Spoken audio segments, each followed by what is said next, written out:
Gun up at noon.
how to plug it in without unplugging.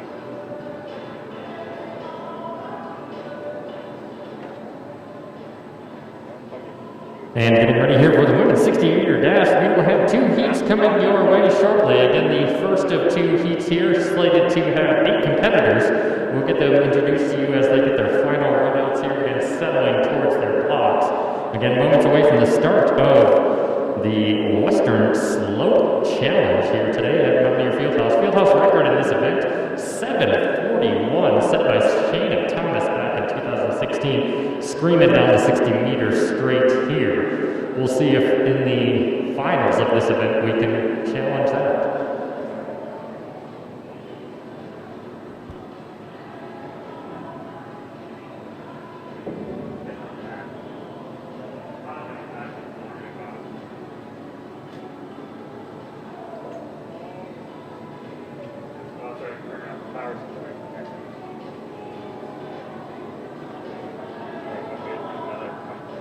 Well, that will be the purpose, I guess, of the point, right? We're going to get more power.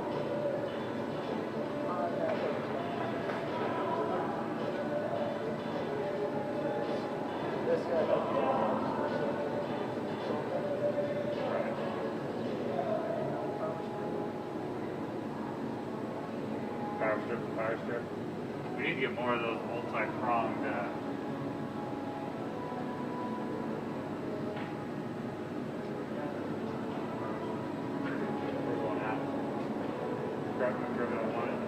printer one.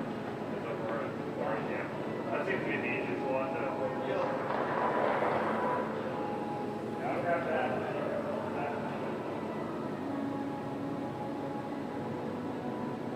And here we go, folks. Heat 1 of the women's 200 now ready for the blocks. In lane 2, Jordan Pittman, Colorado Mesa. In 3, Elsie Miller, Western Colorado. In 4, Haley Golden, Colorado Mesa. In 5, Rachel Kruger, Colorado Mesa. In 6, Jill Payne, Colorado Mesa. In 7, Maddie Otten, Colorado Mesa. In 8, Ty Duran Wynn, Western Colorado. And in 9, Jade Wimmer, Colorado Mesa. That is Heat 1 of the women's 60 fast time in the middle of the track. Rachel Kruger, lane 5.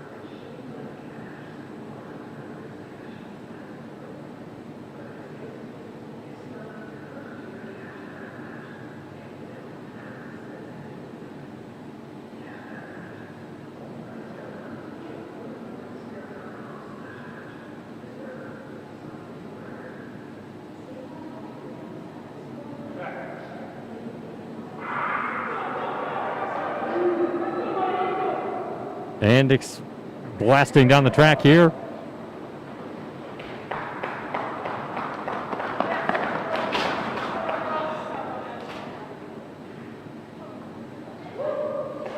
And in Heat 1. Test, test, test.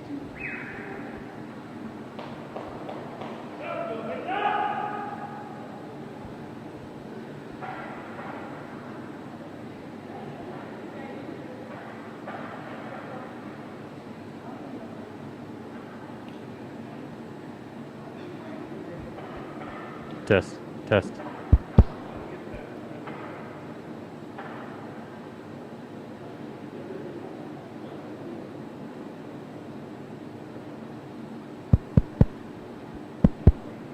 Test.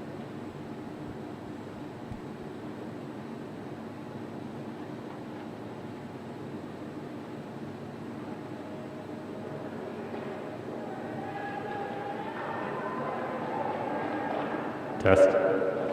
Sorry about that, folks. We always have some intervening audio issues when the field house takes over. On that first section, their winning time was 7:64. Those will scroll on the board here in the southwest corner of Mountaineer Fieldhouse. So a nice, strong effort there in Heat 1. We'll ready the field for you in Heat 2. In Lane 2, Kelly Portis, Western Colorado. In 3, Nicole Lewis, Western Colorado. In 4, Shea Chenoweth, Colorado Mesa. In 5, Sierra Arsenault, Colorado Mesa. In 6, Jasmine Walker, unattached. In 7, Amaya Booker, Western Colorado. In 8, Tresselyn Robinson, Western Colorado. And in 9, Dulce Carlos, Western Colorado. Heat 2 of 2 in the prelims of the women's 60-meter dash.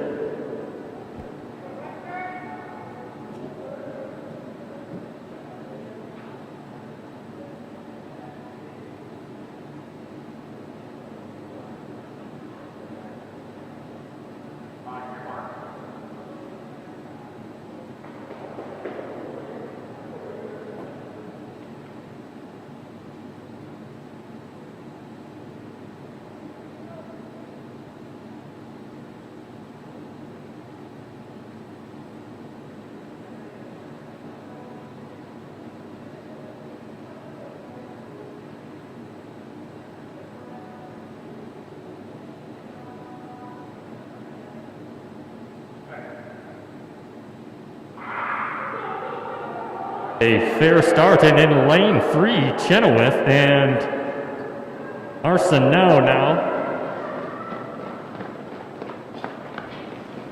Watch the board for our finishing times. Sierra Arsenault takes it 7:81 here in Heat 2, 2 clockings for the Mavericks of Colorado Mesa. Next time, scrolling on the board, 8:13 of Amaya Booker, Western Colorado. 8:19, Nicole Lewis, Western Colorado. As we have the finalists to the women's 60 meters, we will get those to you here shortly. Again, both heats of the women's 60 going to Mavericks of Colorado Mesa. Krucher takes the first section, 7:64. Her teammate, Sierra Arsenault, takes Heat 2 in 7:81. More great action in the women's 60 coming your way today in the finals.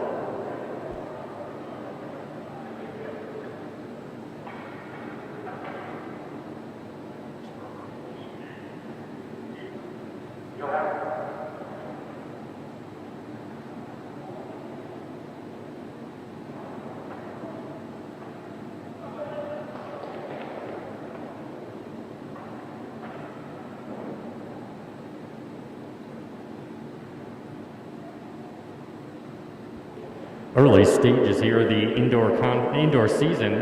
Currently, the best mark in the women's 60 meters in the RMAC is a converted 7:56 there for Kayla Zink, the UCCS mountain line. She's run 7:52. Again, we get a little bit of ad time here in the altitude world. So that 7:64 starter for Rachel Krucher is currently the second best performance in the Rocky Mountain Athletic Conference right now. Raw time, it is also an NCAA Division II provisional qualifying mark. She'll have to run a little bit faster than that in the finals given the ad time, but a great start to the day here for the Mavericks of Colorado Mesa. Next event slated to be on the track, 12:10 p.m., is going to be the men's 60-meter dash. Like the women, we will have 2 heats coming your way, and we'll advance the top 9 to the final by time.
Again, next event on the track here is the men's 60-meter dash. We will advance top 9 out of these 2 sections, 2 full 9-athlete sections. Looks like maybe we have a scratch in 1.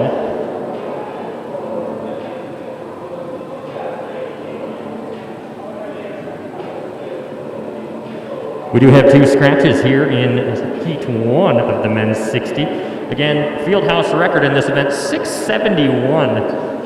Set by the great Chaz Butler of Adams State. That might be out of distance today, folks, but what is not likely out of distance is the RMAC leading performance in this event. Maybe we could see a challenge of that here by the final. Again, 884 set by Brian Mosley Jr. of UCCS, currently the best mark in the Rocky Mountain Athletic Conference. Provisional qualifying effort is 686. Your contestants in heat 1. In lane 2, Nick Apps, Western Colorado. In 3, Nate Jackson, Western Colorado. In 4, Ty Grant, Colorado Mesa. In 5, Dominic Bobo, unattached. In 6, Jeremiah Wilson, Colorado Mesa. In 7th, Jawarren Smith, Western Colorado.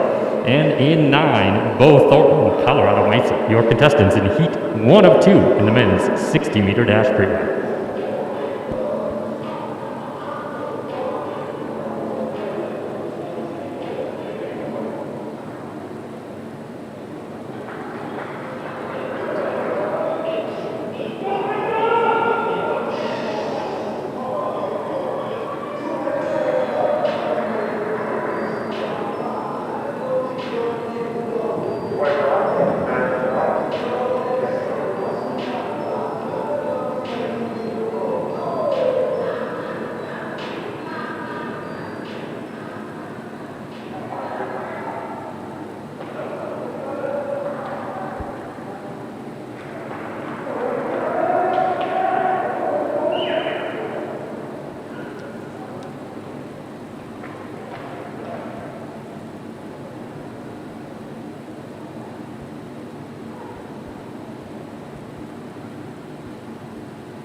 And a nice start there for Jawarren Smith of Western Colorado, and then also in 3, the man from Colorado Mesa, Nate Jackson.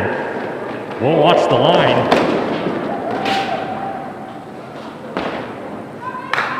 And on the inside, Ty Grant, Colorado Mesa, is going to take it 694. Jawarren Smith at 705. The top 2 finishers, Jeremiah Wilson, Colorado Mesa, 708.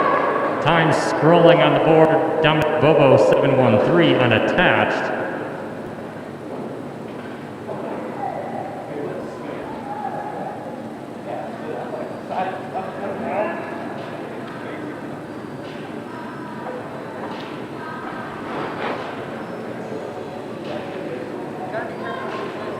And again, we'll see how that stacks out as we move our attention to heat 2 in the men's 60. We'll get them some time here to make the runouts, but again, the first section there, lane 4, Colorado Mesa.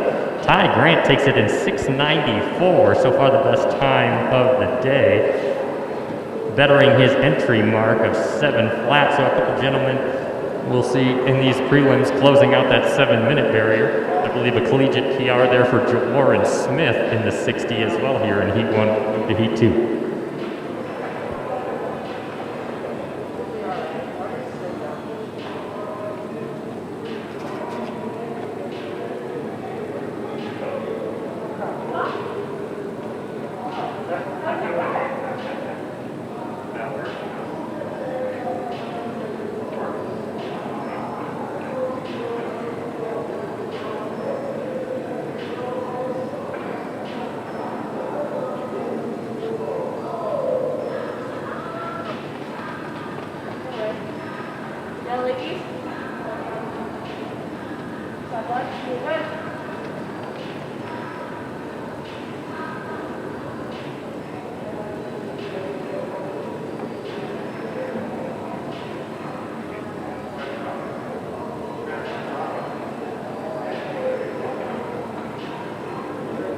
And with that sweats off instruction from our starter, we'll introduce the field for you here in Heat 2. In Lane 2, Kelsey Montague, Colorado Mesa. In 3, Kennedy Martinez, Western Colorado. In 4, Bryce Lucas, Western Colorado. In 5, Elijah Williams, Colorado Mesa. In 7, Eric Fike, Western Colorado.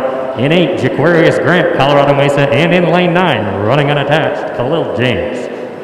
Your contestants here in Heat 2 for the men's 60-meter dash.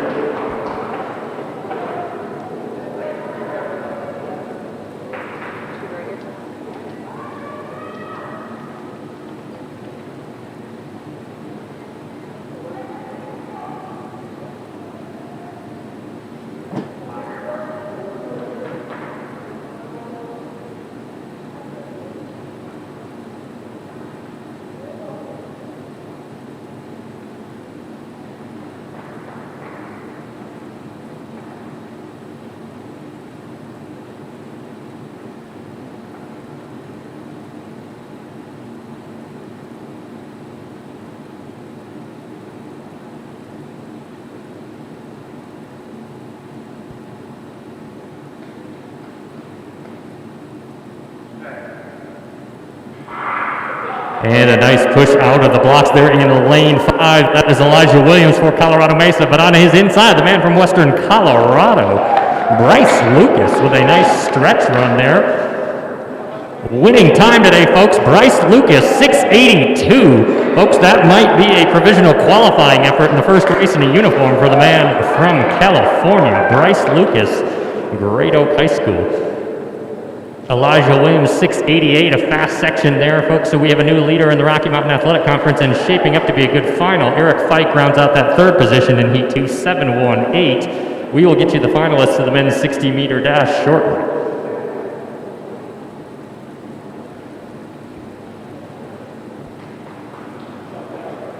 This goes out to my boy, Bryce Lucas.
Golden in 7, Pittman in 8, and Miller in 9. The contestants for the women's 60-meter dash final, again slated to come your way at 1:35 p.m. Your finalists in the men's 60-meter dash: in lane 1, Kennedy Martinez; in 2, Dominique Bobo; in 3, Jeremiah Wilson; in 4, Ty Grant; in 5, Bryce Lucas; in 6, Elijah Williams; in 7, Jawarren Smith; in 8, Bo Thornton; and in lane 9, Eric Fike. Your contestants in the men's 60-meter final, slated for 1:40 p.m. Again, all of your result needs today met by Rapid Results Live. They are on rapidresultslive.com, courtesy of our partners there at Rapid Results Timing. Next event on the track, 12:20 p.m., just minutes away here, is going to be the women's mile run. We expect a good one here in Mountaineer Fieldhouse. This presentation of Mountaineer Athletics is brought to you by these great sponsors.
Final instructions coming here on the track for the women's mile. Katie Dissette, Bailey Sharon, Alexia Theros, Camille Trudeau, Lindy Conger, Kira McGill, Lindsay Parsons, and McKenna Nez. Your field for the women's mile. Looks to be a good one here. I think we'll have a pace setup. Forgive me, I forgot my stopwatch today.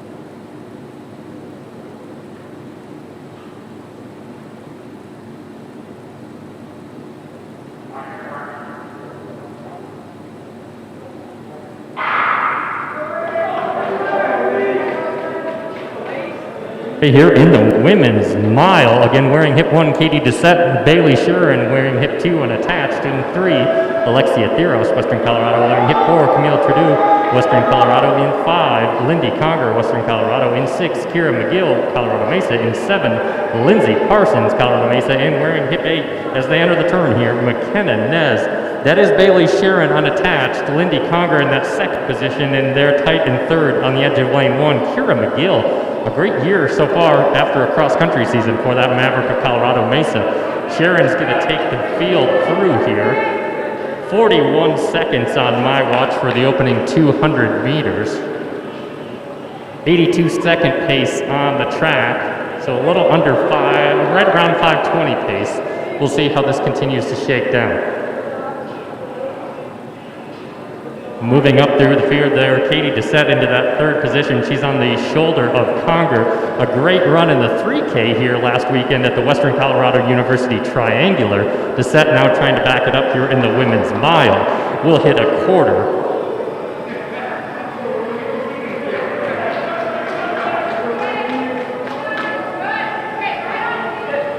.120.8 on my watch there. So a nice 80-second lap there for Bailey Sharon as she takes them through 400 meters. Field starts to stretch out a little bit as they run on the track. Sharon, Conger, Dissette, McGill.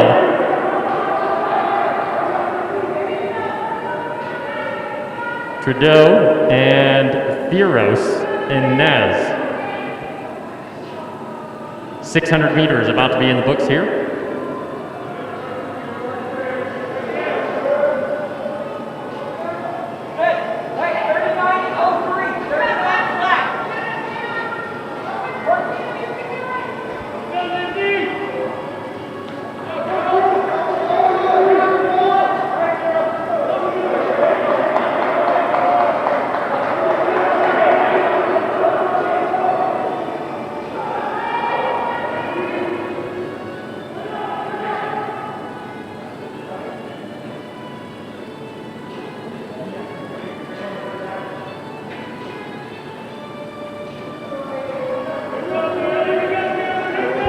The 800 meters here, 2:38 on the clock at halfway.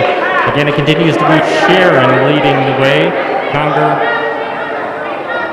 Dissette, and McGill now separating themselves from the rest of the field, but trying to come across the gap. Looks like that's going to be Trudeau and Nez of Western Colorado trying to close down. Leaders through the turn, entering the home stretch, starting to get some separation. The two Mountaineers and the unattached lady there on the point, gaining from McGill. We're going to have 600 to go.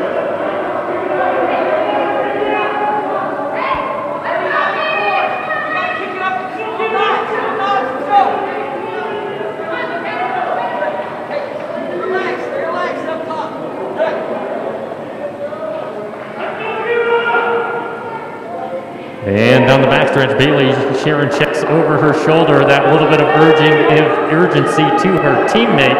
Dissette, they're well away from the field now. Conger, McGill coming, looking to close the gap on that second position. Bailey Sharon shifting out wide. She's going to leave Katie Dissette on the track with 400 meters to go. just under 4 minutes on the clock here, 3:57. So if we can turn another 80,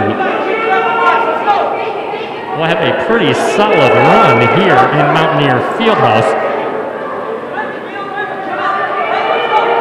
Descent down the backstretch. Conger now closing a little bit. McGill resurrecting here for the Mavericks.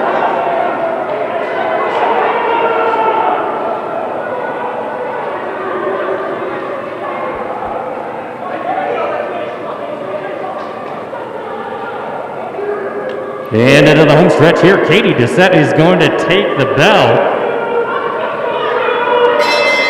A nice little negative split after coming here, 4:39 on the clock. Let's see how fast Katie can get down this backstretch and through the turn. Bring her around the backside, gentlemen. Challenging for that second position down the backstretch. This is Kira McGill, Colorado Mesa. McGill and Conger now in a battle through the turn. Doucette out of the turn into the home stretch. 5:09 on the clock.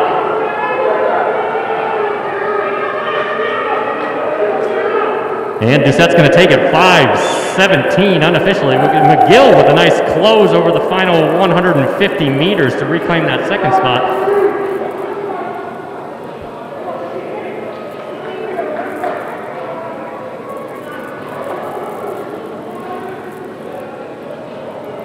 Winning time, 5:17.34 for Doucette. Your runner-up today, McGill, 5:21.12. Lindy Conger, 5:21.93. And Camille Trudeau, 5:31.82. Time scrolling on the board. Short.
Before we get to those final results of the women's mile run, again, the next event on the track receiving final instructions from your clerk is going to be the men's mile run, slated to start 11 here in the men's mile. Should be a great field for you in section 1 of 2 here in the men's mile, a classic duel here between the Mountaineers and the Mavericks of Colorado Mesa.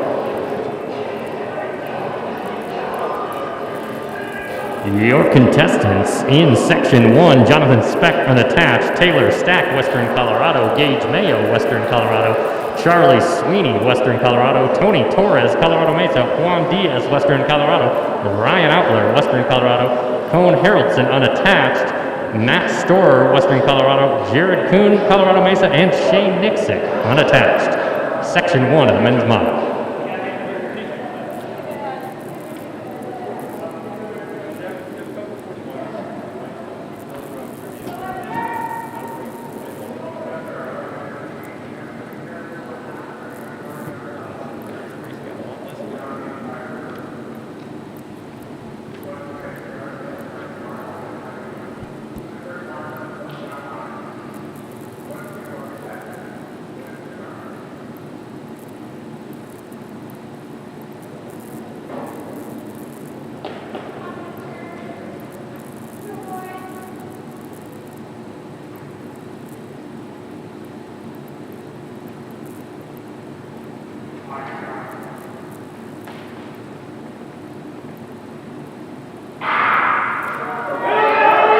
And a fair start here in the men's mile. We'll bring Trick Daddy back as we reintroduce you to the field. We did have a couple scratches today. No Taylor Stack, no Charlie Sweeney or Cone Harrelson.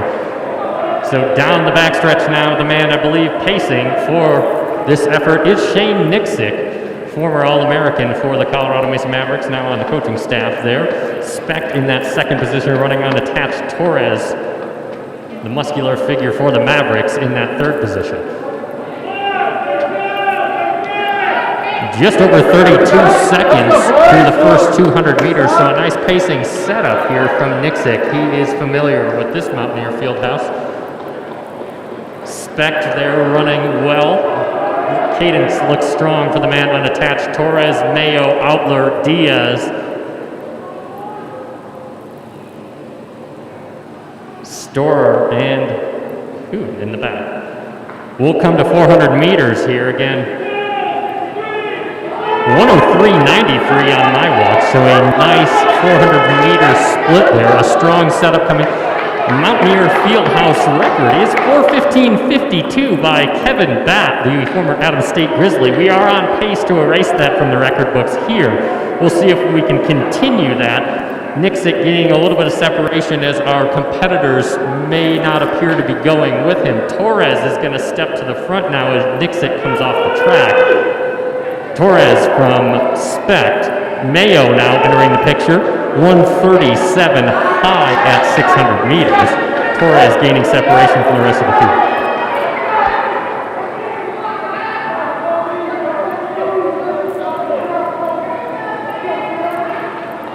And down the backstretch into the turn, Torres says, not today, folks, and no one seems game to go with him. Gage Mayo starting to make an adjustment. Diaz on the chase now.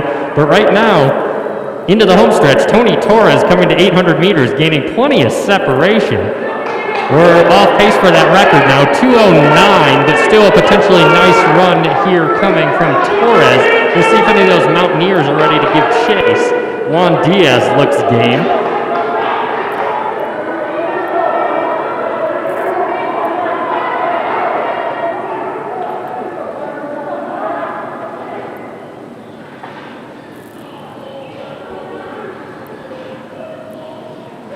Great separation here for Tony Torres as we come up on 1,000 meters. 2:42 on the clock, 600 to go for Torres.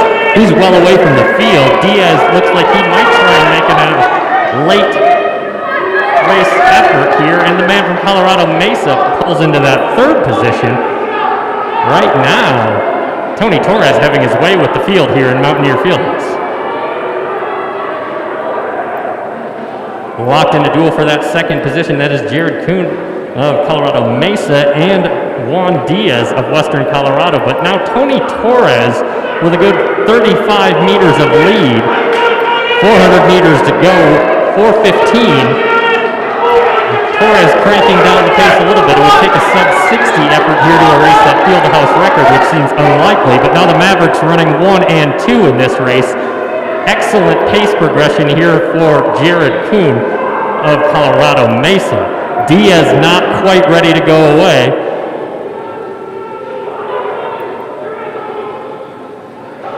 Let's bring him around in the final circuit. Tony Torres of Colorado Mesa. Give him some love down the backstretch, folks. He's got a solo effort brewing here in the Western Slope Challenge. His teammate coming across the turn now, closing that gap. The Mavericks run 1 and 2. Diaz in third.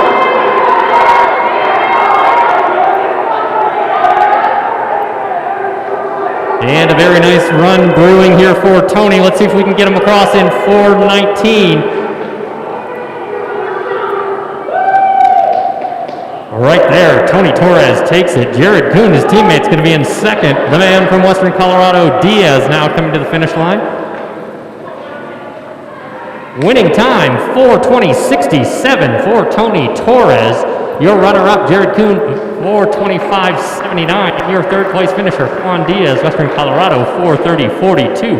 Great running here in the early stages of the Western Slope Challenge for Colorado Mesa. Fine showing there in the women's 60, and an excellent showing there for Tony Torres and Jared Kuhn in the men's mile.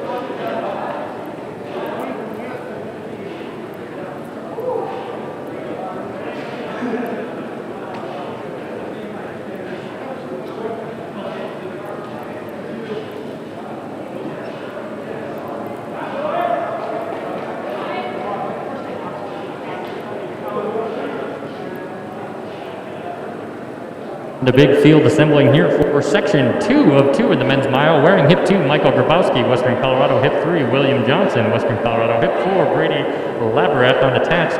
Hip 5, John Howdyshell, Western Colorado. Hip 6, Carson Sanders, Western Colorado. Hip 7, Jackson Long, Western Colorado. Hip 8, John Kraft, Western Colorado. Hip 9, Connor Culhane, Western Colorado. Hip 10, Nathan Sanchez, Colorado Mesa. Hip 11, Tristan Charles, Colorado Mesa. Hip 12, Caden Michael, Western Colorado. And hip 13, Gabriel Sands, unattached. Your contestants in section 2 of the men's mile.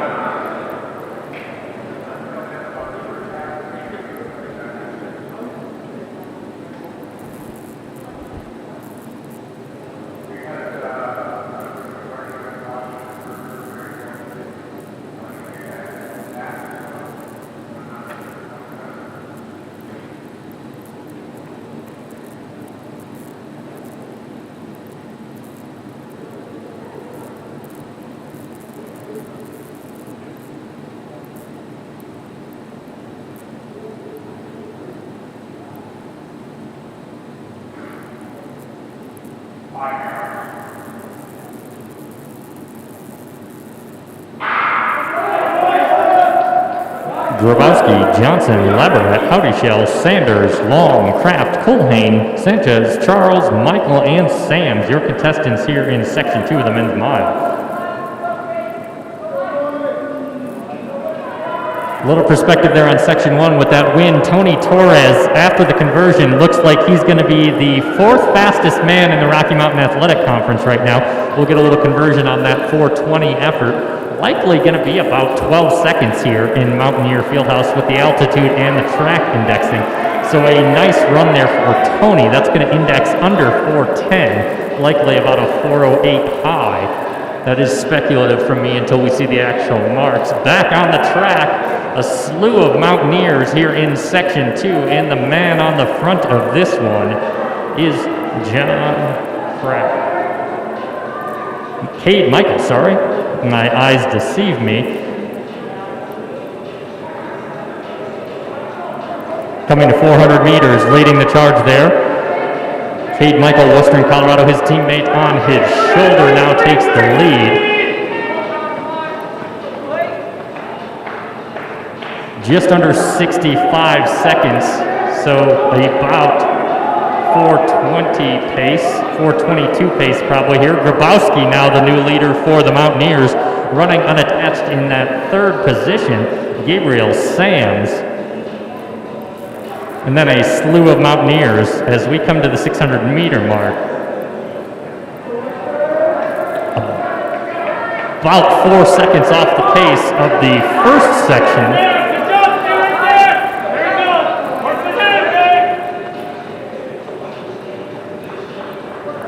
Into the backstretch now. Gabriel Sams, unattached, goes out on the edge and puts himself into that 2nd position. He's challenging.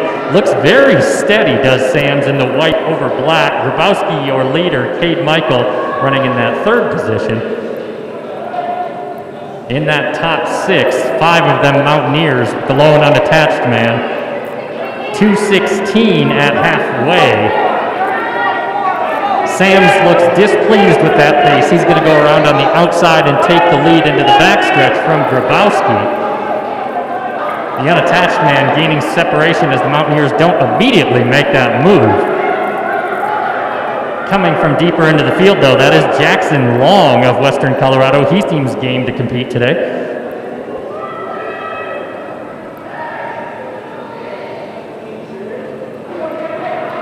At 1,000 meters, 2:50 on the clock, so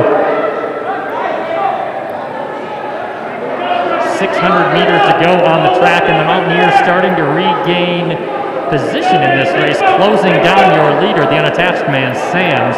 Long, Grabowski,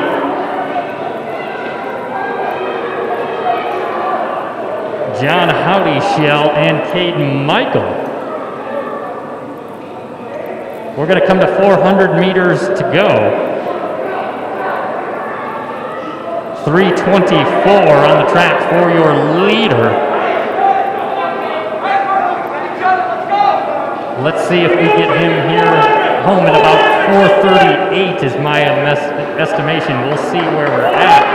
But we look like we made a battle for the lead here in the final 250 meters. Is coming on very strong throughout this race has been Jackson Long of Western Colorado. Smart pacing for Long as he challenges for the lead with just over 200 meters to go. Cade Michael coming back, so is Grabowski and Cody Shell for the Mountaineers. 4:01 on the clock as they come through the line. Jackson Long with an impressive stretch run here for the Mountaineers. Looks like he is going to take section 2. Cade Michael resurrecting himself over the final 600 meters here as well. Howdy Shell in third.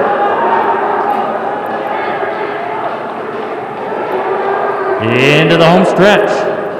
At the line, Jackson Long.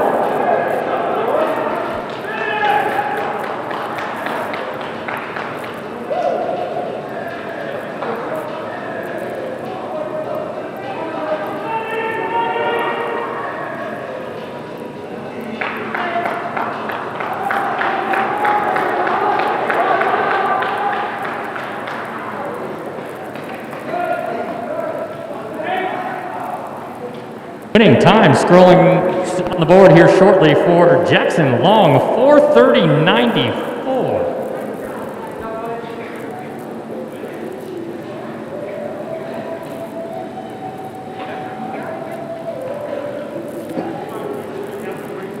Cade Michael there at 4:32.77.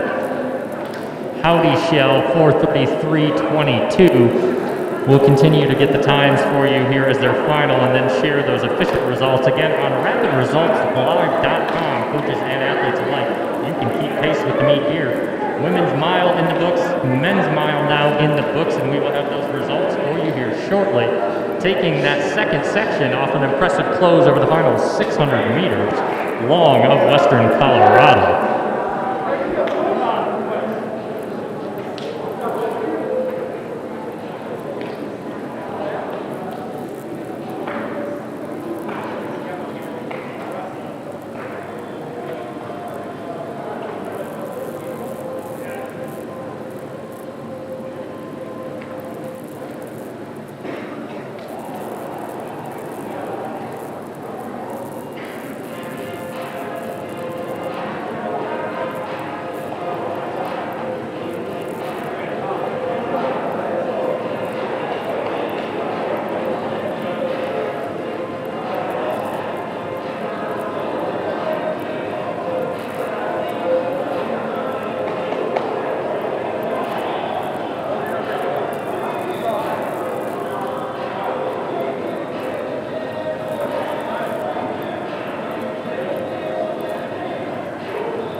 Final results here of the women's mile. Your 7th place finisher, Parsons of Colorado Mesa, 5:56. 6th, Theros, Western Colorado, 5:43.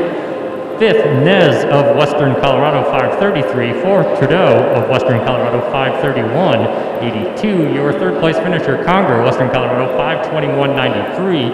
Your runner-up, McGill, Colorado Mesa, 5:21.12. And your champion today, Katie Giuseppe, Western Colorado, 5:17.34 there, the winning clocking, coming on a 78-second final 400 meters. A nice little negative split run there for Giuseppe.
the women's 400-meter dash. So, ladies, you're going to want to start working your way to the curve to get into those blocks. 2 sections coming your way in the women's 400-meter dash.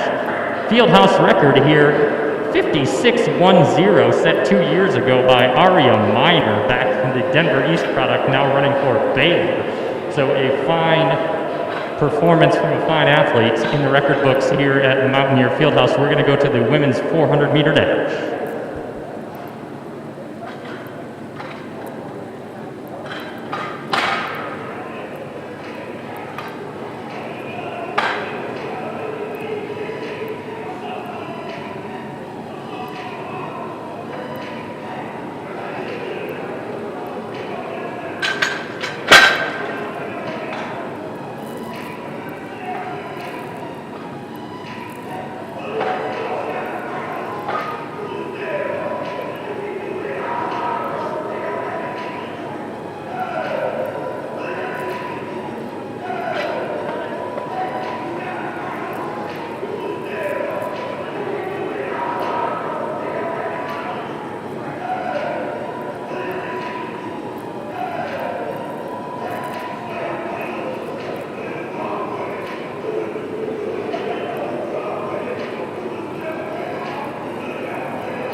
And you see them readying at their blocks. We will get started here shortly with the first section, 1 of 2 in the women's 400-meter dash. In lane 4 for the Mountaineers of Western Colorado, Fonta Torre. In 5, Jasmine Walker unattached. And in lane 6, Kaya Faror of Western Colorado.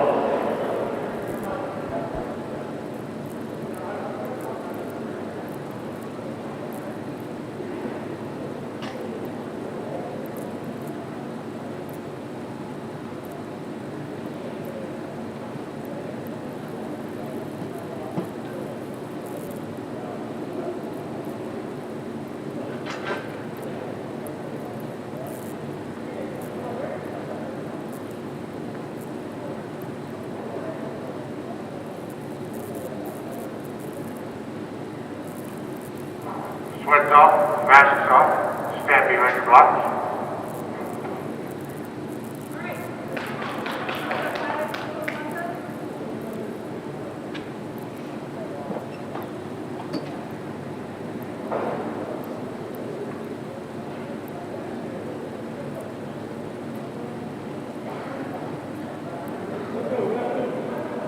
On your marks.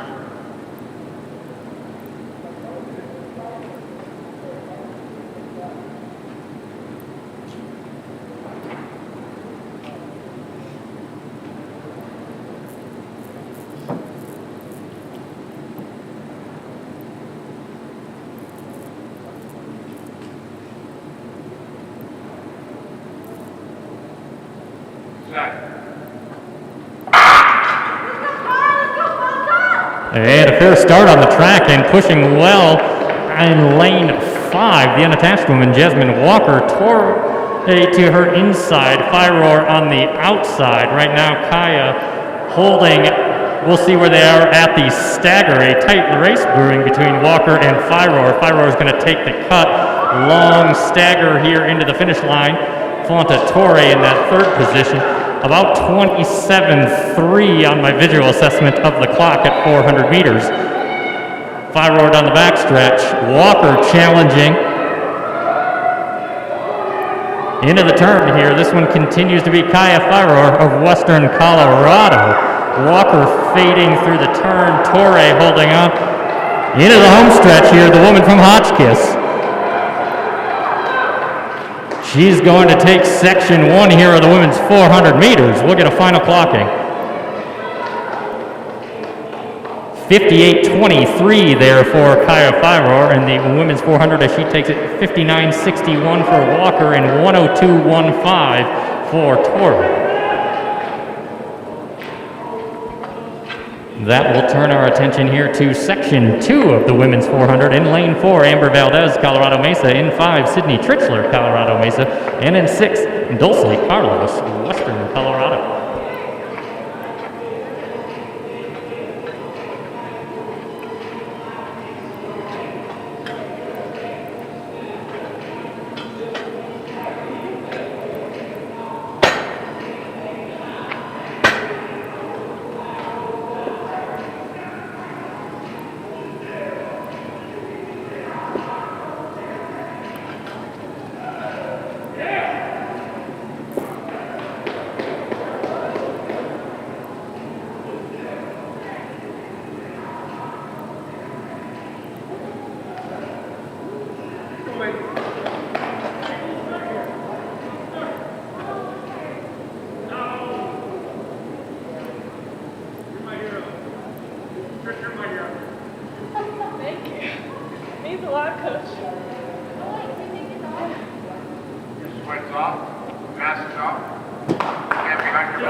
And looking at the stats there in Section 1, that's a season's best effort for Kaya Firor. It also lowers her mark as the fastest performance in the arm rack.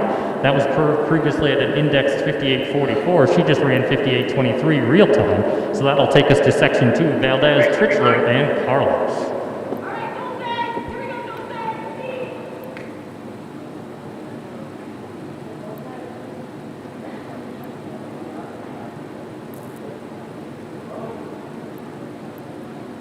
On your mark.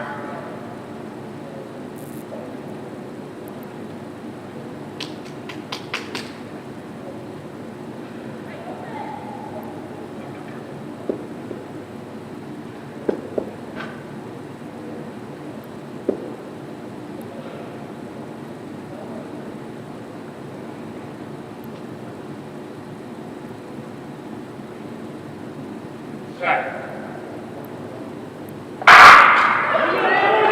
And a fair start as they run on the track. Valdez, Trichler, and Carlos. Trichler with a nice start there for Colorado Mesa in the middle lane as she begins to eat up the stagger there on Carlos to her outside. We'll check them at the stagger.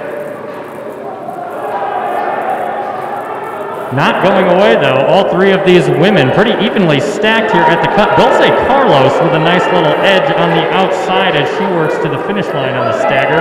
Still no distinct leader. There it is on the inside. That's going to be Amber Valdez. Down the backstretch here in Section 2 of the women's 400, gaining separation from the rest of the field here. Valdez looks very strong. Trichler not going away though.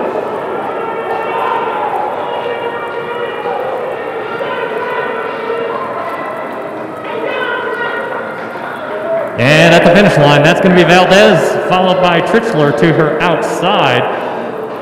60 seconds, .84, the winning time there for Valdez, and Trichler with a 101.26. Carlos at 105.26.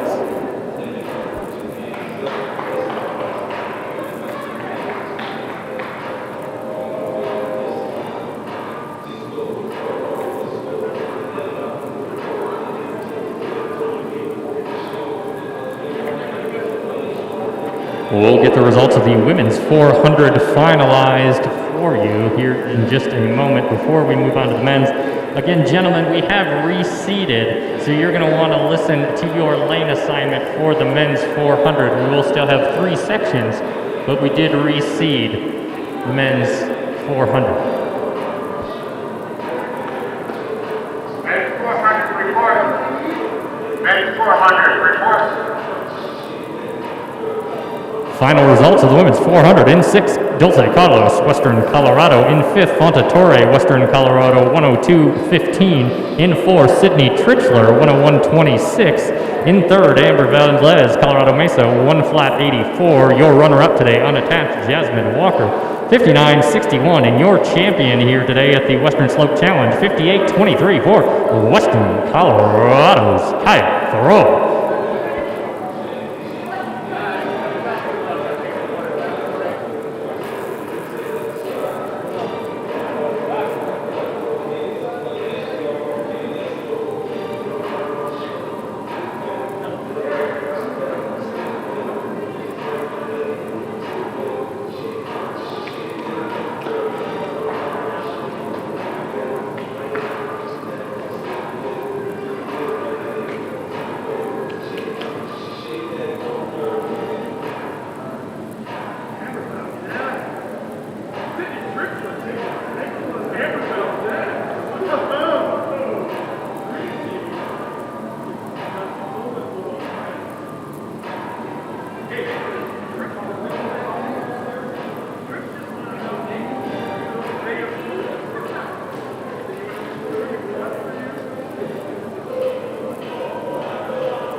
drive 6 o'clock. 81 on the track 6 o'clock.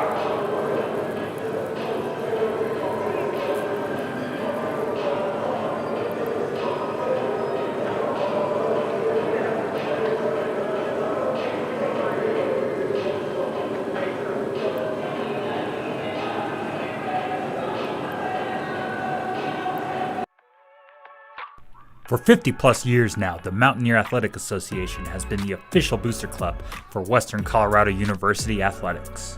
Your Mountaineers would not be one of the most successful athletic programs in Division II without the support of our generous MAA members. You or your organization can become a part of the MAA today by going to gomountaineers.com/join-MAA. MAA individual member benefits include all sport passes, apparel gift certificates, social event invites. Corporate partner benefits include advertising on programs, signage at Paul Wright Gym and the Mountaineer Bowl, branded halftime events, plus much, much more. Go to gomountaineers.com/join-MAA to become an MAA member today. Mountaineer Athletics, excellence elevated. Men's 400 meters.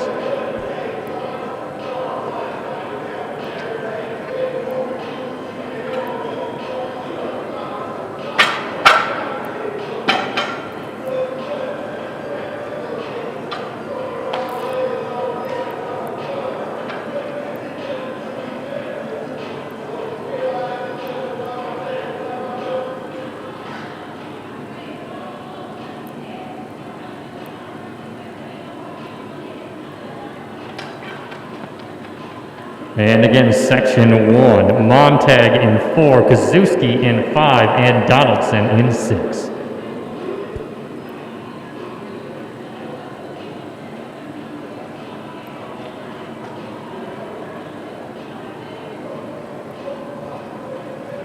Let's go, lane 5. 16. Swing is on. Mass is on. Standing on your block.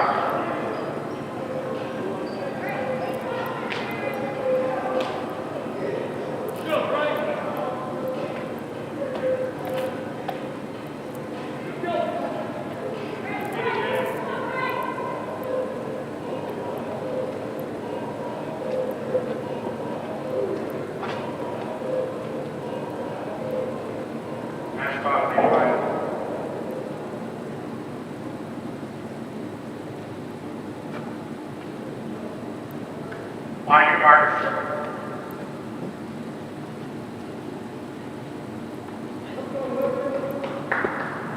Let's go, boys. We go, help me.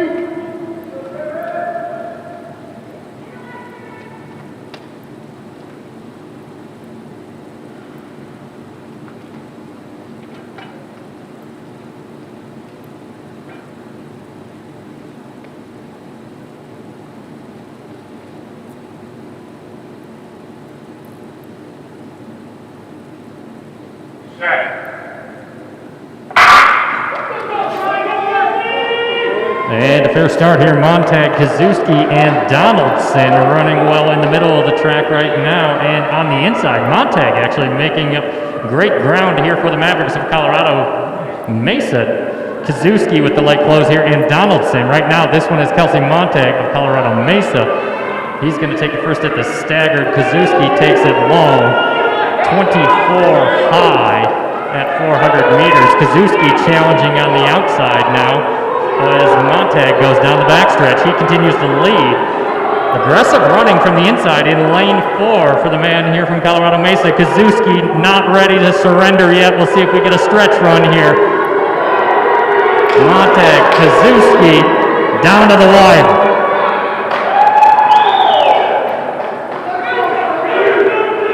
And Kelsey Montag's going to take it 50-73. The clocking there on his outside. Bryce Kazuski 50-81 for Western Colorado and a 53-81 for Donaldson.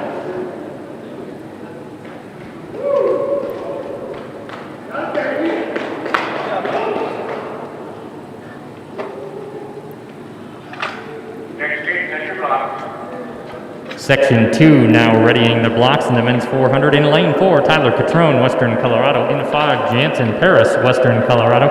In 6, Zach McMillan, Western Colorado. 3 Mountaineers here in Section 2 of the men's 400.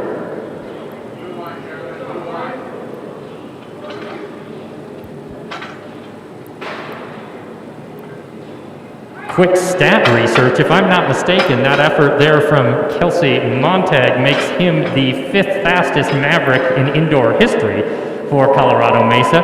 50.73. He supplants Will Schmidt as the number 5 performer all time for the Mavericks.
Again, we have that sweats off directive from our starter, Catrone, Paris, and McMillan, section 2 of the men's 400.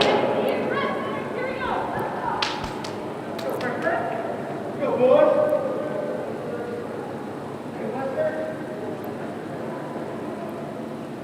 On your mark.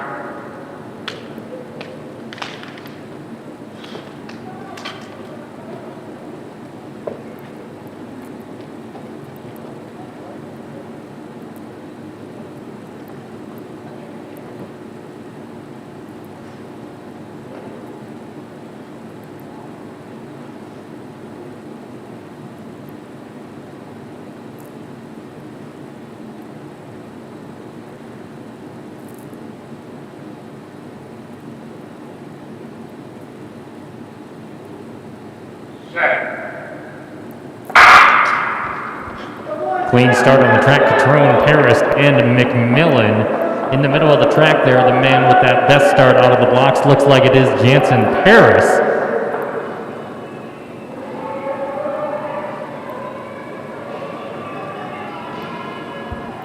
And at the break, it's going to be Paris with McMillan to his outside. The 3 Mountaineers running very tightly spread, just under 25 seconds there at 200-meter split down the backstretch.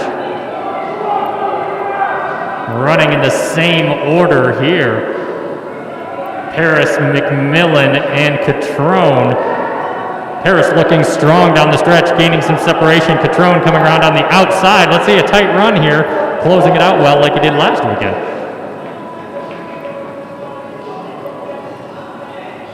Winning time in section 2, Jansen Paris, 52.50. Tyler Catrone, your runner-up, 52.61, and Zach McMillan of 53.26. Section 2 of 3 in the books in the men's 400 meters. We're going to go to section 3, 2 men slated to begin this one. In lane 5, Michael Metellus, Western Colorado, and in 6th, Riley Nama, Western Colorado.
seconds off, fastest off, standing behind your box.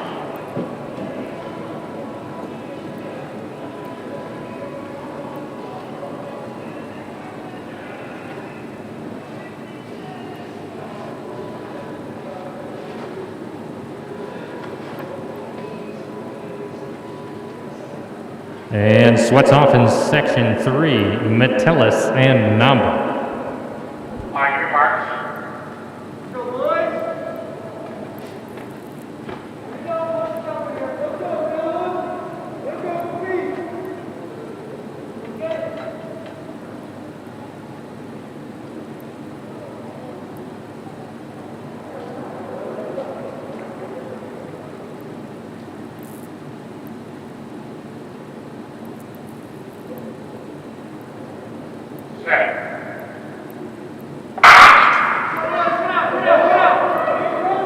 And underway in section 3, a lane gap here, so hard to tell, but it looks like a nice start on the inside for Metellus. Namba with that clear advantage as we come through the turn based on the lane assignments. Namba at the break. Metellus chasing as he closes down the gap to the first 200 meters. 25-4 on my clocking there through the first 200 meters. Metellus closing as Namba leads into the backstretch.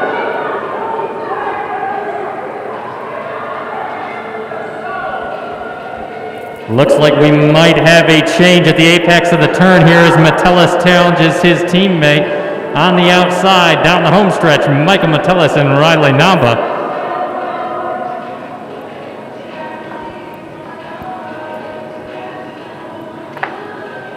Section 3 is going to go by way of Michael Metellus, 54.80 on the clock and 55.06 the time there for Namba. That will close the books on the men's 400 meters. Next event on the track slated to start at 1:25, so plenty of time to get our hurdle crew out here and get things situated. And the brief warm-up there for our women in the 60-meter hurdles.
And again here, official meet time 1:21. So just a few minutes away from resuming action here at the 2021 Western Slope Challenge.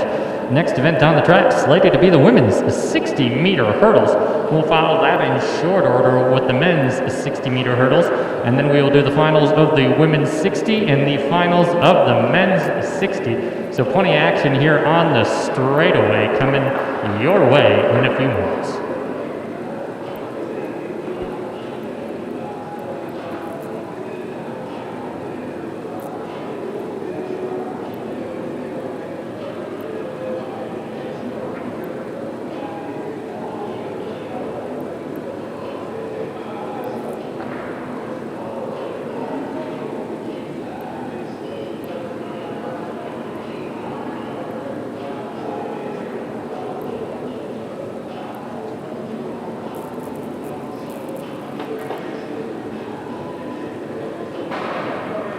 And we'll get these last hurdles down, and then we will introduce you to the field here in the women's 60-meter hurdles.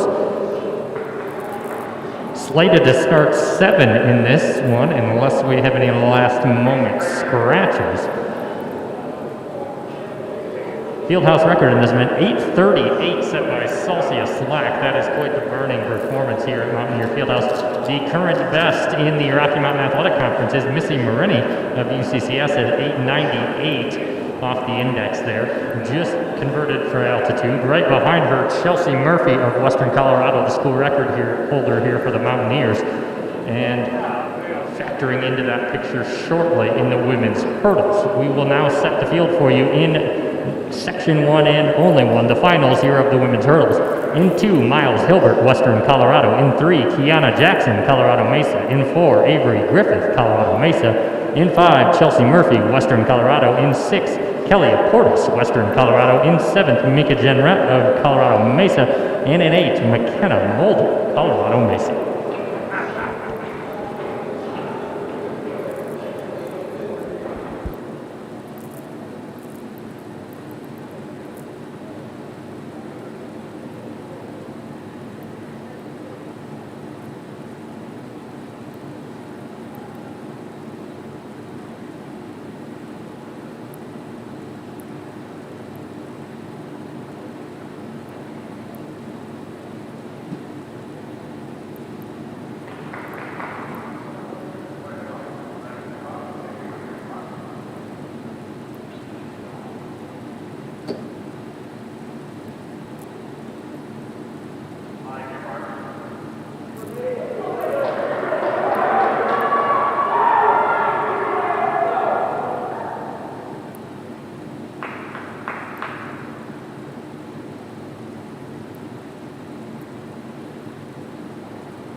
And a nice start there for Jackson Murphy, the first one to the hurdle as she's gaining clearance. Her teammate Portis on her outside.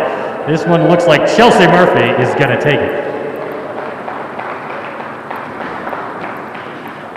And the winning clocking there for Murphy, 8:95. Your runner-up, McKenna Mulder of Colorado Mesa, 9:07. Kiana Jackson, 9:24. Portis, 9:27. Jenrette, 9:39, and Griffith, 9:59. Hilbert closes it out at 10:31.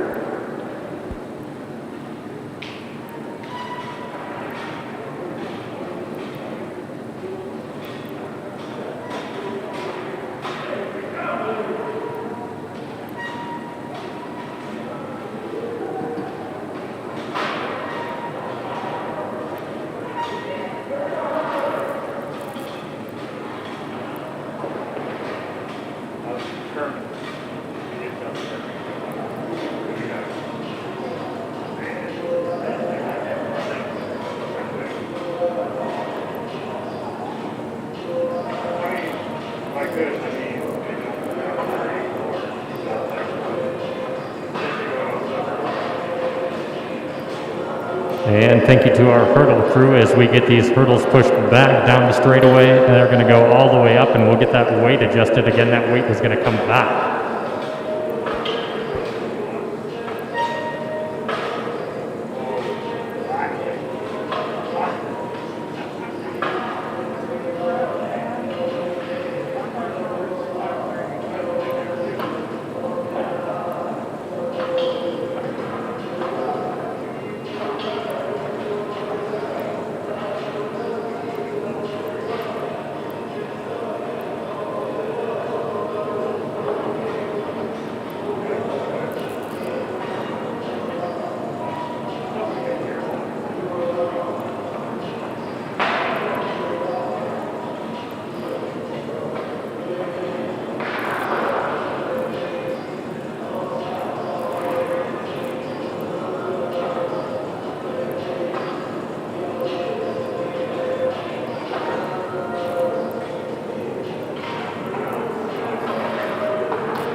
And a little update here too as well in the history books for the women's hurdles there at Colorado Mesa. Mulder now the 6th best performer all time with that 9:07 clocking. She displaces Kaylee Patterson to be the 6th fastest performer in Maverick history.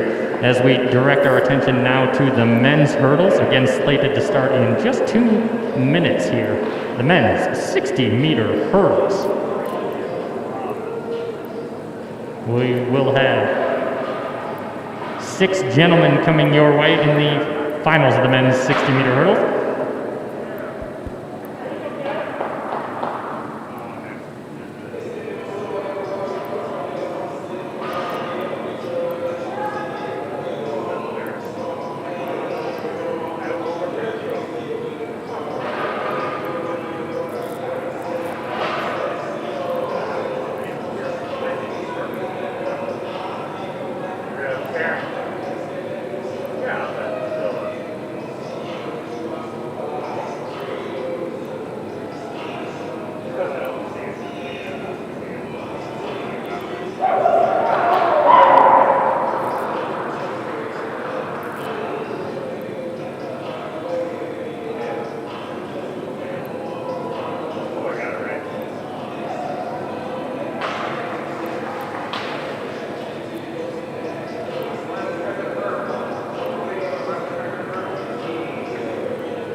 Set the field here for you. The men's 60 hurdles in 2, Zayden Davis, Colorado Mesa. In 4, Jacob Strout, Western Colorado. In 5, unattached, Coach Powell. In 6, Nathan Hansen, Colorado Mesa.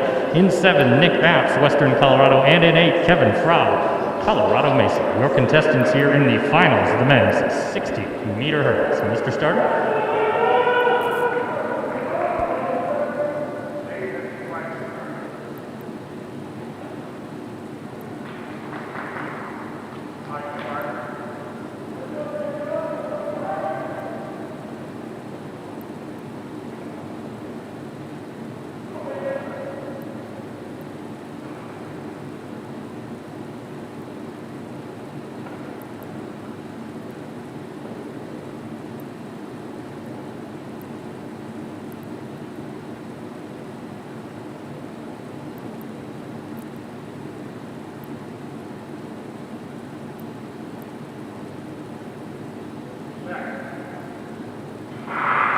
Fair start there for Hansen and Powell. Powell down the middle of the track, unattached. Hansen to his outside, crushing hurdles, but that man is going to take it unattached.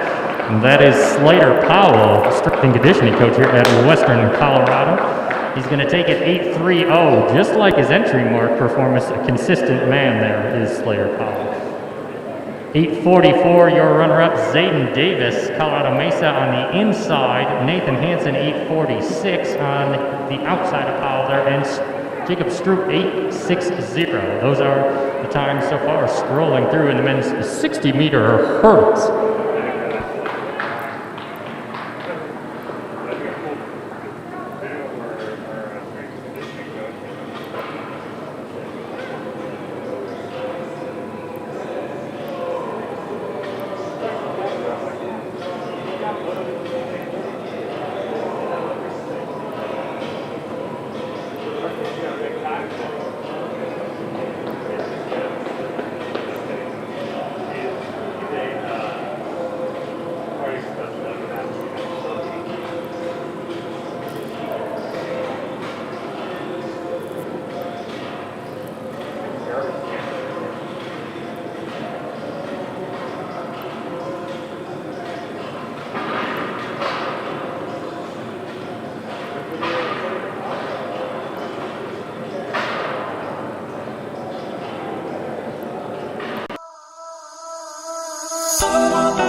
This presentation of Mountaineer Athletics is brought to you by Alpine Orthopedics, BSN Sports, Gunnison Valley Health, Mario's Pizza and Pasta, Pepsi, Go Orthopedics, Gunnison Energy, Gunnison Radio, Holiday Inn, 5B's Barbecue, and the Inn at Tomichi Village.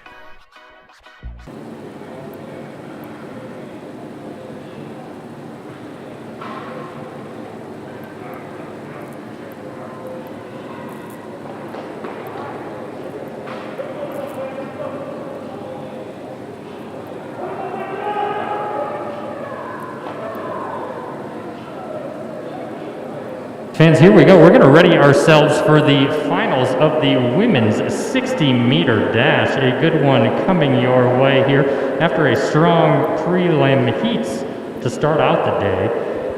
Lots of action coming your way here.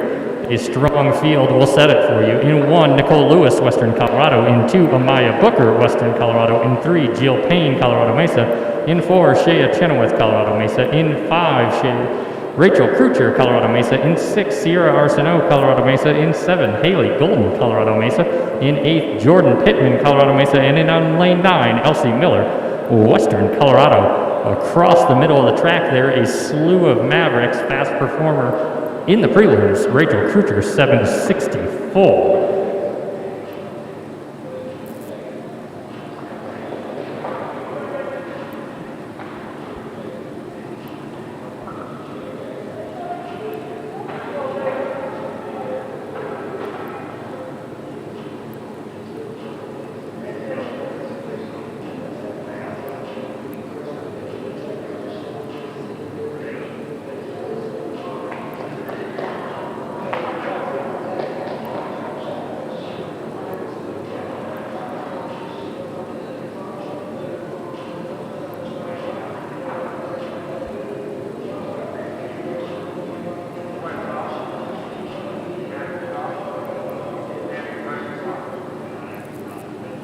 And the sweats off instruction coming here for Lewis, Booker, Payne, Chenoweth, Krucher, Arsenault, Golden, Pittman, and Miller as they run across the track.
Call everyone back to the blocks here.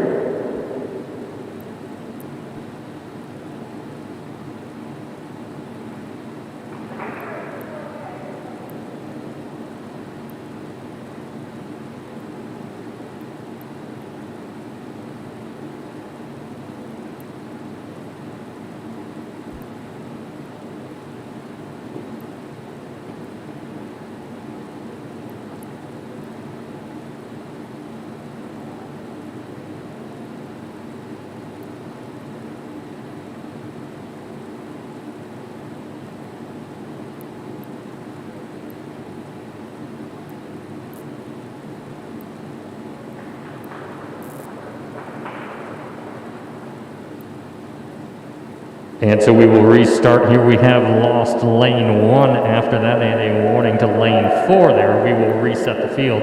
Booker, Payne, Chenoweth, Kutcher, Arsenault, Golden, Pittman, and Miller.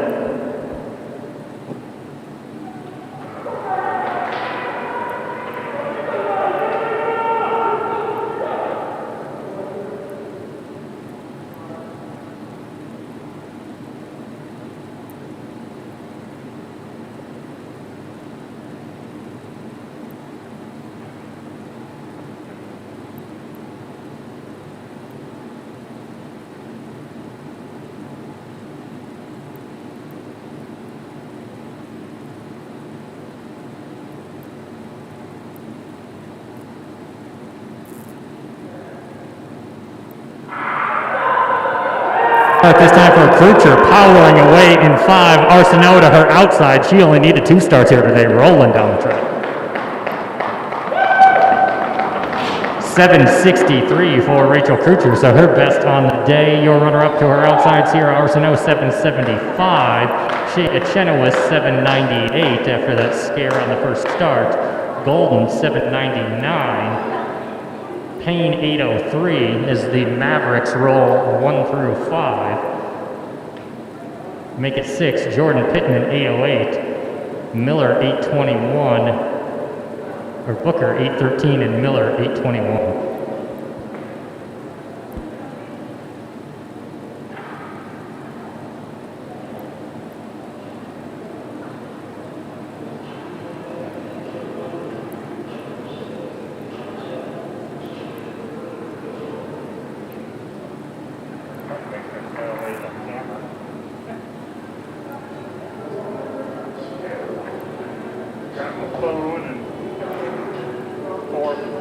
And following a strong showing there for the Mavericks in the finals of the women's 60, we will turn our attention to the men's 60-meter dash. You see them kicking their blocks here. We'll set the field for you as this is slated to start here momentarily. In lane 1, Kennedy Martinez, Western Colorado. In 2, Dominique Bobo unattached. In 3, Jeremiah Wilson, Colorado Mesa. In 4, the number 4 all-time performer now for the Colorado Mesa Mavericks, Ty Grant.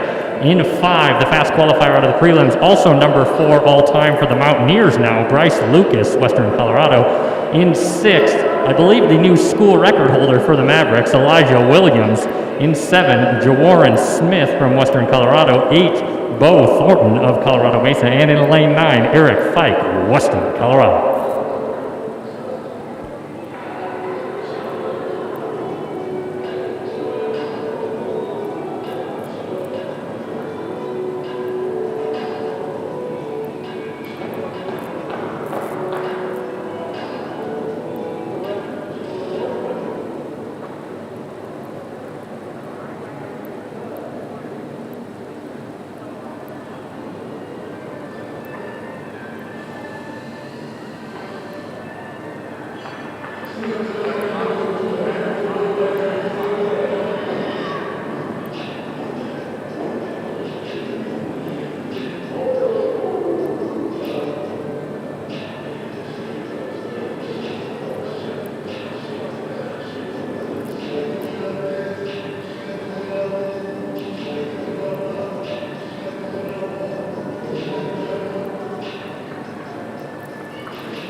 And again, the finalists here in the men's 60-meter dash: Martinez, Bobo, Wilson, Grant, Lucas, Williams, Smith, Thornton, and Fike.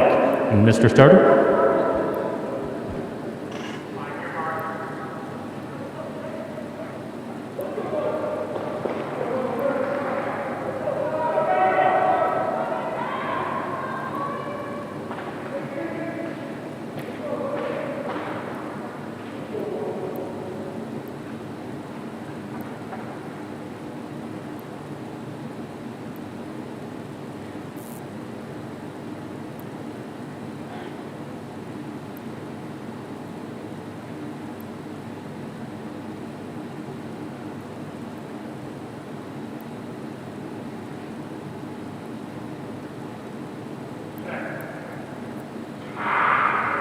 Fair start on the track and a great run coming here from Lucas and the man who is outside from the Mavericks, but Bryce Lucas looks like he's going to take that. Elijah Williams with a nice run, really jumped the gun and got that one clean.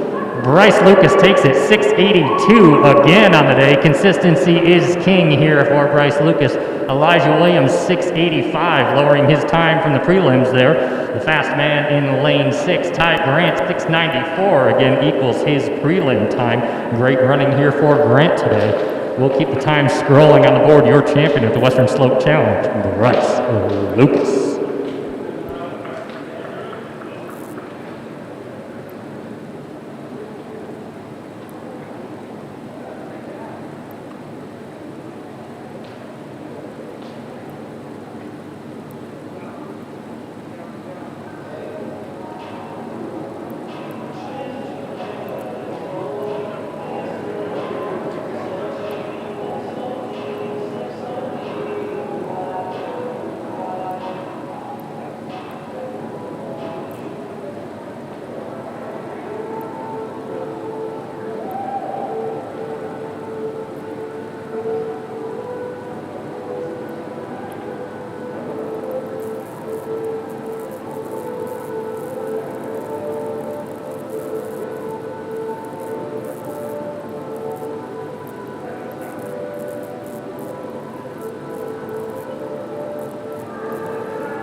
This presentation of Mountaineer Athletics is brought to you by Alpine Orthopedics, BSN Sports, Gunnison Valley Health, Mario's Pizza and Pasta, Pepsi, Go Orthopedics, Gunnison Energy, Gunnison Radio, Holiday Inn, 5B's Barbecue, and the Inn at Tomichi Village.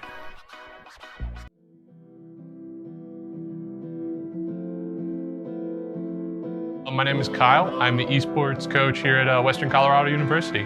Program started when I got here back in February of 19.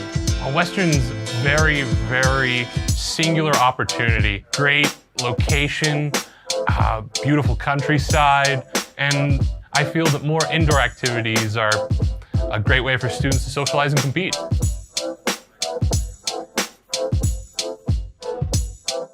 We compete in a number of different esports right now. We compete in Overwatch, League of Legends, Rocket League, Smash Brothers, and Rainbow Six. There are national leagues that we compete in, but we're in here day to day having fun. It's a great time for everyone. We've got hockey players, we've got people who sing in the choir, people who play in the band. We're all over the place, and I really appreciate that. There are a number of people in other sports who want to compete in their off season but don't want to risk hurting anything, and I think we're a great option for that.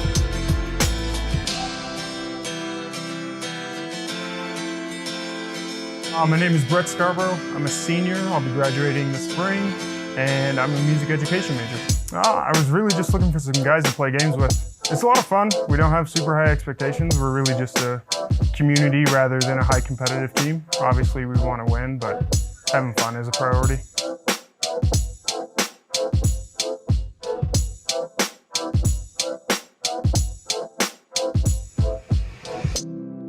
I think there are a lot of misconceptions out there about esports. We have a good time here. A lot of my students are very passionate, and I think we have room for everyone. So I'd just like more people to know that. Oh, one more. For the road.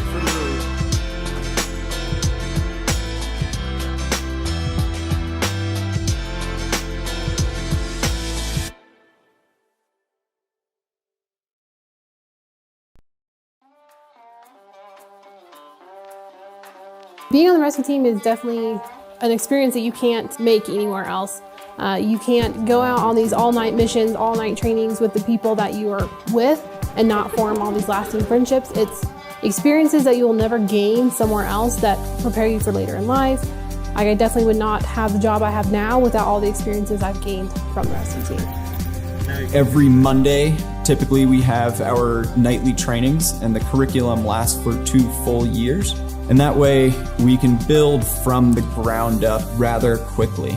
They train amazing. You could come in with no experience of being outside or any idea what first responders do or what search and rescue is about.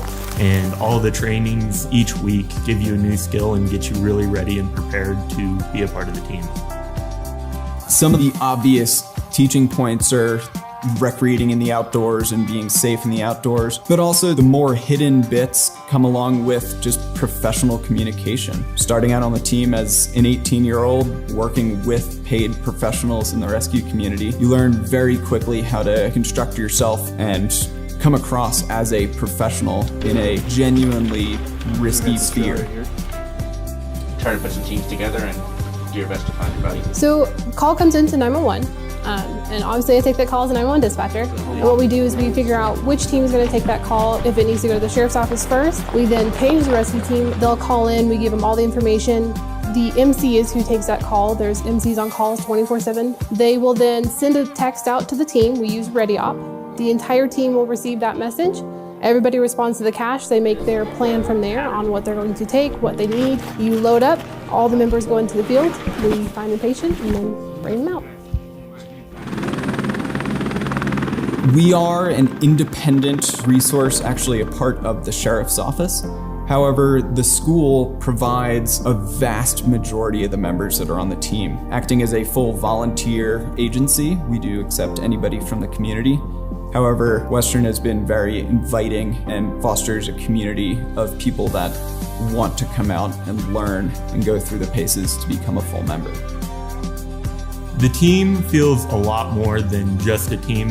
We're friends. We spend time hanging out after missions and trainings and kind of grow that bond really quick. It's definitely a close-knit community and you really get to know each other really well. Yeah, if somebody wanted to join the team, I'd highly encourage them to come out to our new members meeting, and don't be shy. Just come out and see what we're about, get to know some people, and I think a lot of people would really enjoy it a lot more than they think they would.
And underway here in the women's 800 meters, Cusick, Mohan, Slatum, and Sadathite right off the gun. That is Jessica Cusick down the backstretch.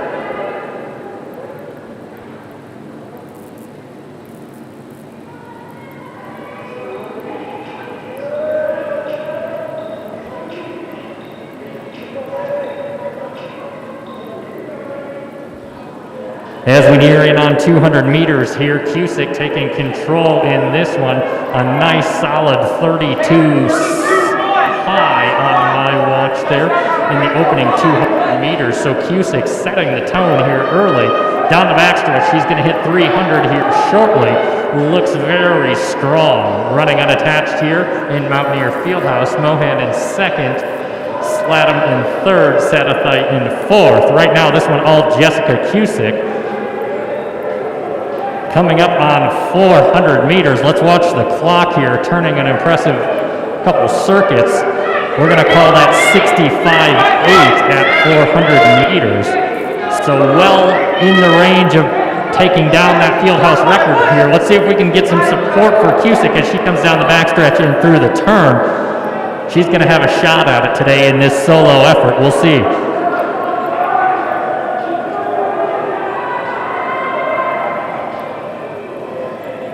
And into the home stretch here for the penultimate time is Cusick coming to the finish line. She'll take the bell. How low can she go? 139 on the watch.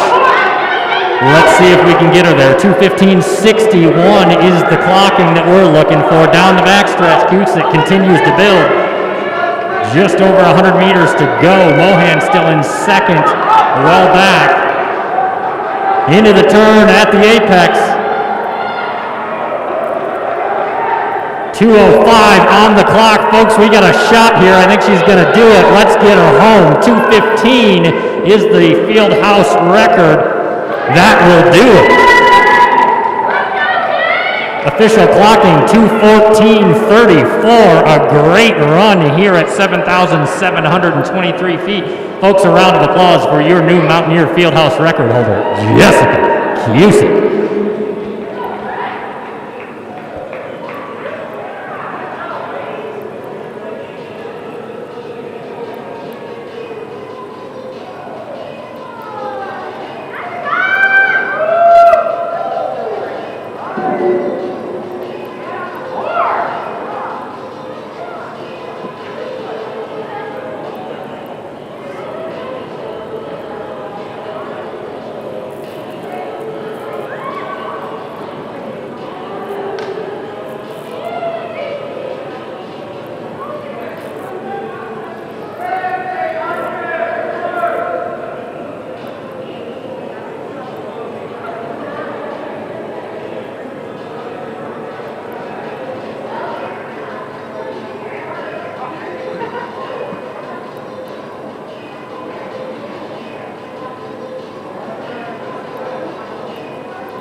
And following that impressive run from Cusick in the women's 800, we will turn our attention now to the men's 800 meters.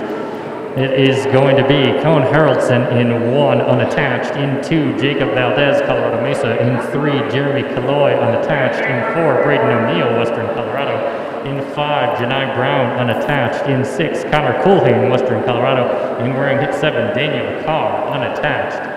The men's 800 meters.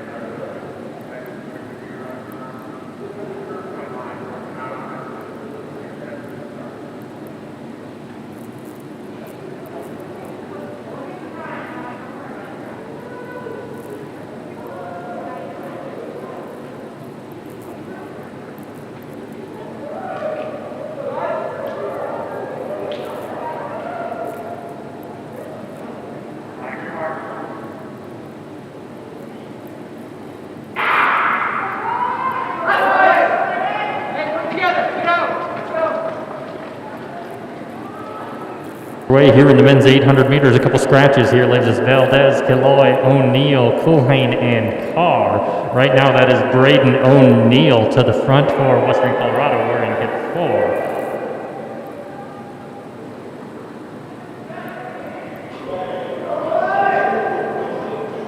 Braden O'Neill at 200 meters, 29 mid by my reckoning. Loose split there off the clock. Into the backstretch now, O'Neill being chased by the man wearing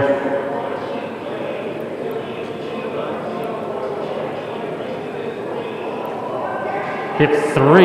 That is Jeremy Killoy. So right now, O'Neill and Killoy well away from the field in the men's 800.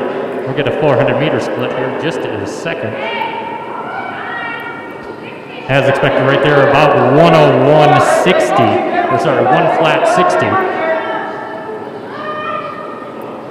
O'Neill continues to lead down the backstretch. Killoy, unattached, chasing, looks well positioned.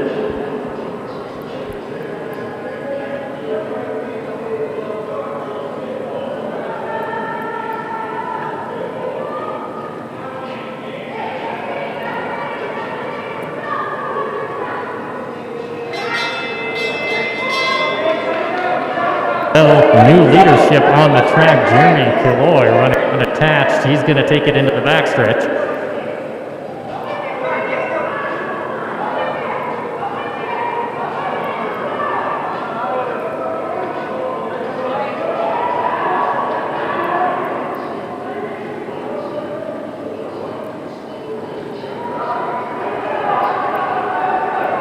And here at the line, it's going to be Killoy.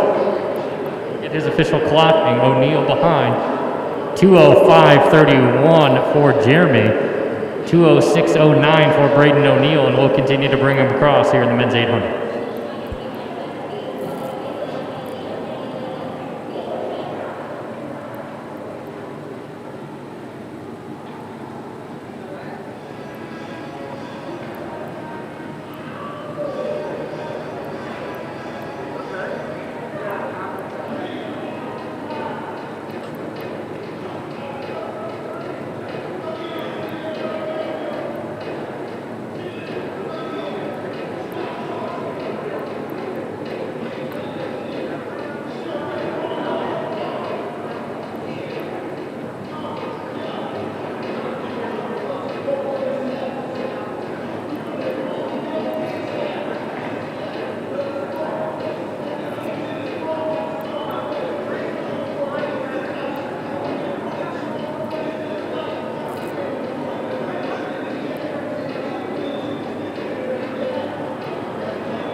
This presentation of Mountaineer Athletics is brought to you by these great sponsors.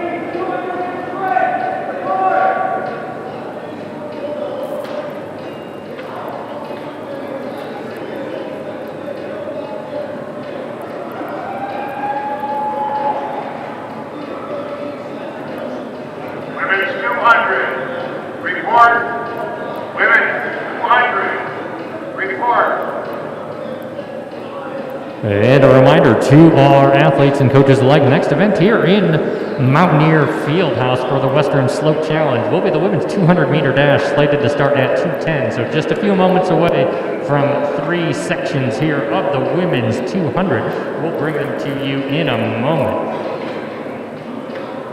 Again, a lot of impressive action here in this duel between Western Colorado University and Colorado Mesa University. A couple fieldhouse records, a couple school records, provisional qualifying marks, and all-time top 10 performance lists for both sides of the athletic equation here, the Mavericks and the Mountaineers. As you'll know, due to some COVID constraints, we continue to run our running events, and we will get our field events rolling here in Mountaineer Fieldhouse shortly.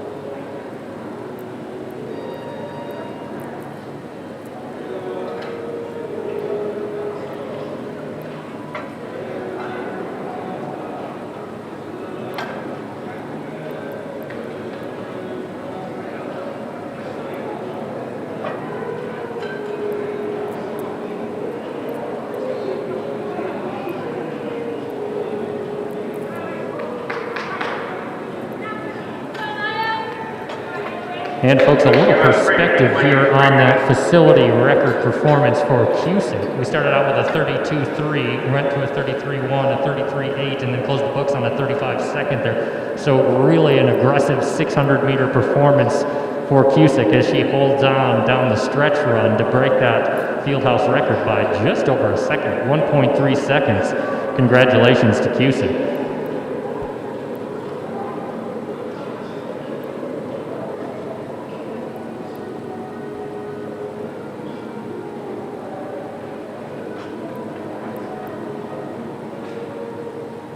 And you'll see them now assembling behind the blocks. The next event on the track, the women's 200-meter dash, section 1 of 3. Coming your way in lane 4, Amaya Booker, Western Colorado. In 5, Haley Golden, Colorado Mesa. And in 6, Jasmine Walker, unattached.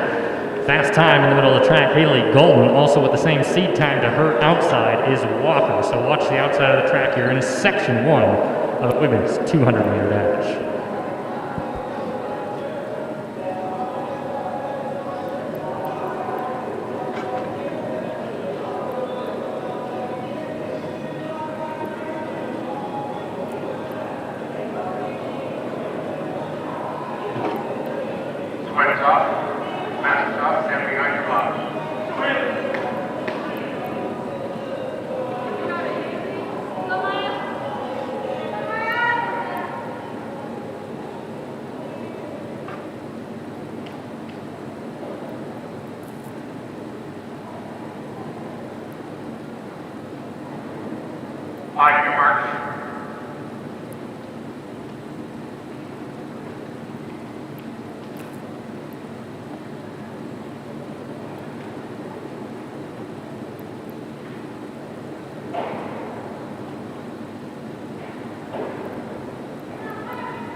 And clean start here in section 1 of the 200.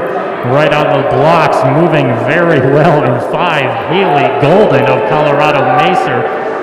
Walker unattached on the outside. Right, this is all Haley Golden is. Booker closing the gap here in lane 4 for the Mountaineers into the home stretch. A great paced run here for Booker. She gained through the turn and she's going to take it to the line. Maya Booker.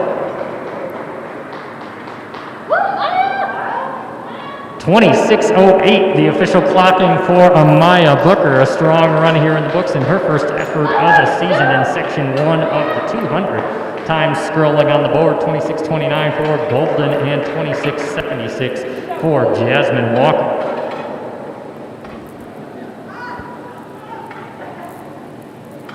That's going to take us to section 2 of 3 here in the women's 200. In 4, Maddie Botten, Colorado Mesa. In 5, Mackenzie Burt, Western Colorado. In 6, Jordan Pittman, Colorado Mesa. Section 2 of the women's 200.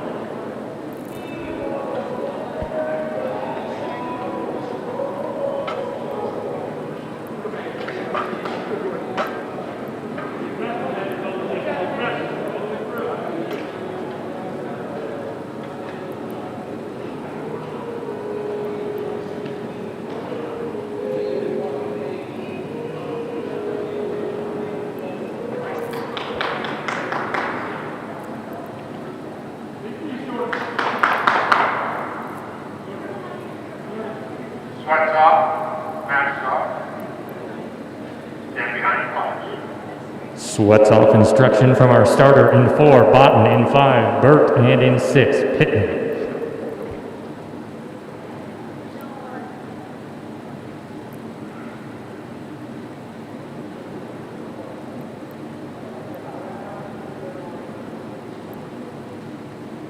On your march.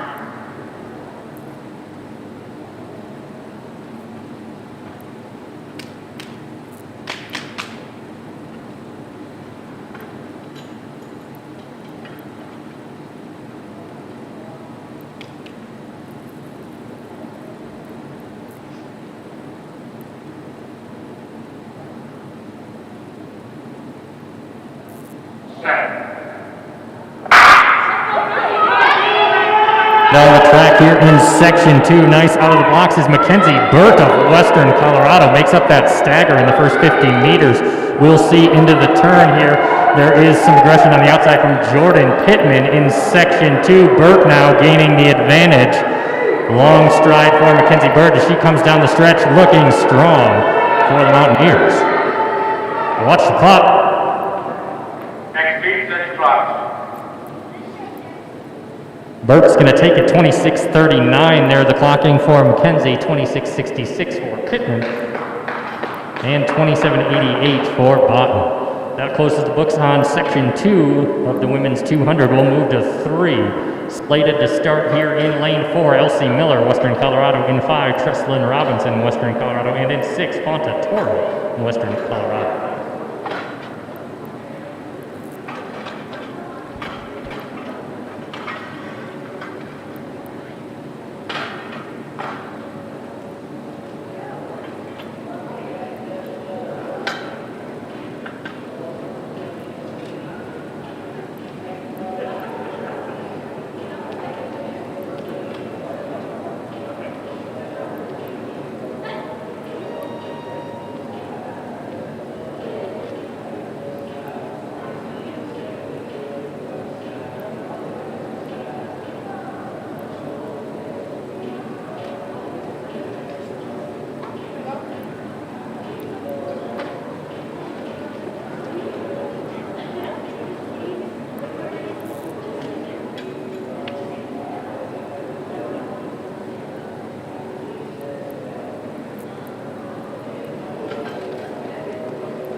Sweats off, masks off.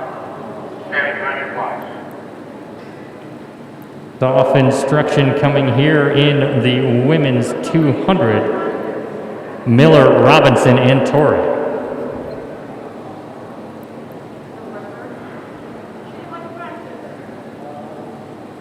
On your march.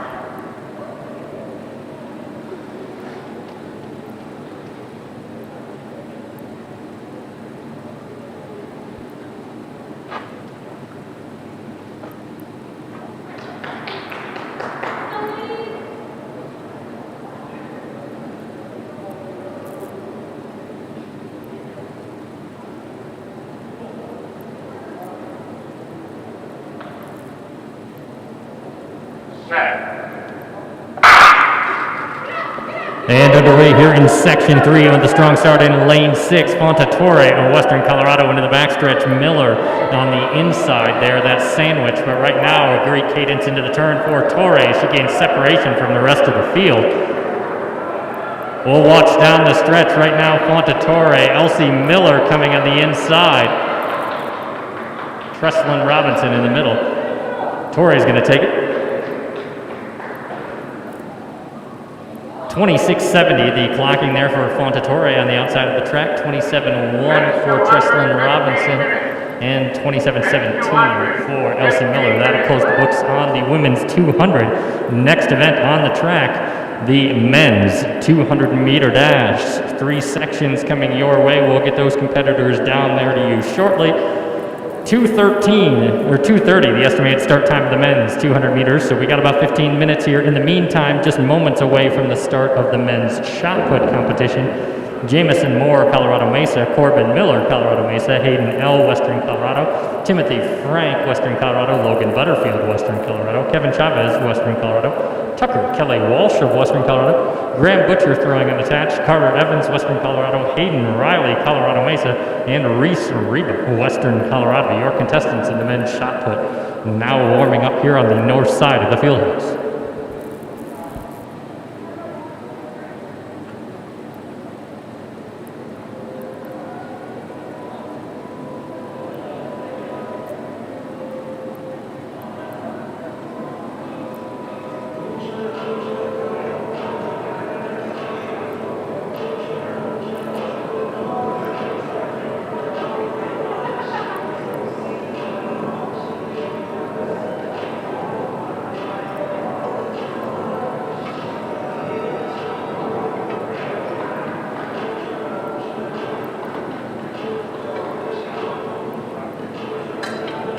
Final results of the women's 200. Your 8th place finisher, Maddie Botine of Colorado Mesa, 27.88. In 7th, Elsie Miller, Western Colorado, 27.17. In 6th, Trestlin Robinson, Western Colorado, 27.10. In 5th, Fontatore, Western Colorado, 26.70. In 4th, Jordan Pittman, Colorado Mesa. In 3rd, Mackenzie Burke, Western Colorado. Your runner-up today, Haley Golden, Colorado Mesa, 26.29. And your champion at the Western Slope Challenge, Western Colorado's Amaya Booker, 26.08.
And coaches and athletes alike, official meet time 2:25. So just a few moments away from resuming our action here with the men's shot put, the women's long jump, and the men's 200. With that in mind, let's get the field for you here in the women's long jump. They are warming up. Slated to jump here in order of jumpers: Nicole Lewis, Western Colorado; Kaylee St. Pierre, Colorado Mesa; Shea Chenoweth, Colorado Mesa; Kiana Jackson, Colorado Mesa; and Cheyenne Deloach, Colorado Mesa. Strong jumpers there for the Mavericks on the back end of this rotation, so we should see a good field here in the women's long jump. Again, they are coming your way. We're getting that pit raked, getting final instructions from Coach Cole, and we will get them underway. The men's shot put about to begin here, and the men's 200, next event on the track. Section 1 of the men's 200 meters. In lane 4, Dakota Merritt, Western Colorado. In 5, Elijah Williams, Colorado Mesa. And in 6, Dominique Bobo, unattached. Dominique with the fast time in the entries, but Williams, the man with the performances on the day here. He has run 6:88 and 6:85 today. So Elijah seems primed for a great effort here at 200.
And we'll get a sweats-off call to start here the men's 200 meters. Dakota Merritt, Elijah Williams, and Dominique Bobo. Section 1 of 3.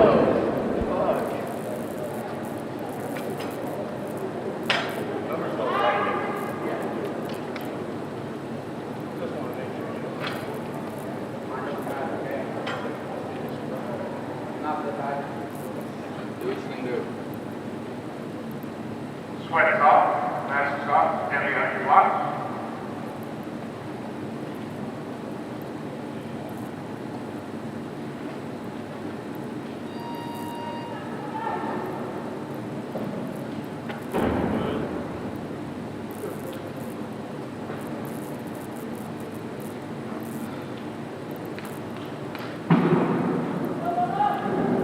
Lane 5, are you with us? No, yeah, I'm paying attention. Fine, yeah. I'm listening. I apologize. On your block.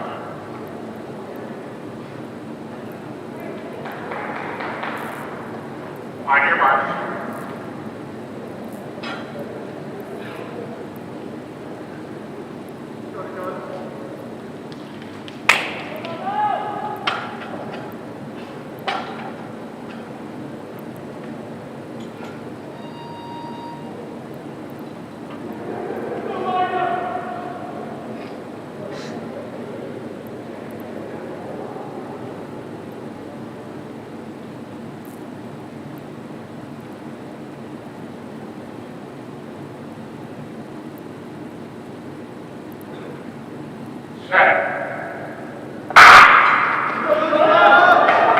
Here, section 1, and Elijah Williams eating up the stagger early here in lane 5. Bobo, who is outside, not ready to surrender yet through the turn. Dominique Bobo running unattached. Looks like he's got a good stretch run in here as Williams tries to close it out, but it's going to be the man on the outside.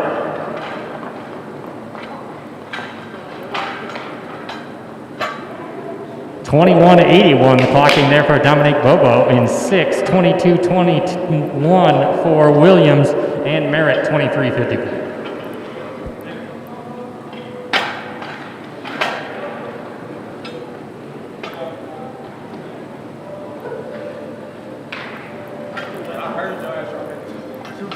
That'll turn our attention here to section 2 of 3. In the men's 200, in 3, Nate Jackson, Western Colorado. In 4, Tyler Catrone, Western Colorado. In 5th, Jawarren Smith. In lane 5, Jawarren Smith of Western Colorado. And in 6th, Kennedy Martinez. Folks, doing a little check here. I almost didn't see this. We've got another new Fieldhouse record. Congratulations, Dominic Bobo. 21:81 takes it by 200ths of a second. Elijah Gilbert is no more.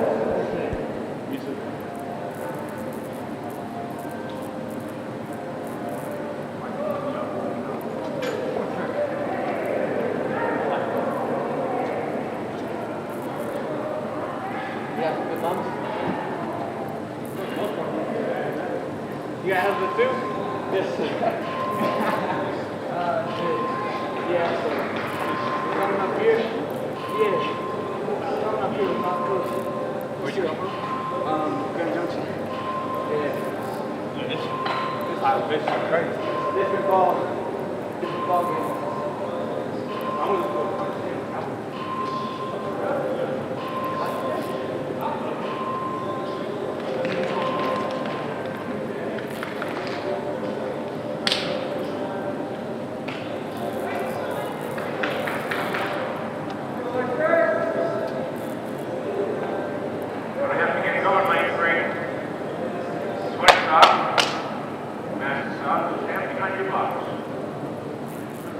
To Jackson, Catrone, Smith, and Martinez.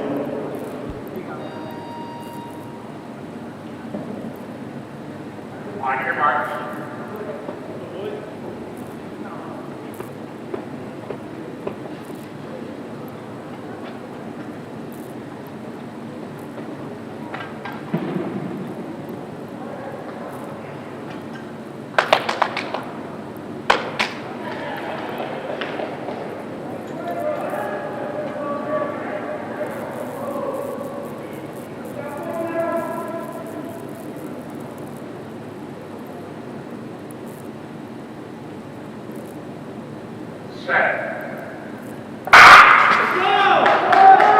Start here in section 2, Jackson, Catrone, Smith, and Martinez. Out in lane 5, running aggressively, Jawarren Smith, the Fountain Fort Carson product. He is taking that stagger on Namba. He's going to take it into the stretch. Jawarren Smith looks strong here, powering away in section 2. Namba on the outside. Sorry, Kennedy Martinez on the outside.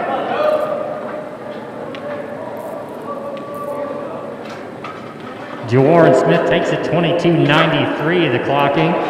On the outside, Kennedy Martinez 23:07, Catrone 24:02, and Nate Jackson 24:05. That closes the page on section 2, takes us to section 3.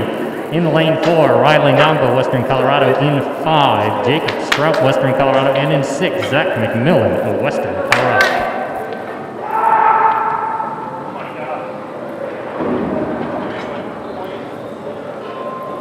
Throwing in the men's shot put competition that is underway here. And we are also jumping in the women's long. I see a 5:27. Thank you for those indicator board masters. Victory, David, appreciate you. Let me keep that rolling here. In the order of jumpers, that should have been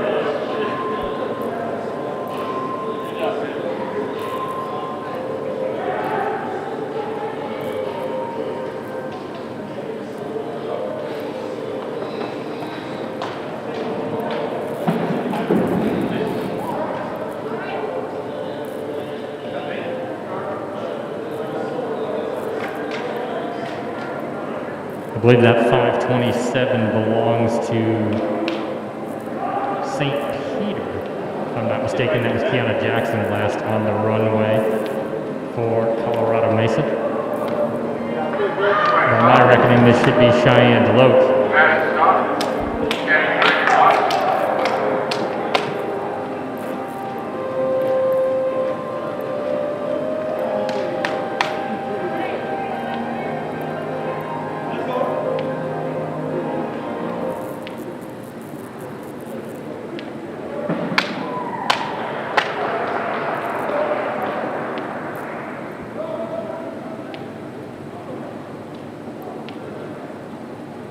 On your mark.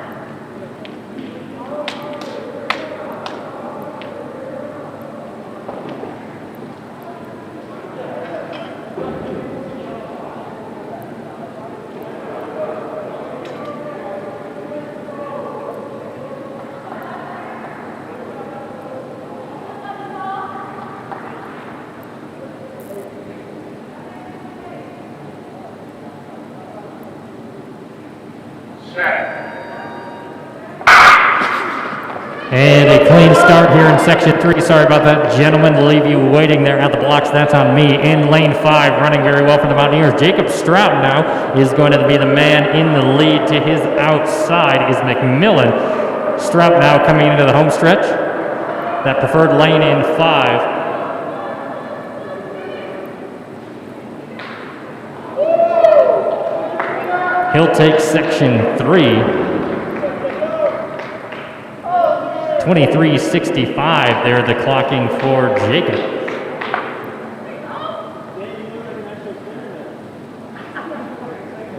And back in the women's long jump, I believe Deloach's first jump, 5 meters 39. Chenoweth there for the Mavericks, I believe.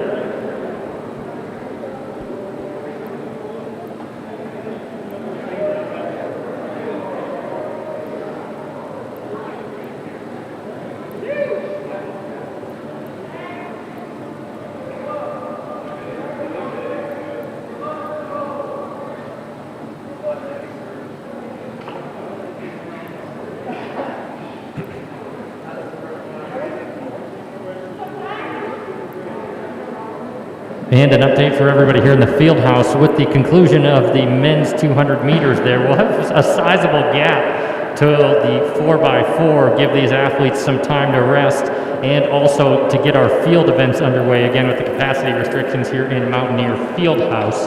We will continue on and close the books on the running events at 3:30. Current meet time is 2:38.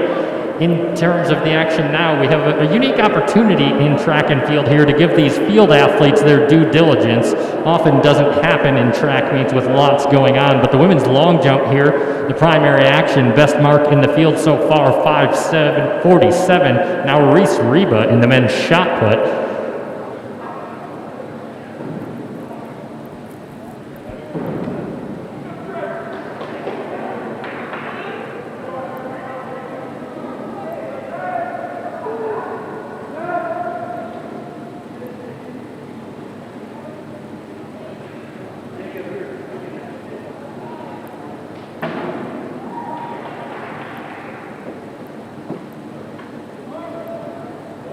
And out of the pit there, Jackson for Colorado Mesa, a fair attempt. We'll see the mark.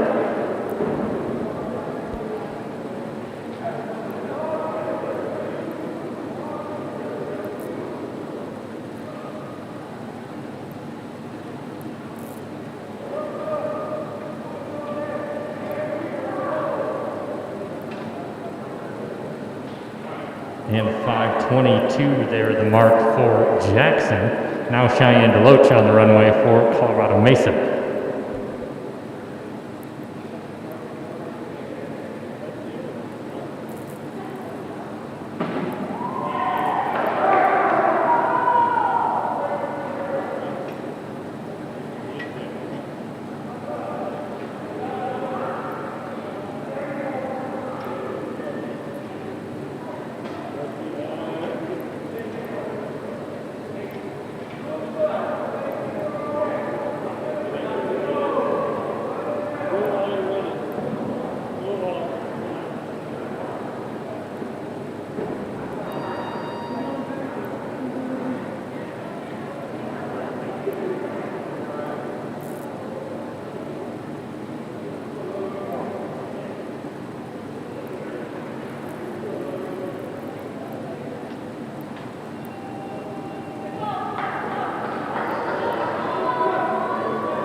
And a fair jump there for Lewis here in the women's long jump competition.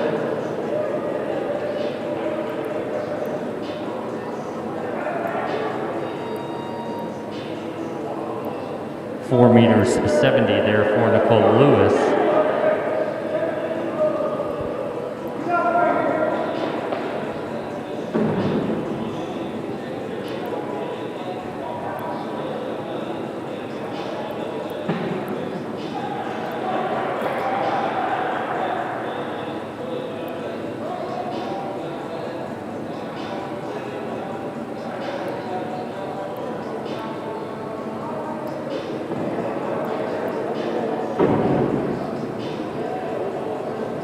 Meters 10 there for Kaylee St. Peter.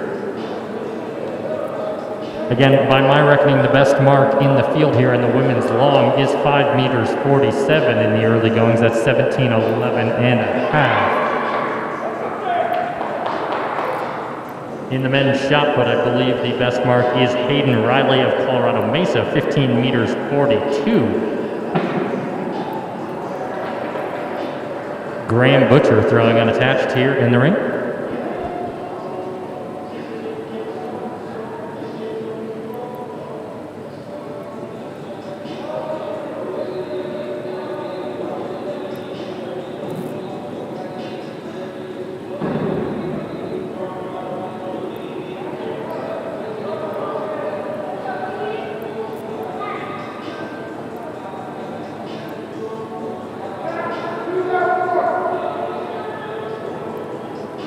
Runway in the women's long, Kiana Jackson of Colorado Mesa.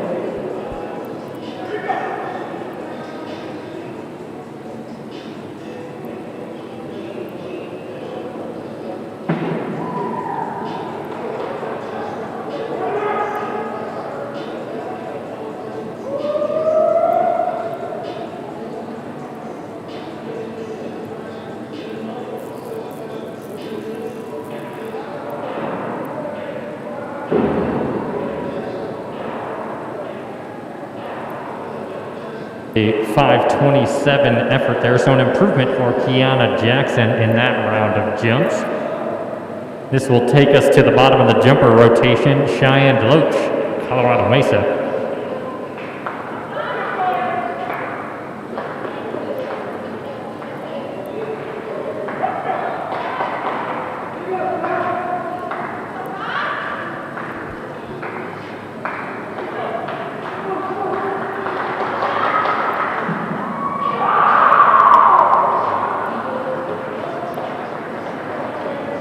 Elevates off the board nicely there in the women's long. Let's hear the mark.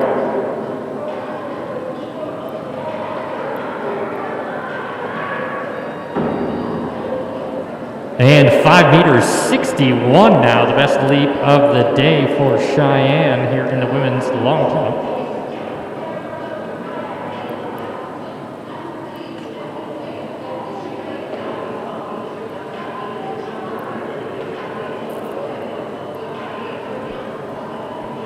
Now out to 18 feet 5 is Cheyenne Deloach here so far in this competition. I believe that ties her personal best indoors. I'll have to look that up in the old book of track and field teefers. Reese Reba now in the ring for the shot put, 15:45 on the last throw from Riley. Reese keeps it in the circle.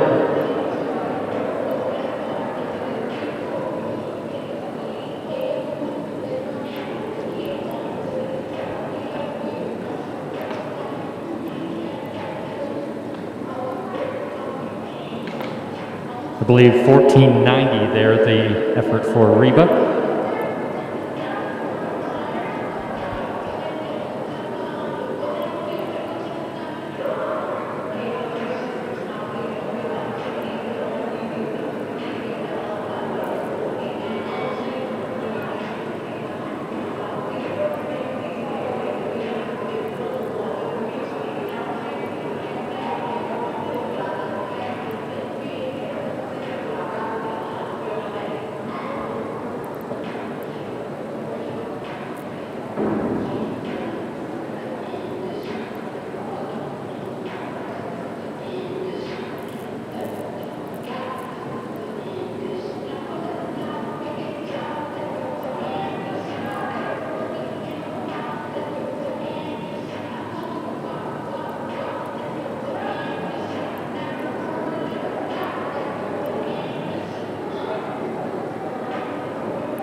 Women's long jump, we are re-warming here for the final 3 jumps of that competition, moving into the final. Again, the best mark of the day is that 5 meters, 61, 18 feet 5 from Cheyenne Deloach. Jumped the gun a little bit, folks, there. Her personal best in this event is 5 meters, 77. So plenty left in the tank for Cheyenne today as we go to the final 3 rounds of jumps in the women's long, continuing to throw here in the men's shot put as we also start the warm-ups for the women's pole vault competition.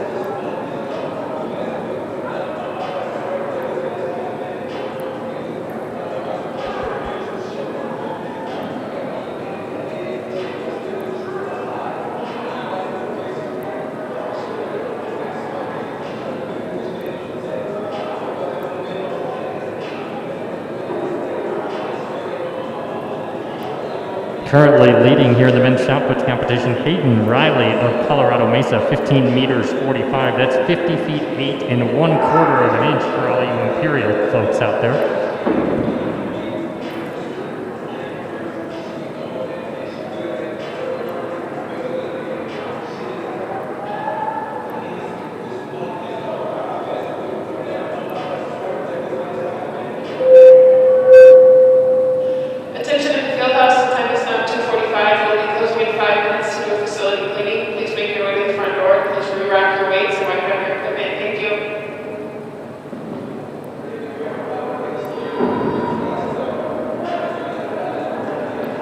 And they may rack the weights in there, but we're going to keep making gains out here in the field house at the 2021 Western Slope Challenge men's shot put. Kevin Chavez, the last man in the ring for the Mountaineers. That's going to take us to Tucker Kelly Walsh now for Western Colorado. The women's pole vault forthcoming, Lydia Dawson, Colorado Mesa, Laura Brignoli, Western Colorado, and Troy O'Brien of Western Colorado, the 3 women slated to start that competition here. That should start in a little over 10 minutes. And again, we will ready for the final 3 jumps of the women's long jump. Currently leading here, Cheyenne Deloach with a 5 meters 61. Then Shea Chenoweth, I believe, has jumped 5:47 on consecutive jumps in the second round and third. Then Kiana Jackson and Callie St. Peter both have 5:27s to their best on the day.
And a 15.68 there for Hayden Riley. So his 3 throws, all improvements so far on the day. Now Reese Reba, Western Colorado.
And in the 4th round of jumps here in the women's long jump, that's going to take us to Shea Chenoweth. She's got a 5.47 to her credit today. They're just out over 17.11.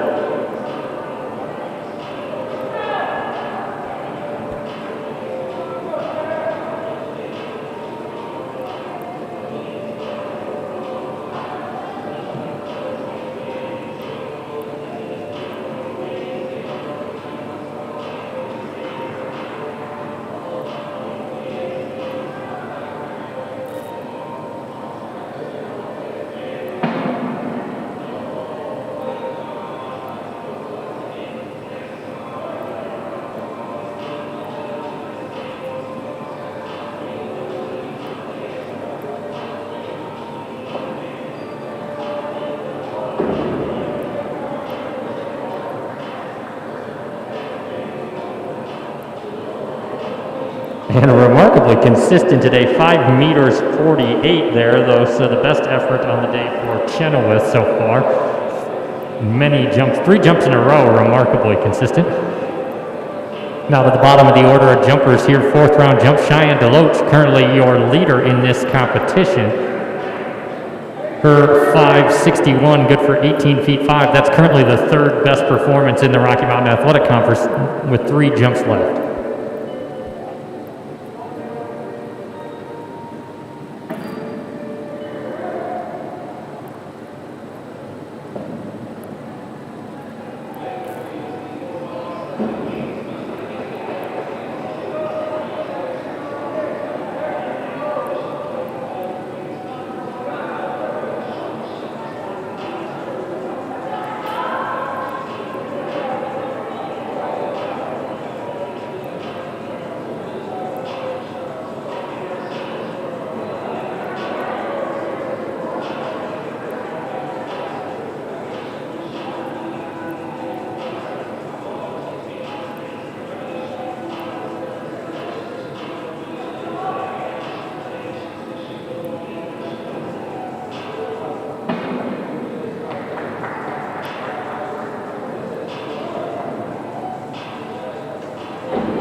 And a clearing jump there for Chenoweth in the women's long.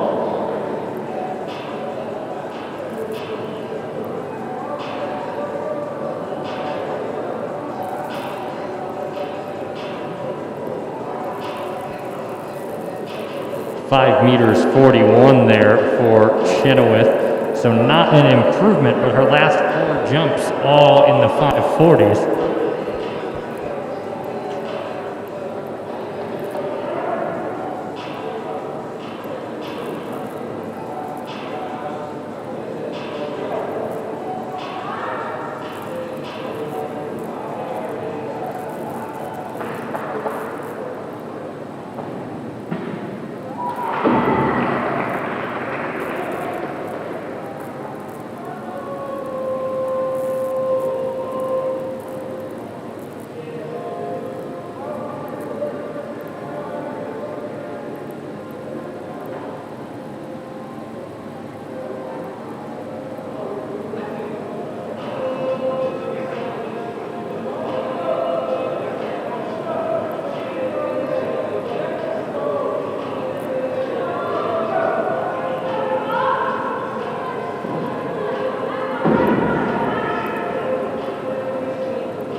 And back on the runway in the women's long, Kiana Jackson of Colorado Mesa.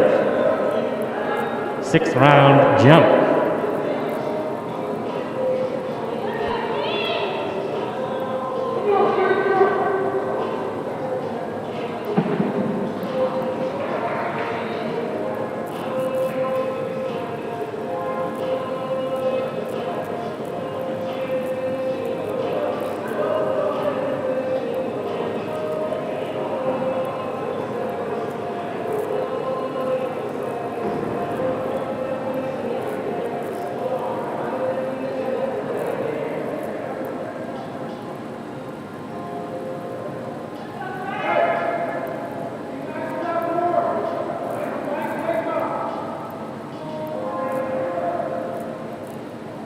And in the women's pole vault, we have a bar up here, and this is Lydia Dawson of Colorado Mesa, her teammate on the runway in the women's long, Chenoweth.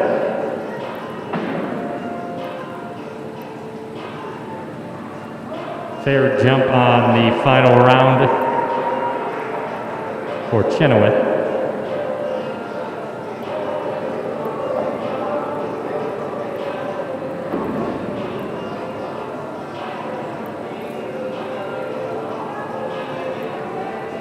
.508, so not an improvement there, but a string of 540 efforts today for Chenoweth. So a great day there for her. Back in the long jump, final jump of the competition. Let's give some attention here to Cheyenne Deloach as she is on the runway for the 6th time today.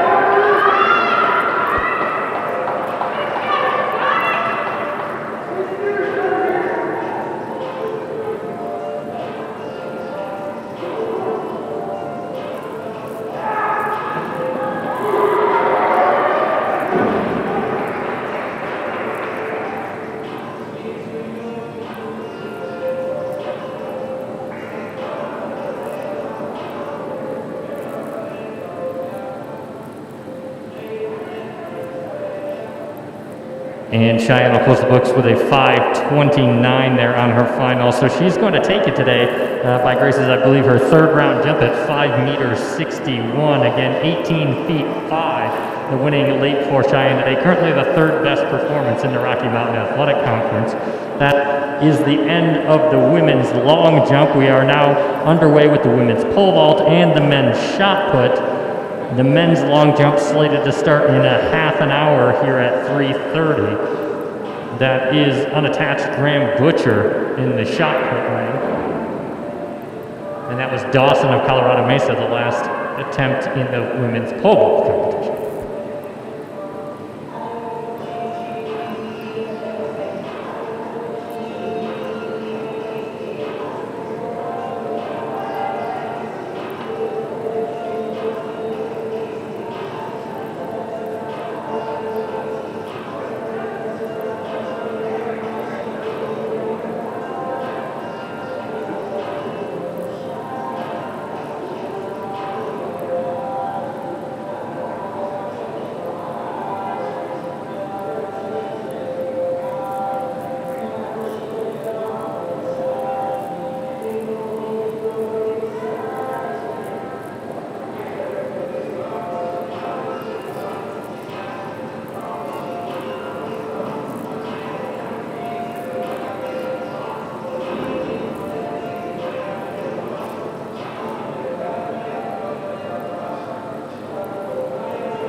And a clearance there for Dawson in the women's pole vault.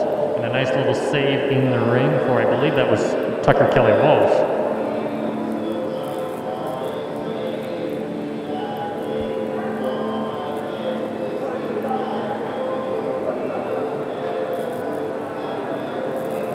And back into the ring here throwing in the finals. This is Reese Reba of Western Colorado.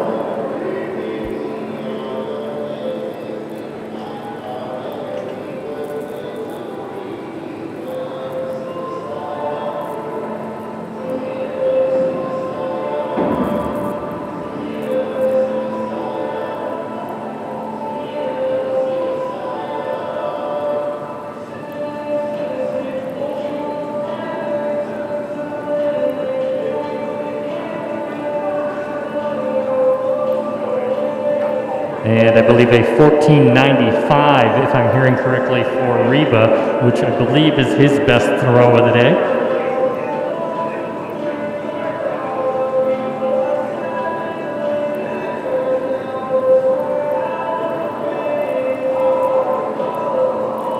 And into the ring here, leading this competition, is the man Hayden Riley from Colorado Mesa. He's out over 50 feet 8 today. 15:45, I believe, still his best throw of the day. He eyes the sector, readies himself for a put.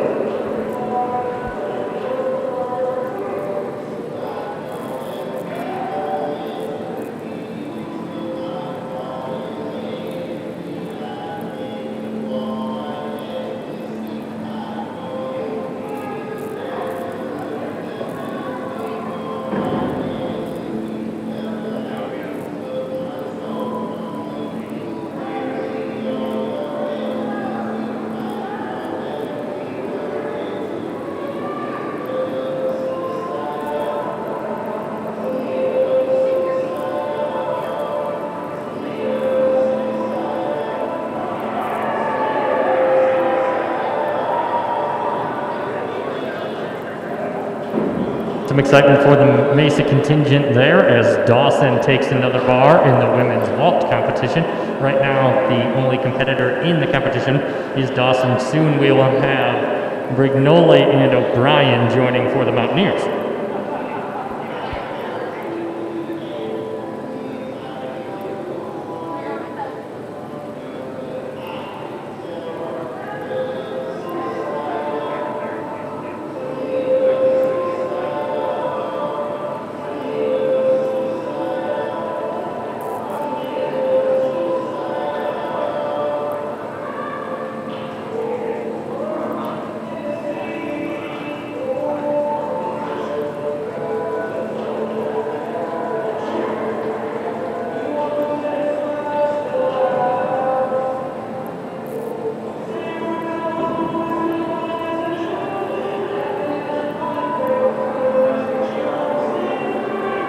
And a clearance there in the women's pole vault for Laura Brignoli of Western Colorado. Just a reminder, when they're finalized, if we could get the field event results from the long jump up to the booth.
On that indicator board. In the women's vault, bar now set to 3 meters 20.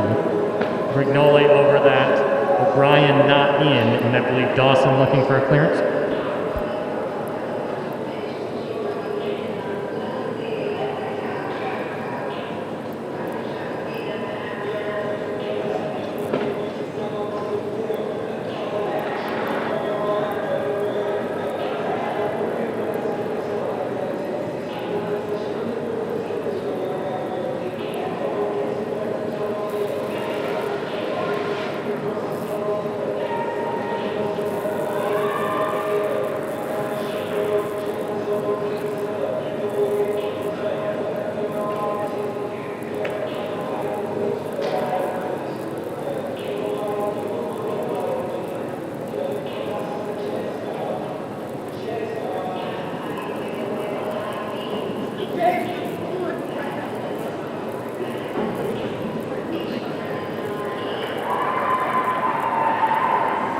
And another clearance there for Brignoli at 3 meters 20 in the women's pole vault.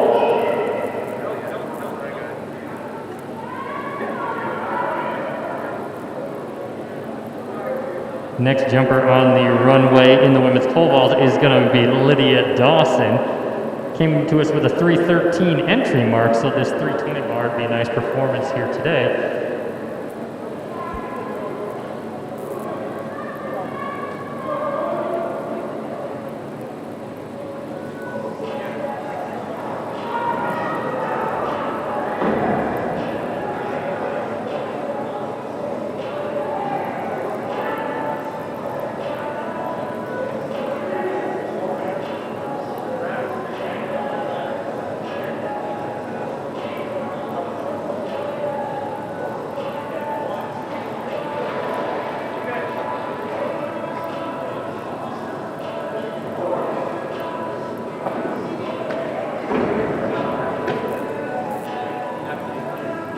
And from the looks of it, the best heave of the day so far for Reba will get the mark.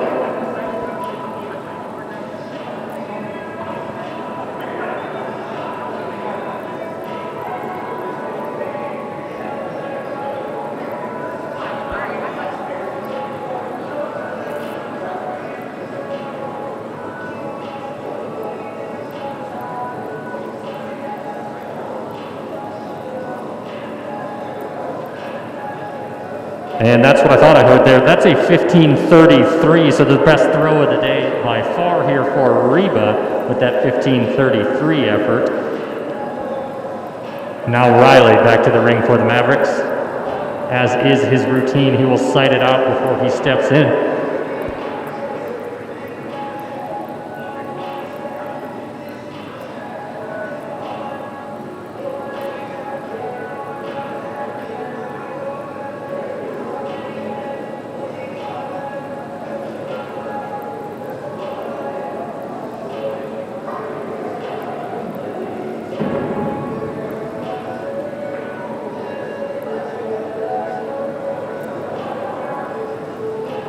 And Riley unable to stay in the ring on that one. An update on that 15:33 effort for Reba. That is 50 feet 3 1/2 inch.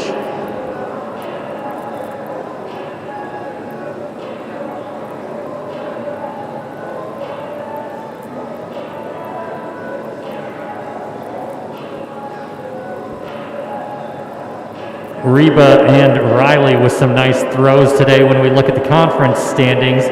15:45 is currently the fourth best mark in the conference there for Hayden Riley of Colorado Mesa. That 15:33 is going to be good enough for fifth in the conference standings there for Reba as he gets out over 50 feet 3 inches on the day. So a significant improvement there in his last throw for Reba. That closes the books on the men's shot put competition. The women's shot put will begin their warm-up process, and they will look to start at 3:30, I believe, maybe a hair after following some warm-ups. Men's long jump also slated to start at 3:30. Laura Brignoli on the runway in the pole vault.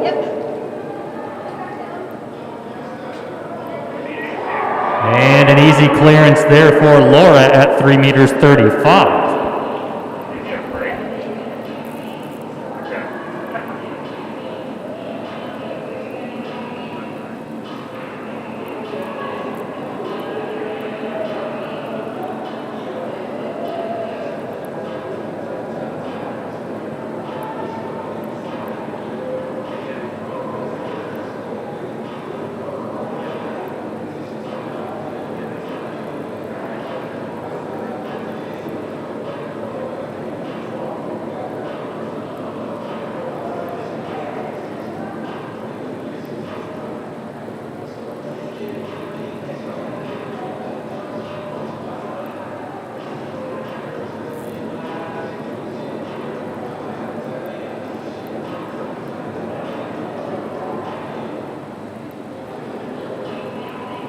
And a first look there at 3 meters 35 for O'Brien. She'll come back for another one. This bar set at 3 meters 35 for you non-pole vault fans. That's 10 feet 11 3/4 of an inch. So with that clearance there at 3:35, Brignoli moves from 10th all time for the Mountaineers to a tie for 9th all time.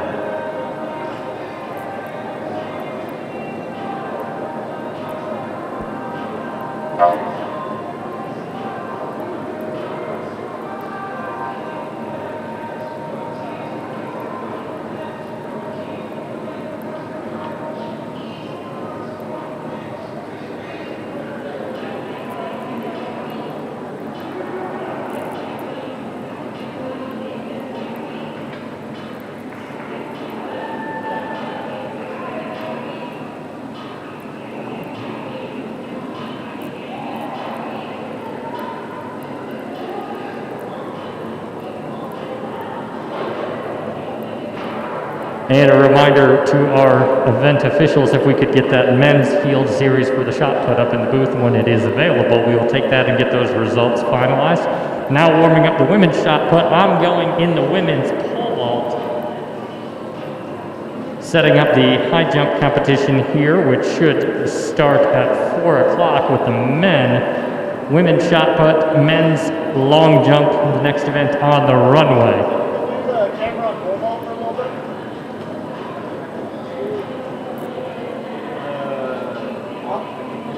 Yeah, just do a fixed camera like on the actual ball.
For 50 plus years now, the Mountaineer Athletic Association has been the official booster club for Western Colorado University athletics.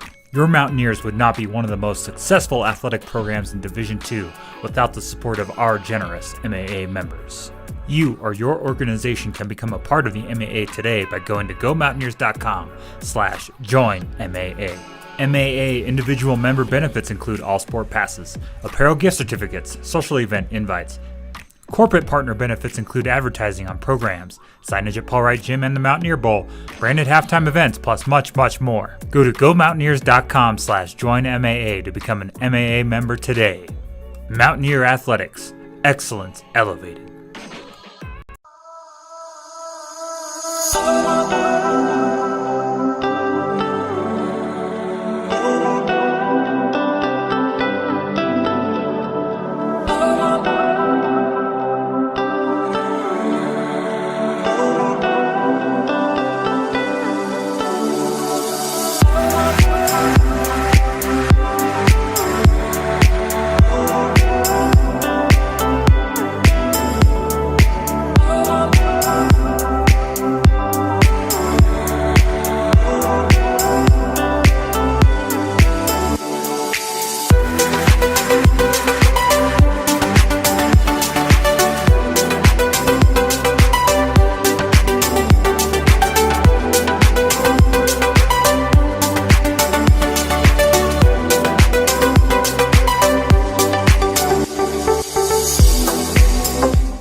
And back on the runway here, Laura Brignoli for Western Colorado, bar set at 3 meters 50.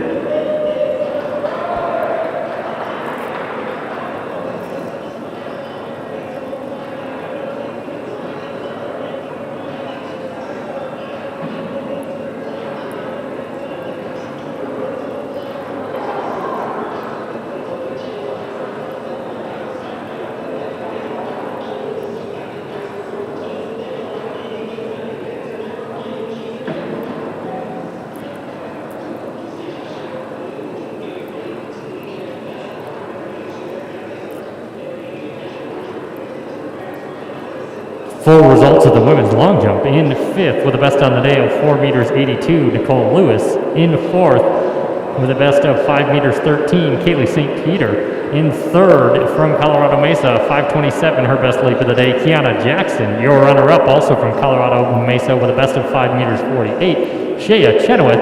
And your champion of the Western Slope Challenge, 5 meters 61 from Colorado Mesa, Cheyenne Deloach.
Women's 4x4.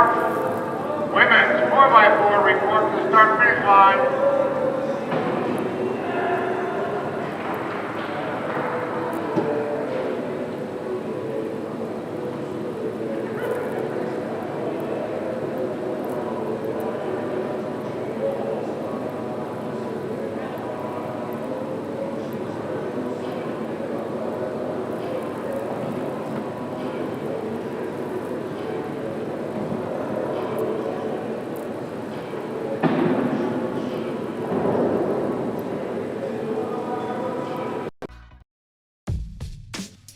This presentation of Mountaineer Athletics is brought to you by Alpine Orthopedics, BSN Sports, Gunnison Valley Health, Mario's Pizza and Pasta, Pepsi, Go Orthopedics, Gunnison Energy, Gunnison Radio, Holiday Inn, 5B's Barbecue, and the Inn at Tomichi Village.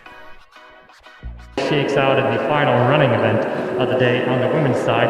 Then we'll close up the books on the running events in the men's side with the 4x4. Again, warming up the men's long, and one more jump for a clearance here at 350 for Brignoli.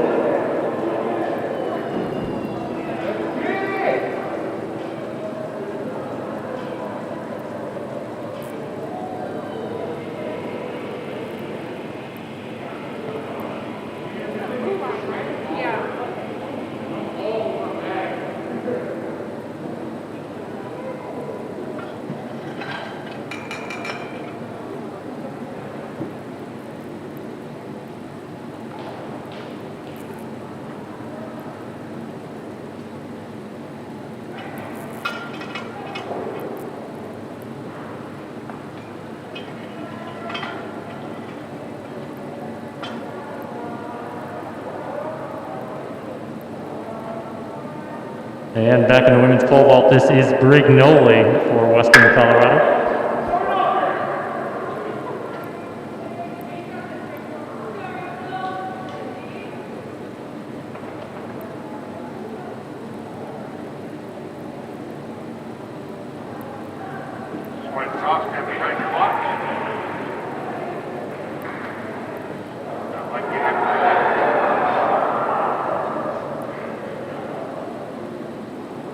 Find your marks.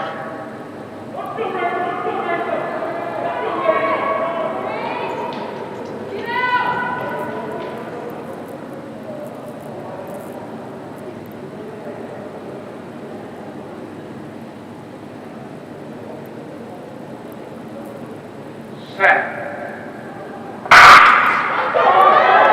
And we are underway here in the women's 4x4, and a great look there at 350 for Brignoli. That bar got a little bit of bounce.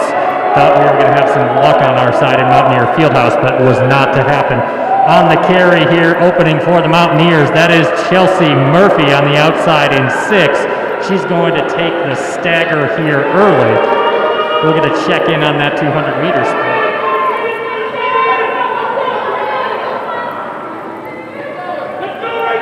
Halfway through the first stick here, and it continues to be Murphy down the backstretch. Colorado Mesa not going away as they look to challenge coming into the turn.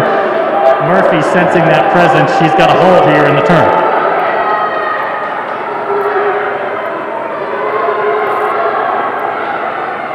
Down the stretch, Colorado Mesa coming in. They'll make the pass first. Murphy's going to pass to Portis.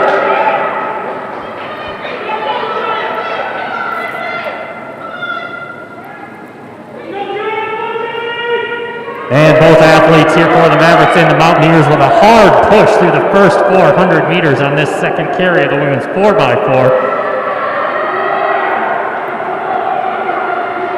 I believe that might be Trichler of Colorado Mesa. Portis chasing for the Mountaineers, but the gap beginning to grow here as Colorado Mesa heads to the backstretch. Portis starting to close in the backstretch, but will she have enough to get there into the turn?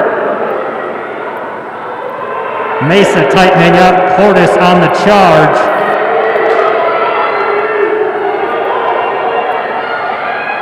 We'll go to the third carry here in the women's 4x4. 158 at the exchange for the Mavericks. We'll see if they can keep that cadence, run somewhere in that 356 range today. Depends on these final carries. Third leg on the track. I believe Jill Payne for Colorado Mesa and Fonta Torre for Western Colorado. 200 meters until the exchange, and the Mavericks stretching this one out.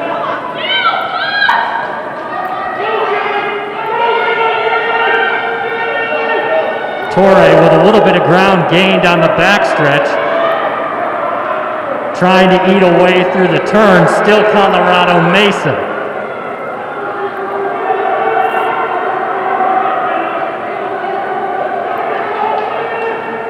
The gap about the same as we go to the final pass. Firor on the stick for the Mountaineers. She was the champion in the 400 today. Got a big gap here. Colorado Mesa with a smooth cadence on this final carry here.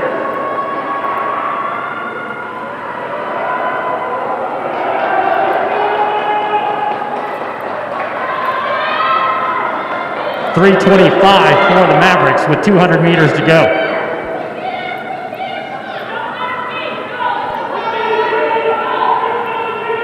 Into the backstretch. This one's been all Colorado Mesa since the first carry. The last 3 legs, now Fyror chasing for the Mountaineers. Not going to have enough to get there. 3:49 on the clock. A good run coming here for Colorado Mesa. Nice start to the season there. Probably a 3:57 low carry.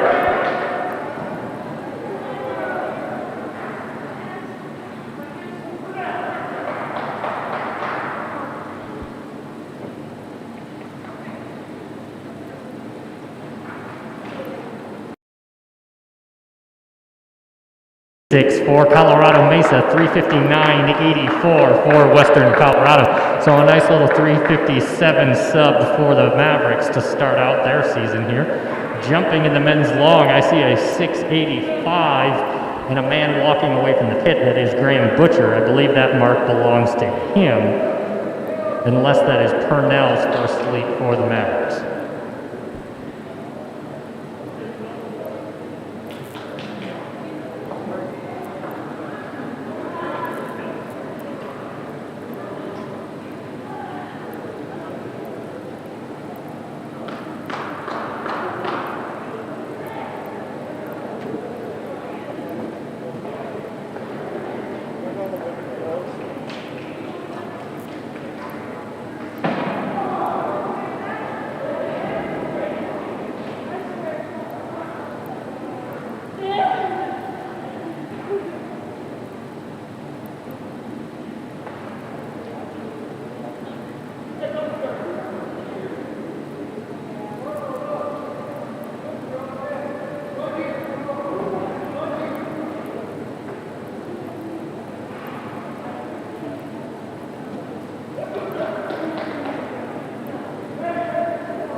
And as we ready ourselves for the men's 4x4, a little perspective there, that 3:56.86 effort for Colorado Mesa is number 2 all time in the indoor record books. Congratulations there to the Mavericks.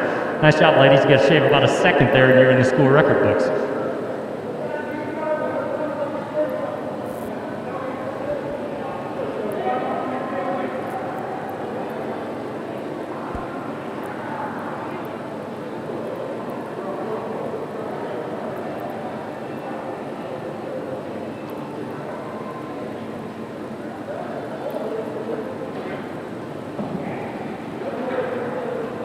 Last woman in the ring there in the shot put was Kelly Dry of Western Colorado.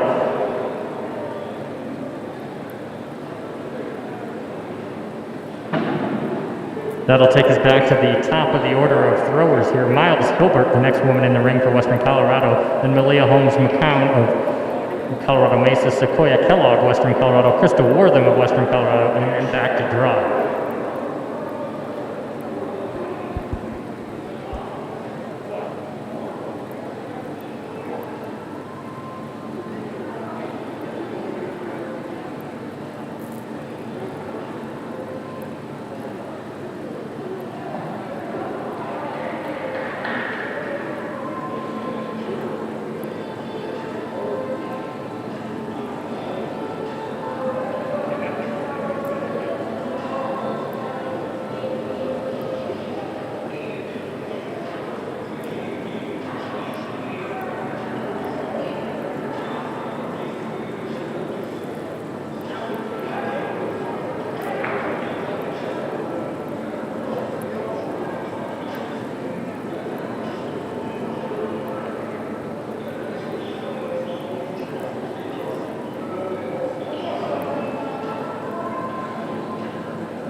In the women's shot put there, that was Holmes McComb in her second round throw.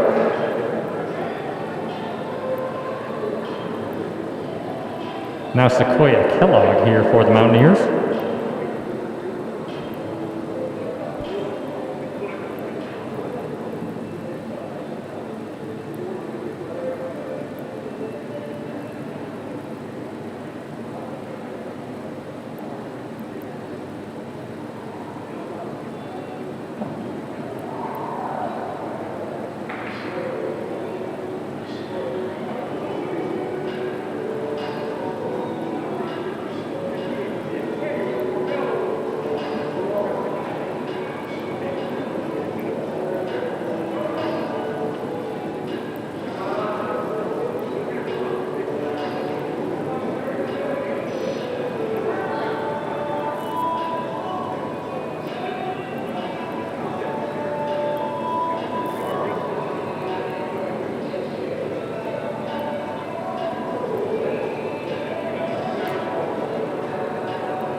And coming down the track here, the Maverick men for the 4x4. After the women's 4x4, now the Mavericks of Colorado Mesa currently leading the Rocky Mountain Athletic Conference in the women's 4x4 with that effort.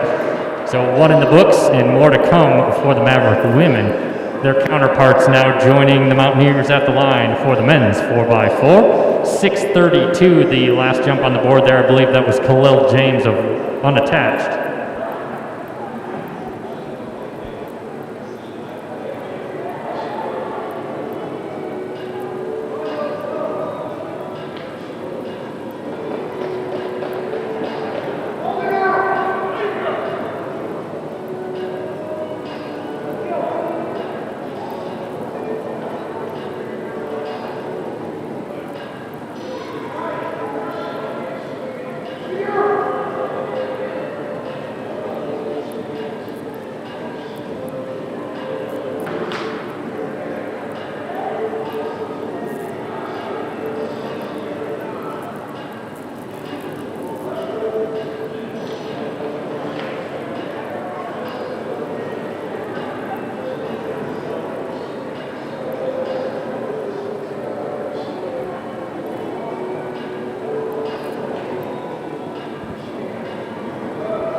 And that last leap there for Purnell of Colorado Mesa, 6:36.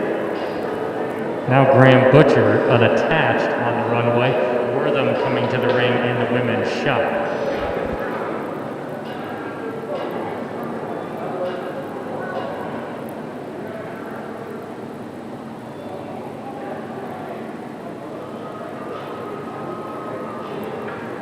And that last jump for Purnell, 6:36, 20 feet 10 and 1/2 inch. Now Butcher on the runway.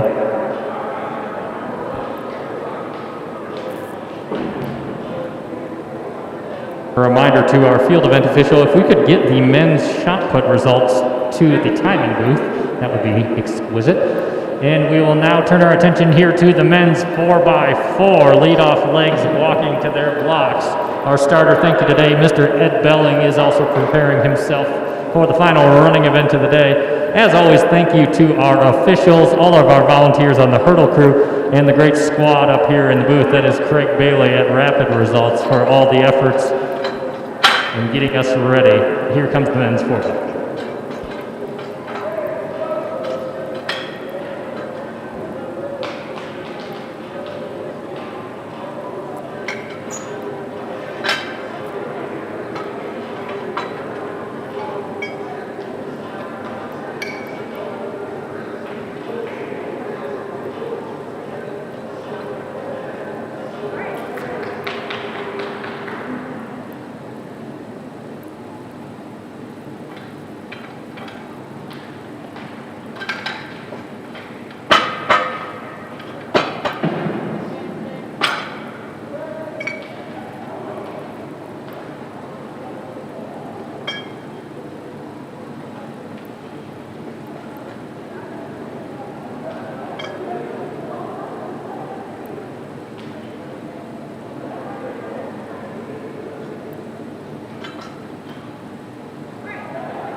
stops, Madison stop, and stand behind your blocks.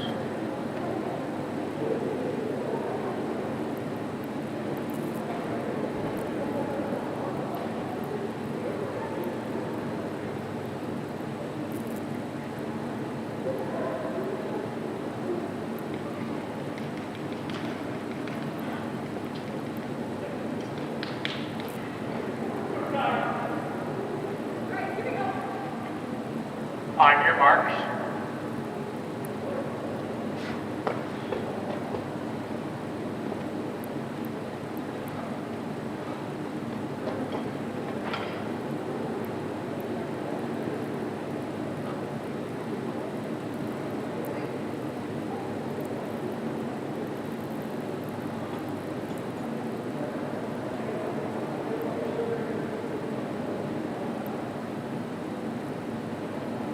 Stand up. Mesa, blue line.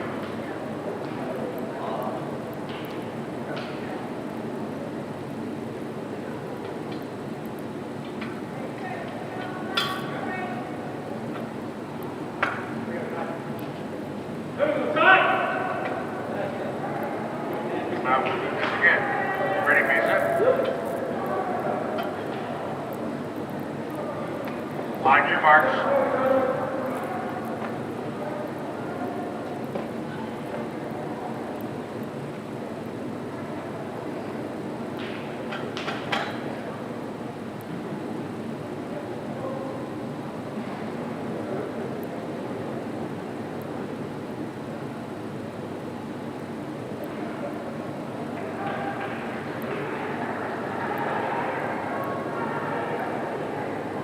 Set. And clean start here in the men's 4x4, making up the stagger early, or at least on the hunt to, are the Colorado Mesa Mavericks in lane 5. That Western A team out on the edge. I believe that is Paris for Western Colorado. At the break, it is the Mavericks. Catrone on the inside, and a long stagger here for Paris. Nobody really ready to jump into lane 1. Tyler Catrone on the early lead here for Western Colorado.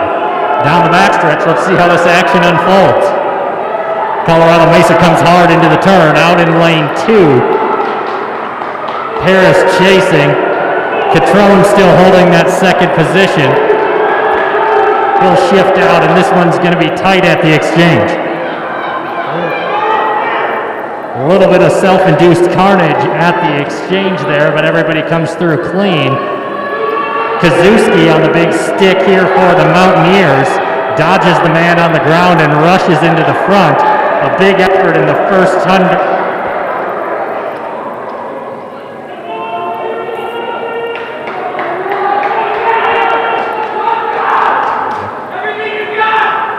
And we'll continue around here. 2 teams on the track.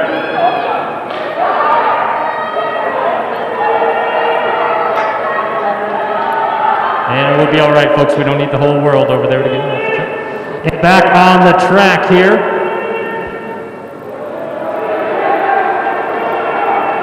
Colorado Mesa with the sizable advantage. We're going to go to the 3rd carry here.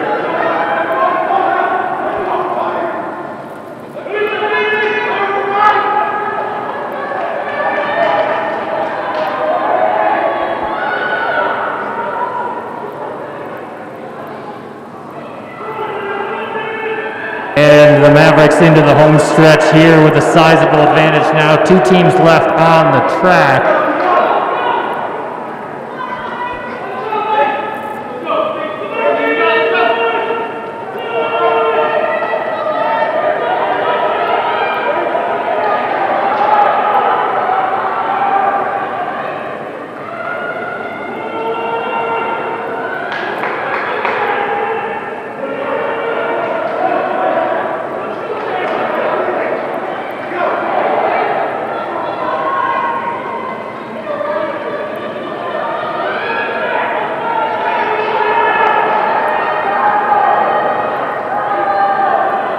To the turn, well away from the field here on this solo effort for the Mavericks.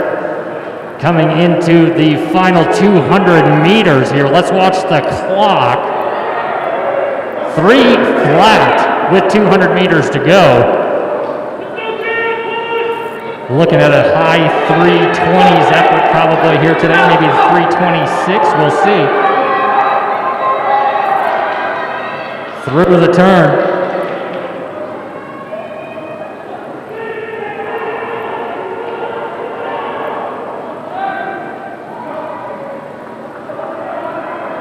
And at the line, that's going to be the Mavericks of Colorado Mesa. Official time 3:28:08.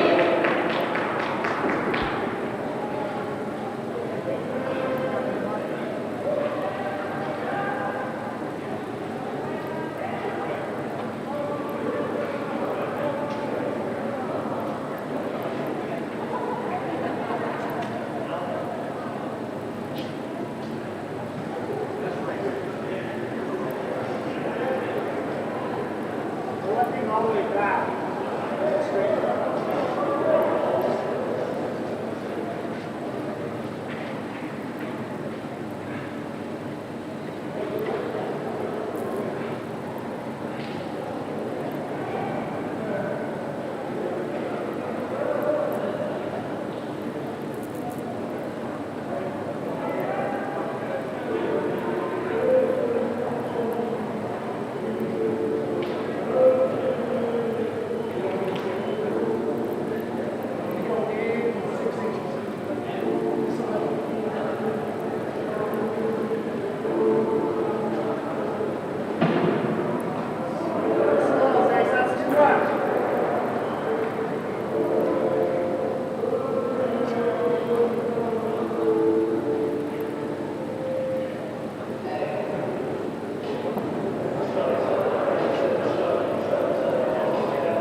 And back in the women's shot throwing in the final 3 throws of the competition. That last throw from dry, 10 meters, 29.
And a reminder of the ongoing action or the upcoming action here. Working through final throws in the women's shot. This is dry.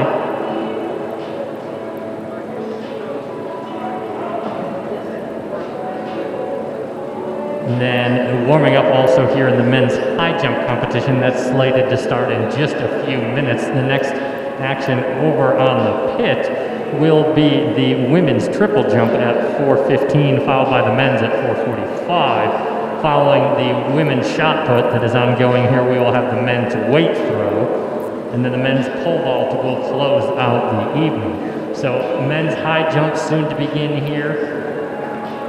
Warm-up time coming for the women's triple, and women's shot put now continues with Malia Holmes-McCone in the ring for Colorado Mesa.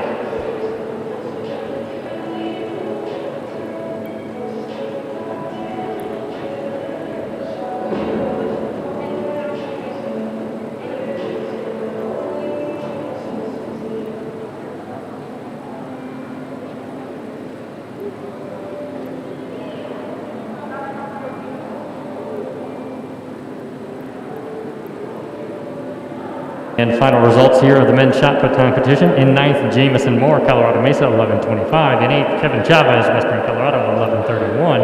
In seventh, Logan Butterfield, Western Colorado, 11:53. In sixth, unattached, Graham Butcher, 11:73. In fifth, from Western Colorado, Tucker Kelly Walsh, 11:80. In fourth, with a mark of 13:25 from Colorado Mesa, Corbin Miller. In third, from Western Colorado with a best of 13:49, Carter Evans. Your runner-up today from Western Colorado with a best of 15:33, Reese Reba. And your champion today at the Western Slope Challenge, 15 meters 68 for Hayden Riley of Colorado Mesa.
My name is Kyle. I'm the esports coach here at Western Colorado University. Program started when I got here back in February of 19. Western's very, very singular opportunity. Great location, beautiful countryside, and I feel that more indoor activities are a great way for students to socialize and compete.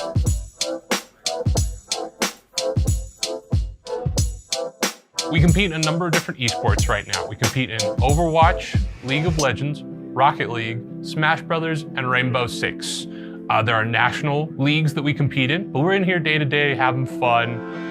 It's a great time for everyone. We've got hockey players, we've got people who sing in the choir, people who play in the band. We're all over the place, and I really appreciate that. There are a number of people in other sports who want to compete in their off season but don't want to risk hurting anything, and I think we're a great option for that.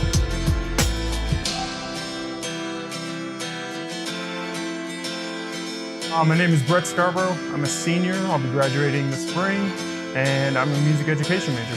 I was really just looking for some guys to play games with. It's a lot of fun. We don't have super high expectations. We're really just a community rather than a high competitive team. Obviously, we want to win, but having fun is a priority.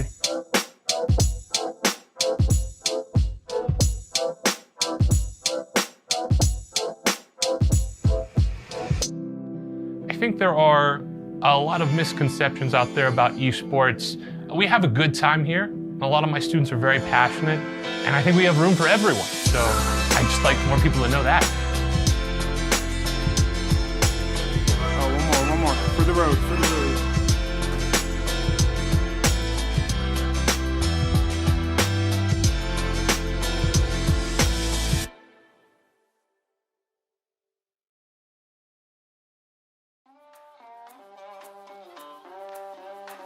Being on the rescue team is definitely an experience that you can't make anywhere else.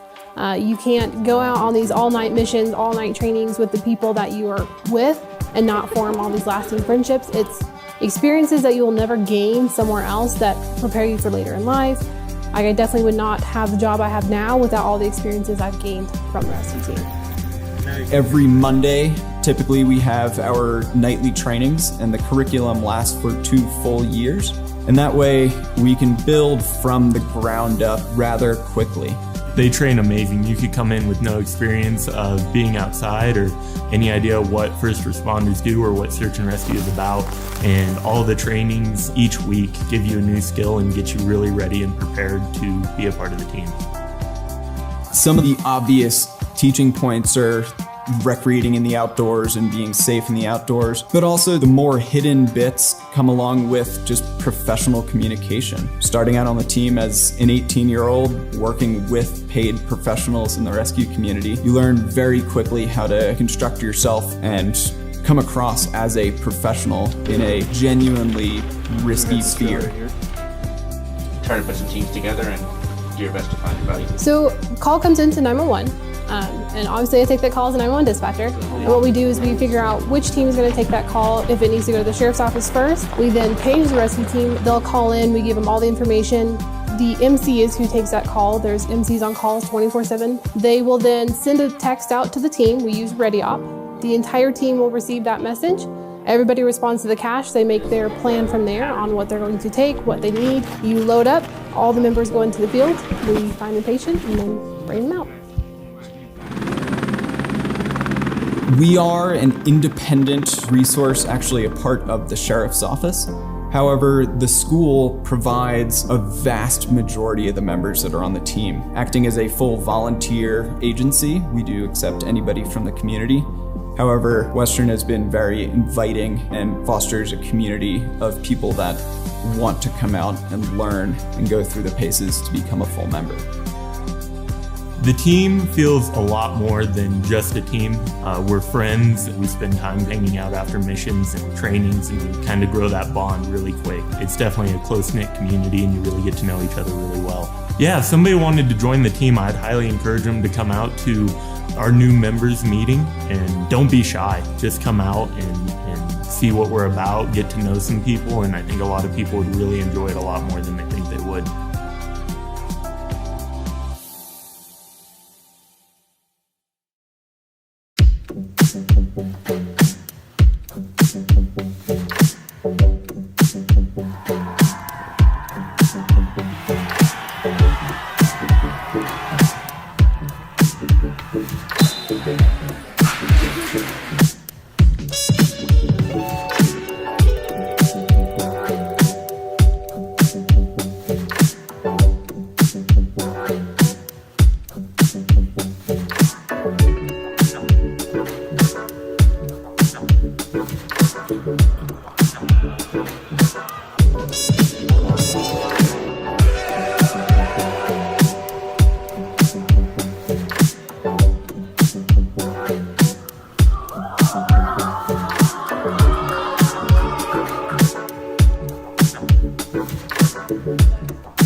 And competition back underway here in Mountaineer Fieldhouse.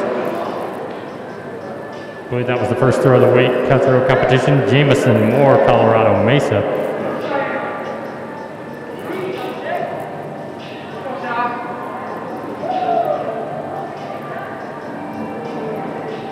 Forgive me, that was Corbin Miller. So now to our third thrower in the rotation. This is Logan Butterfield of Western Colorado. We've had some clearances as well in the men's high jump competition. Started that competition at 174 and 179. I believe now jumping at 1 meters 84. Looks like that is Zace Buckhold at 1 meters 84 for the Mavericks. Clean jump here in the women's triple jump. It's a Maverick affair. Deloach and Jackson will get her mark, and that's a clearance there for Buckhold in the men's high jump, 1 meters 84.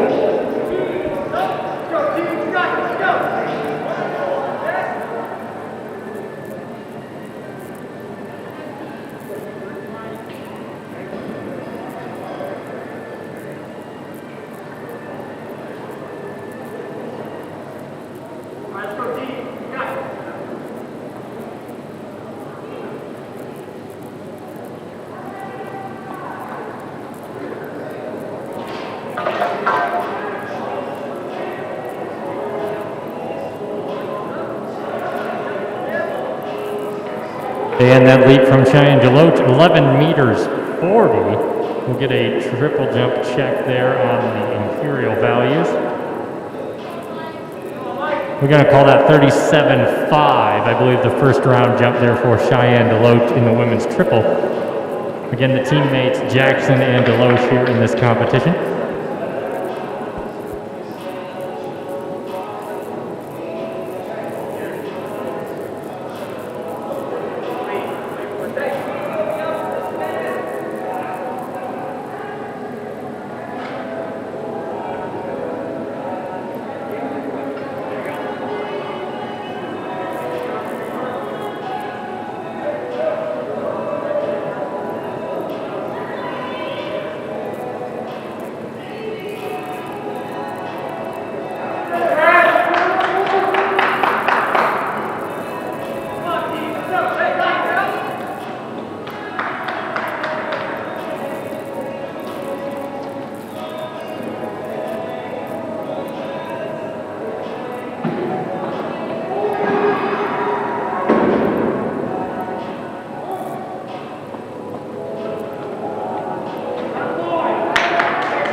Clearance for Parker there in the men's high jump at 184.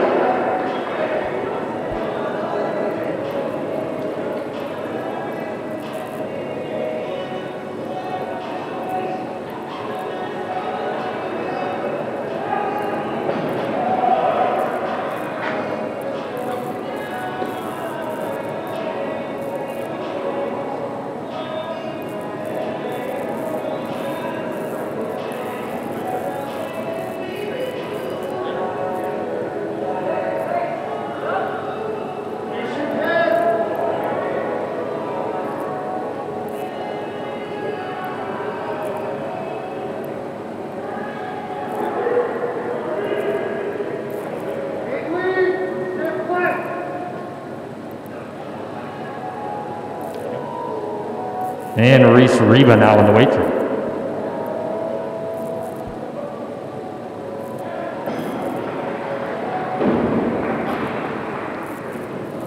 A good opening throw there for Reese Reba of Western Colorado.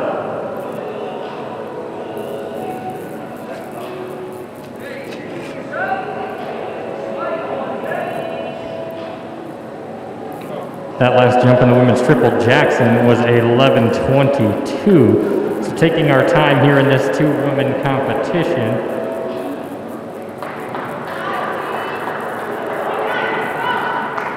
And the big man Brock Murphy now into the ring for the Mavericks of Colorado Mesa, a fine weight thrower. This one of his stronger events in the throwing arena. Holds that just inside the right side sector.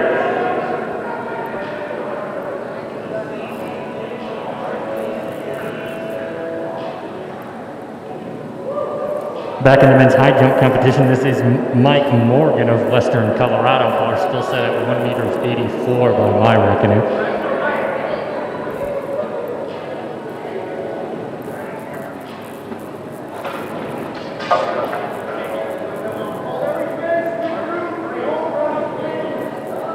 And a decent look there at 184. Couldn't hold over the top for Morgan.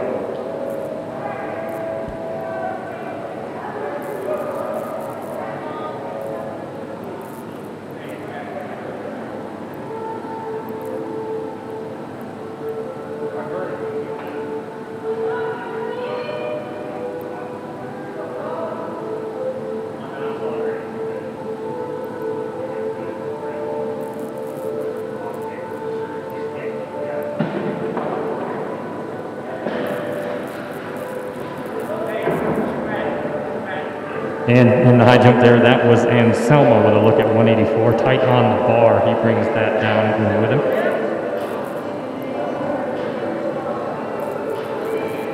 Back to the top of the order of throwers here in the men's weight throw competition. Now Butterfield for Western Colorado.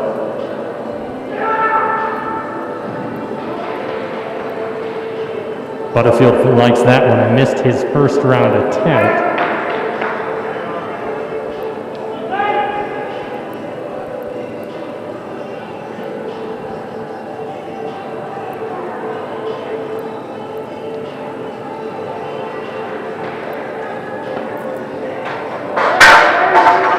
And in the high jump, no clearance there for Buckholm.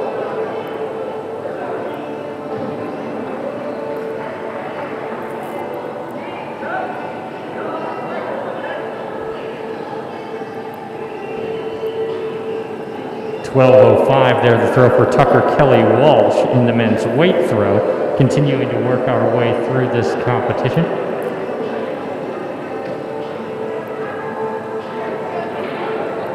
Looks like the next man competing here is Carter Evans for Western Colorado.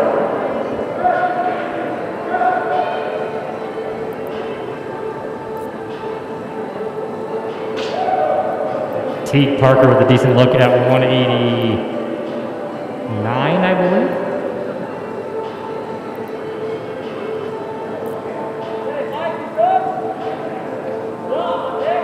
Still working our way through the women's triple jump competition.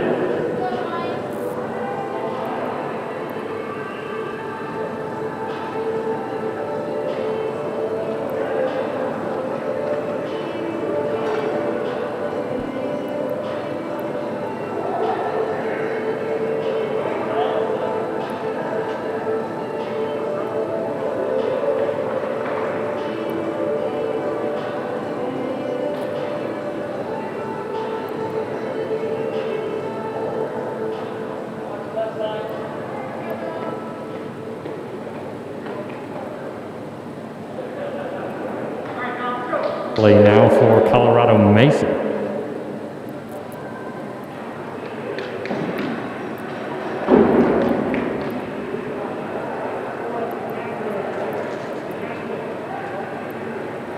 It's going to take us to Kevin Chavez of Western Colorado. Back in the high jump, that was Anselmo.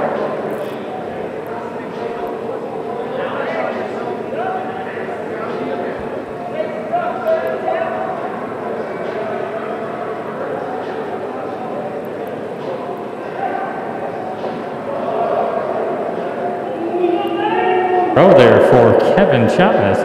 He was out 13.59 by my reckoning on his last throw. This looks like he's gained ground on that performance. There's a 14.41 best to his name, I believe.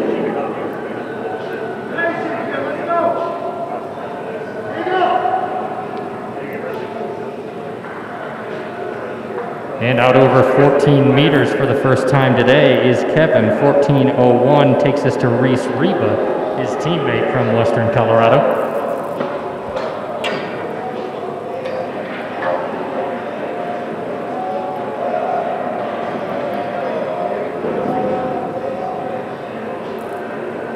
And Reba starting to find his swing here in the men's weight throw competition. That first round throw now in the second round of throws here.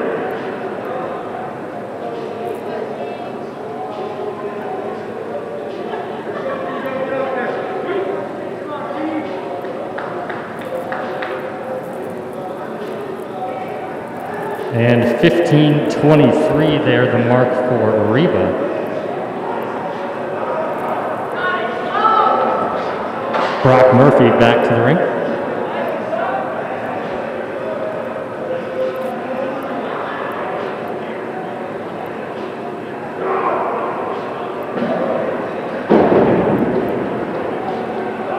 Flatlines that one out well into the 15-meter range.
And 15:62, I believe, was the last round effort there for Murphy.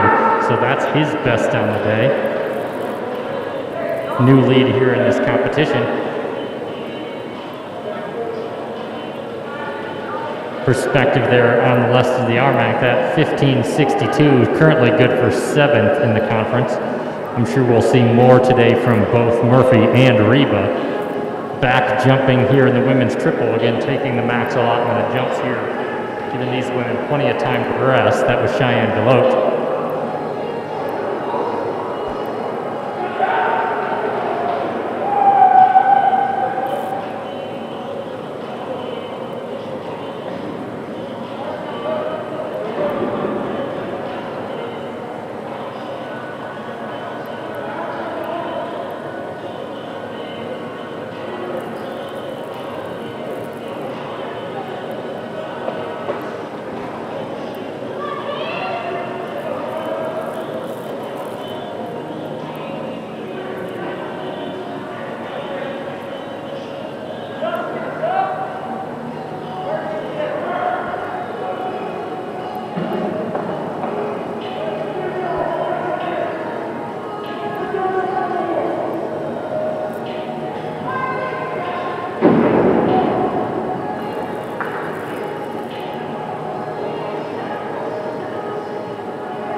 And back in the men's high jump competition, that was Justin Thompson with a very comfortable clearance there. He's got plenty coming in the track. Today, Hayden Riley, the last man in the ring in the weight throw competition for the Mavericks.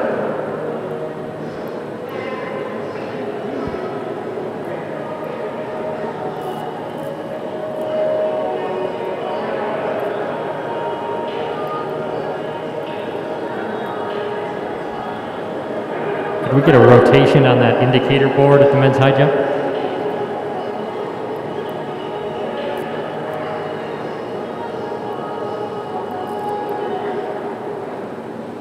And a clearance there for Anselmo of Western Colorado in the men's high. Anybody, please give me a rotation on that indicator board at the men's high jump. Khalil, Matt, anybody. I need like 3 seconds of effort from you.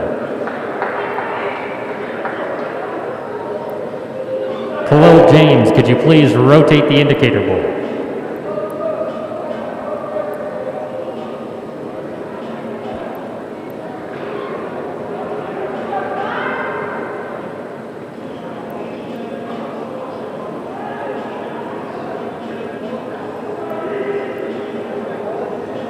And back to the ring in the men's weight throw competition here. Reese Reba of Western Colorado, and that bar there at 1 meters 94 on that last clearance for Anselmo. That means we're going to go up to 1 meters 99. 4s and 9s here in the men's high jump competition.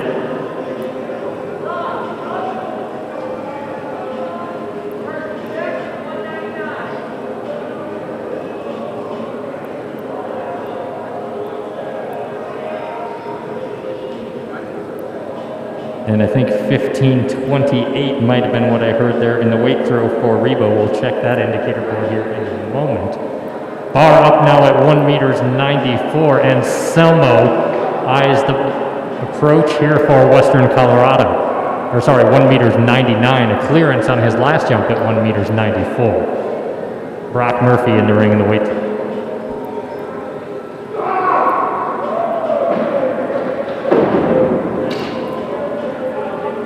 Looking at likely the best throw of the day so far for Murphy, but that's going to be close with his leading effort at 15:62. Two jumpers here at 1 meters 99, Anselmo and Thompson. Anselmo's had one look at that bar. Now we're going to see Justin Thompson. 16:22 that last throw for Brock Murphy, his best of the day in the men's weight throw competition.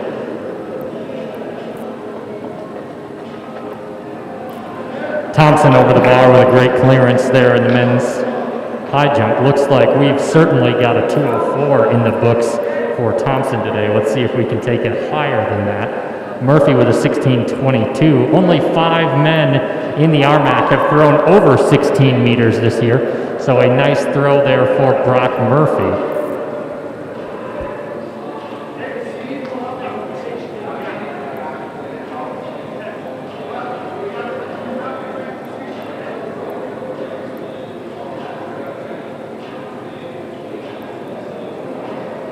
For reference, 16:22 is 53 feet 2 3/4 of an inch.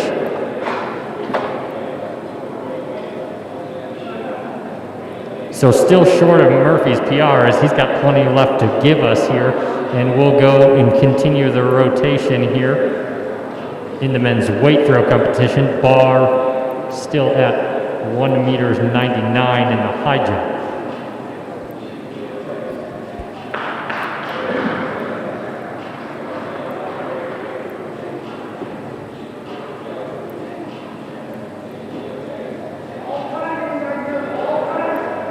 $11:38 on the board. I think the best effort so far on the day for Kiana Jackson in the women's triple. That's going to put her out in the range of 37.3, I believe.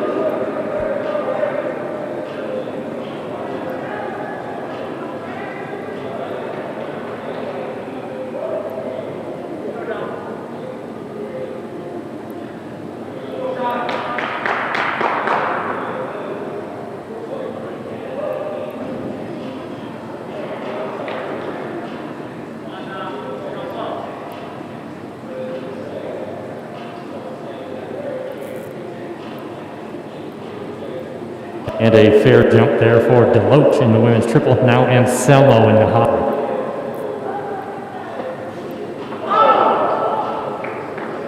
Real strong look there at 99 for Anselmo. Nice penultimate, nice plant. He'll come back to finish that jump in future weeks. 199 certainly looks like it is in his ballpark.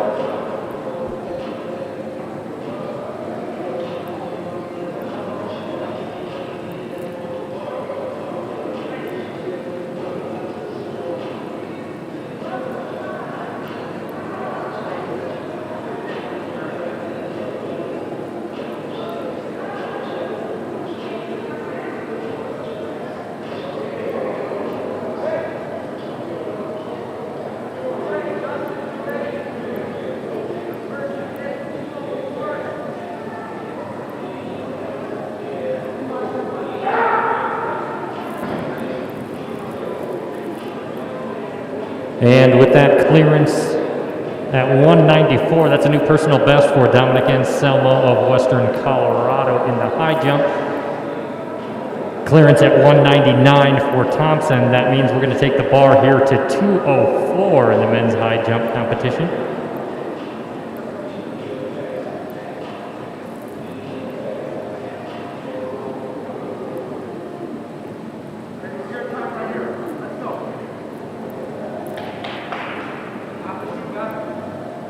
Currently, the best mark in the conference is 205 by Grant Redman of Colorado School of Mines. Hayden Riley now in the weight throw. Definitely the best throw of the day for Hayden there. Continuing to build a nice series of throws. We'll get a bar measurement and check in back in the women's triple jump. Kiana Jackson looks to be the next jumper for the Mavericks.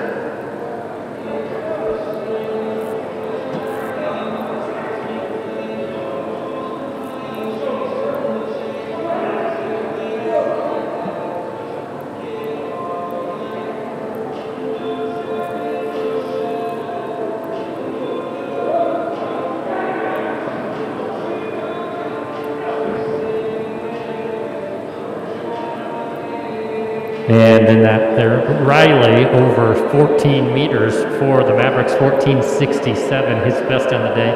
Measuring that 204 bar, 6 feet 8 and 1/4 of an inch will be the next height here in the men's high jump competition. Jackson slow out of the pit, but a legal jump.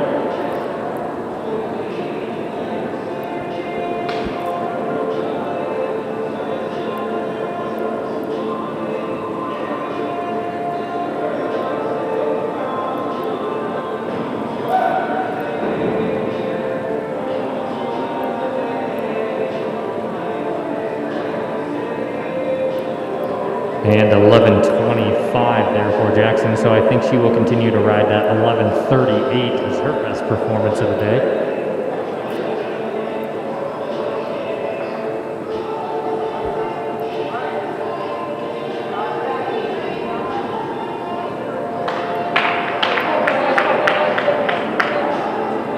And if I'm not mistaken, that was a 15:25 for Kevin Chavez, a new personal best by my reckoning.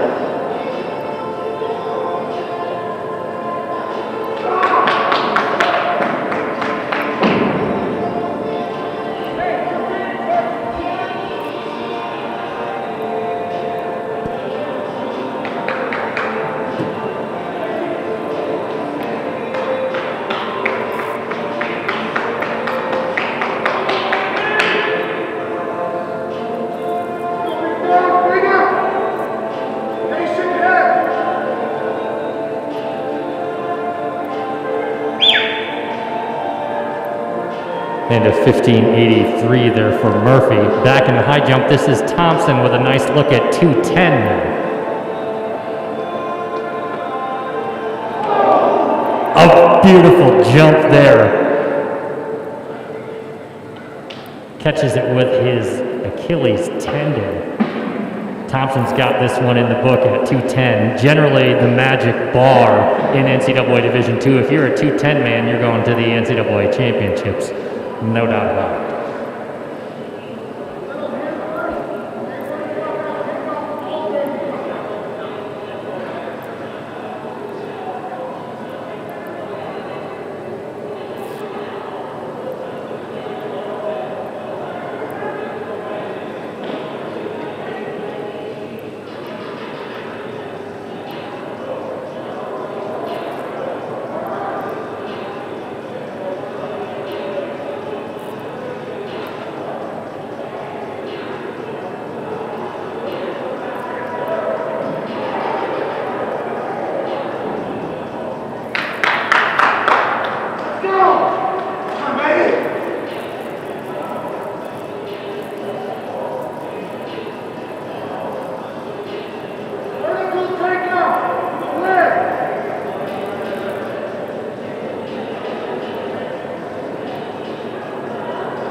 And 2 attempts in the book there at 2:10 for Thompson. He'll take a little breather here before he readies himself for another one. He's going to consult with coach.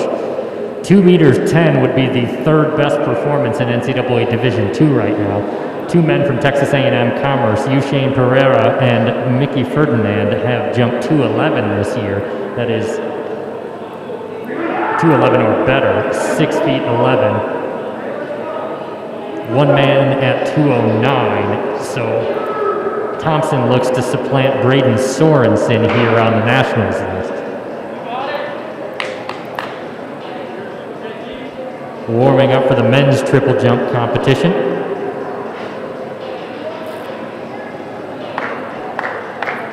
Walking back to his position, folks, Justin Thompson might like some support here in the men's high jump competition. Let's give it to him.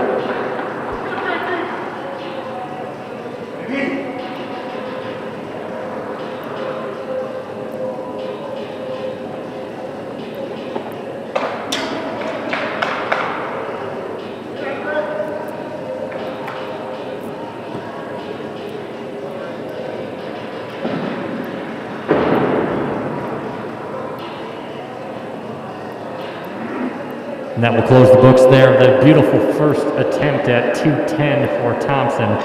He's got to know that that one's in the books for the future as well here for the young maverick of Colorado Mesa. Doesn't help today, but the future is bright.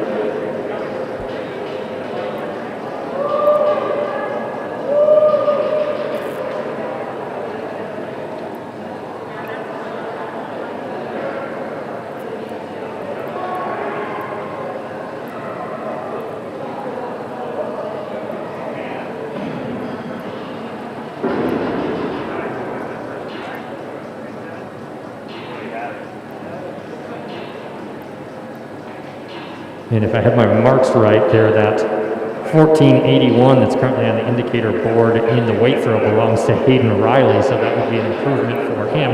We're going to bring Reese Reba of Western Colorado back to the circle. 1528, I believe, is his best on the day, though I may have missed him.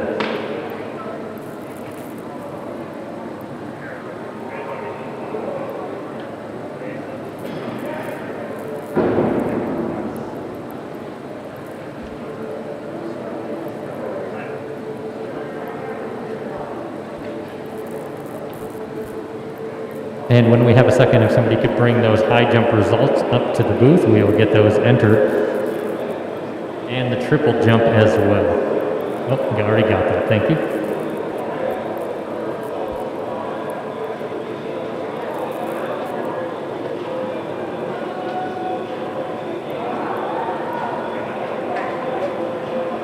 And who is Brock Murphy of Colorado Mesa in the weight throw? 1538 the last throw for Reba, an improvement there.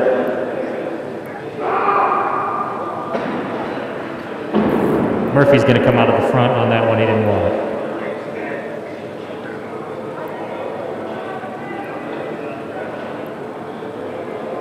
And we'll go to 6th round throws here.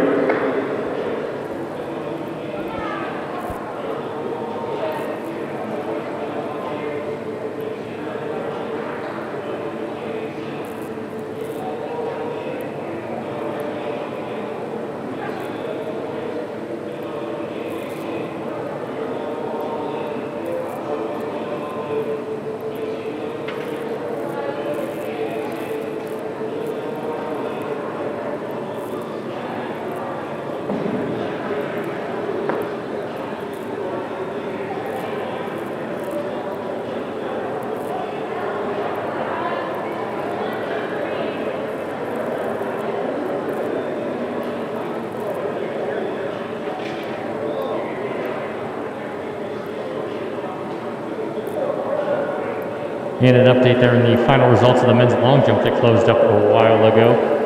In third with a jump of 6:14, Graham Butcher unattached. Your runner-up today with a leap of 6 meters 47, Khalil James unattached.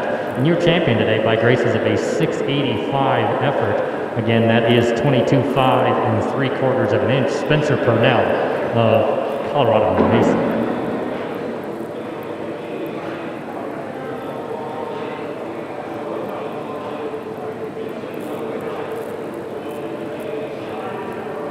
.685, good enough for Purnell to move from the 10th best performer all time for the Mavericks to the 7th best performance. So a nice leap there on his first jump for Spencer today. Congratulations, Spencer. Still going here in the men's weight throw competition. Then we will look to get underway with the men's triple jump. Women's high now starting their marks and warm-up process.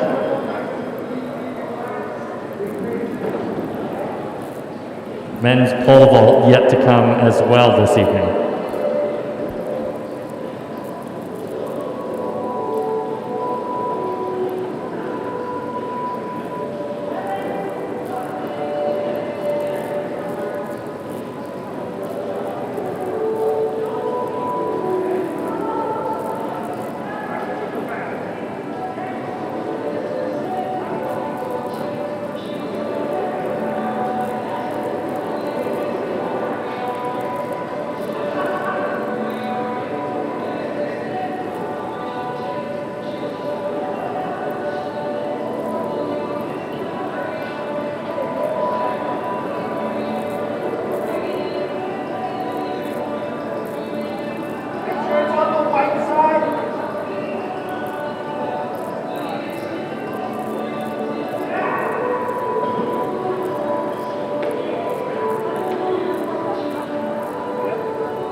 We're slated to start 5 here in the women's high jump again at 5 o'clock, so we will give them plenty of time to warm up here and get things situated. Likely push that start back a few minutes based on the timing of the men's high jump.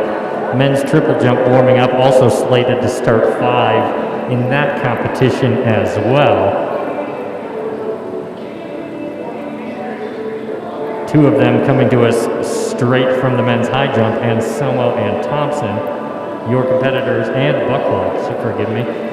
Men's triple jump slated to be Zace Buckhold, Colorado Mesa, Dominic Anselmo, Western Colorado, Khalil Barumbe of Western Colorado, Spencer Purnell, Colorado Mesa, and Justin Thompson of Colorado Mesa, your contestants in the men's triple. Purnell, the winner of the long jump earlier, with a great leap out there at 6:85 for Purnell. See if he can continue his day in the triple jump. Thompson looking fine in the high jump.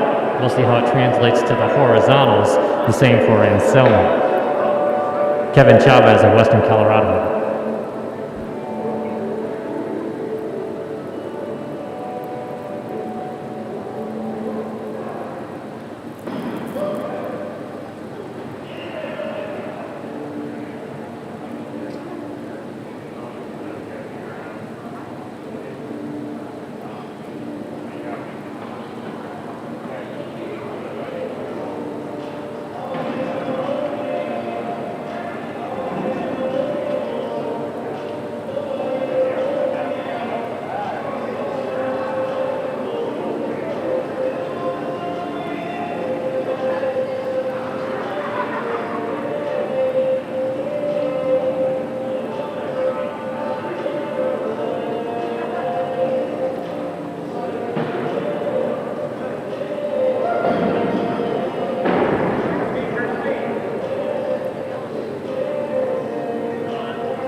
And that final round throw there for Reba. 15-16. so not an improvement on his 15:38. Let's bring Brock Murphy back to the ring. He's got a best of 16:22 on the day. Mr. Murphy.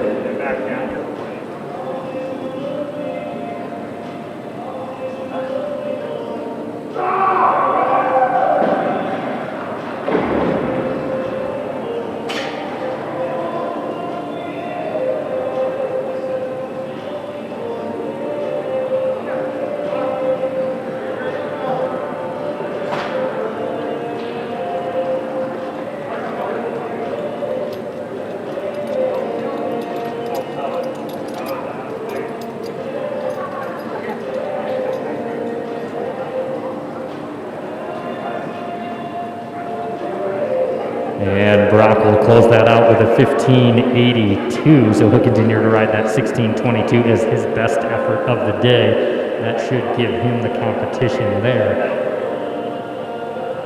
Again, 16:22 in the first meet of the year for Murphy. More in the tank to come. Positions himself in the scoring ranks of the RMAC Championships here in the future. He's got a 17:59 to his name. So we'll see more from Brock this year in this event. His teammates warming up in the triple jump. Also in the women's high, we're slated to start 5 here. Sophia Lindor of Colorado Mesa, Josie Coffey of Colorado Mesa, Ryan Moore, Western Colorado, Miles Hilbert, Western Colorado, and Mika Jenrette of Colorado Mesa, your contestants in the women's high jump. Zach, let me know if you need anything off. Let me just shoot me a text when you guys are like if it's close. Like you guys finish. Now joining us in Mountaineer Fieldhouse is the women's weight throw. They will get some warm-up time in the books here. Malia Holmes-McCown, Kelly Dry, and Crystal Wortham, your contestants in the women's weight throw.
This presentation of Mountaineer Athletics is brought to you by these great sponsors.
And we have started the men's triple jump competition. That was Buckhold of Colorado Mesa, our first attempt.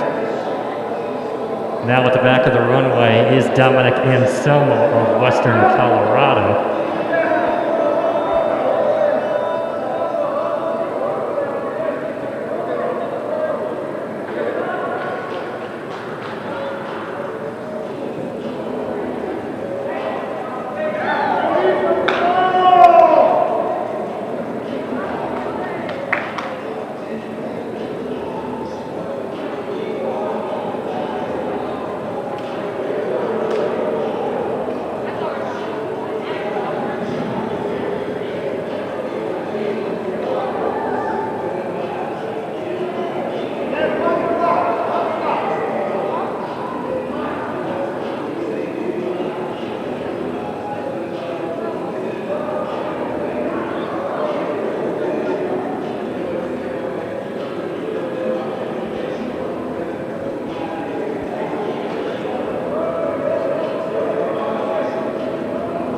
And in the men's triple jump, that was a 1280 first leap there for Anselmo. Now Khalida Barumbe of Western Colorado on the runway. He had a great meet here last weekend.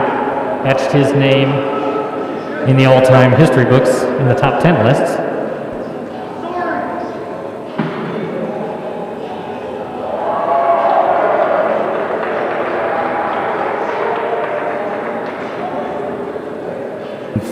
A little enthusiasm there from the Mountaineer faithful on that first leap from Barumbe. Let's look for the mark here.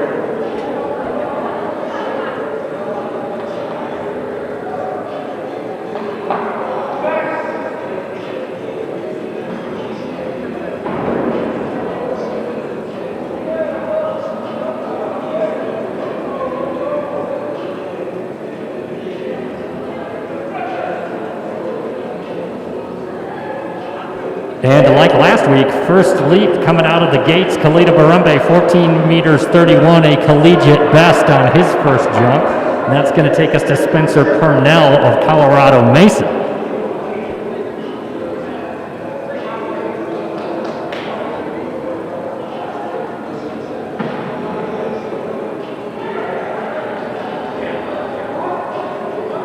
And a foul there for Purnell.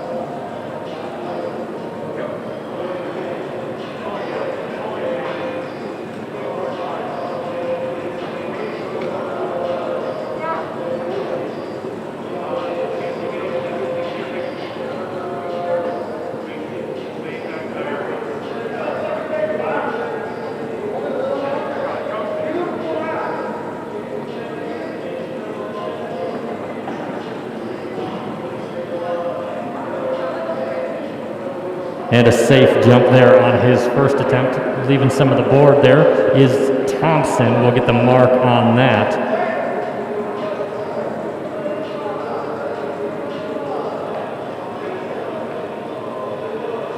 (13 meters 95). Plenty left in the tank here for Justin Thompson. We'll go back to the top of the order rotation of jumpers. Zace Buckhold, the young buck from Colorado Mesa now.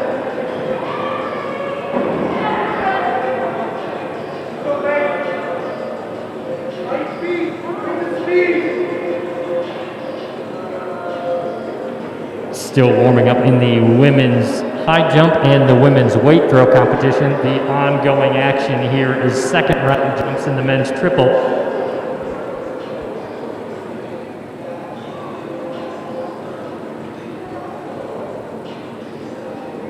Current leading mark is 14 meters 31. That's 46 feet 11 and a half for Khalida Barumbe.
And Selma will continue to ride that first round jump.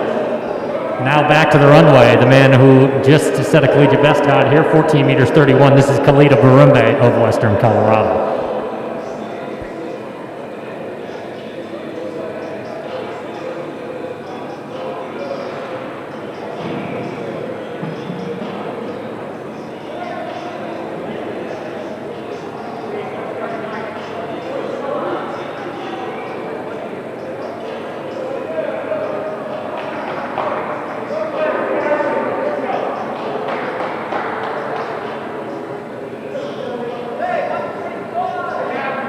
And the women's weight throw competition underway. This is Kelly Dry for Western Colorado.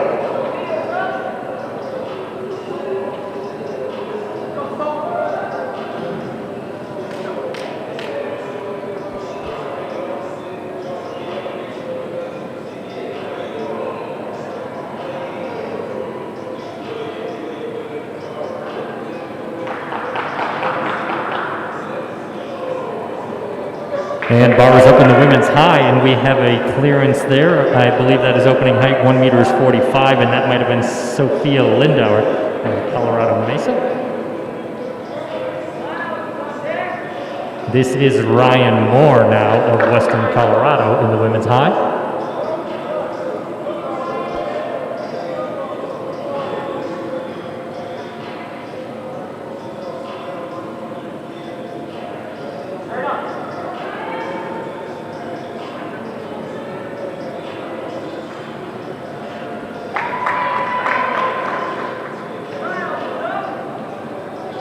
Ryan Moore over the bar for the Mountaineers.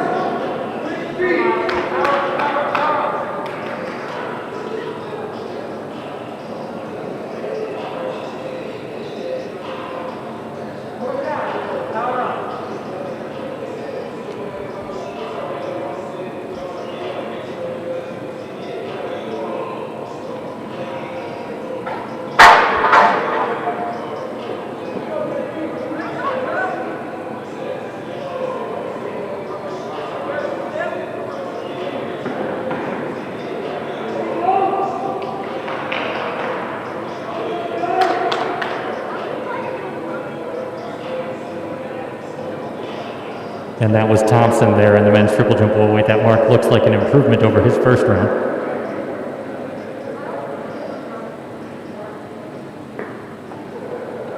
$13.73, so right in the ballpark. Consistent jumping so far today for Justin Thompson.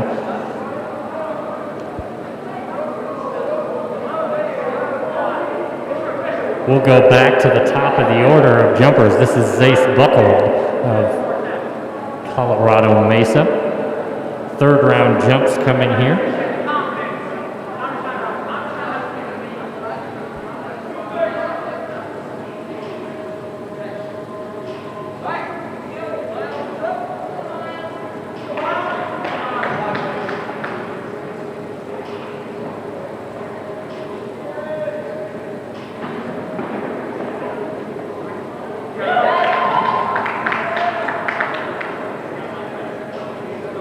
And a clearance there in the women's high for Miles Hilbert.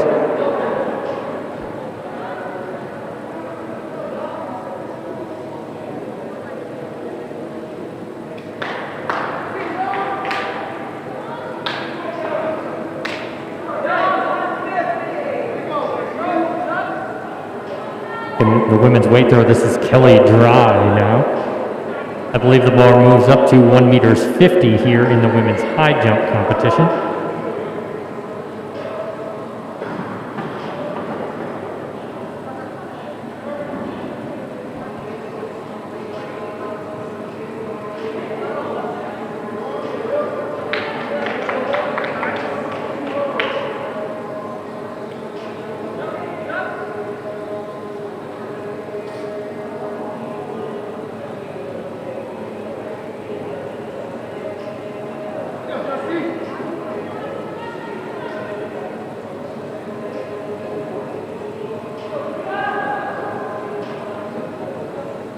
And a big clearance there in the high for the athlete from Colorado Mesa.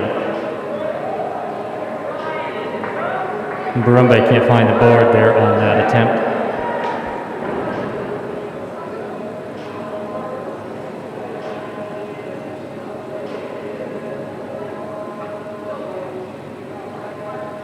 This can't be happening. This isn't real.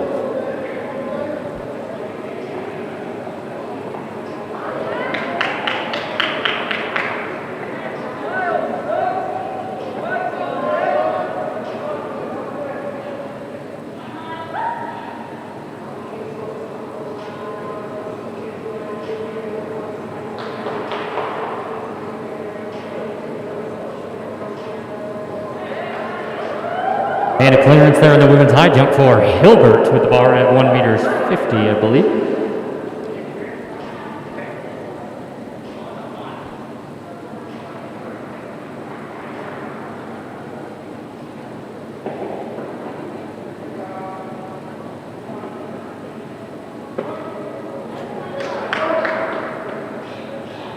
And a clearance there for what might be Jenrette, if I'm not mistaken. It's hard to tell his distance there for the Mavericks.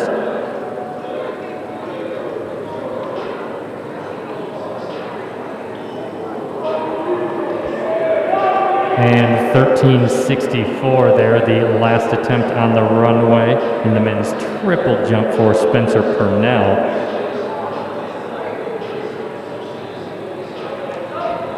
That'll take us to Justin Thompson here at the bottom of the order of jumpers. Back in the women's weight throw, we're at the top of the rotation. Holmes McCown, now of Colorado Mesa. We'll see her mark.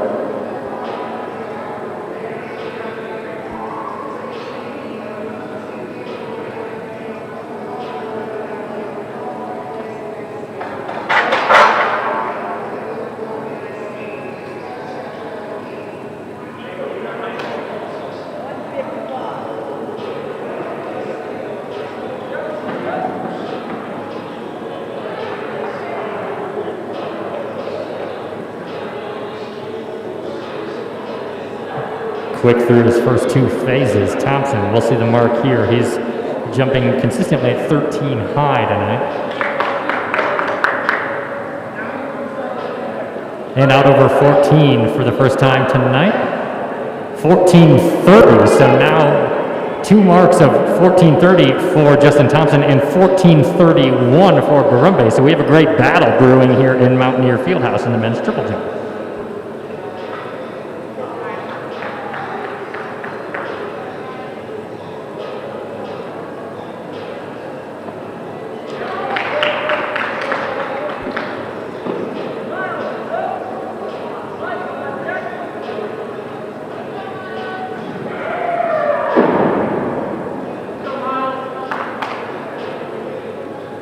And a roar of support there for Crystal Wortham after that throw in the weight, and Holmes McCown at 13 meters 86, if I'm not mistaken.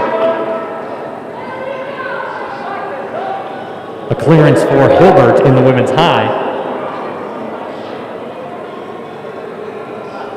And 15.02 there for Crystal Wortham, a new personal best for her in the women's weight throw competition, out over 15 meters.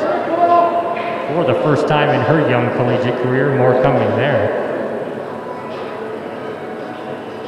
15.02, good for the 10th best performance in the Rocky Mountain Athletic Conference as it stands. We have another clearance in the high jump, I believe, for Jenrette of Colorado Mesa.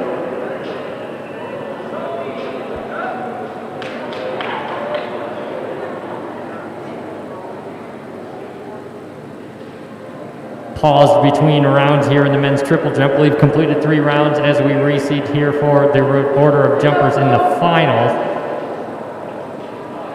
Still jumping in the women's high.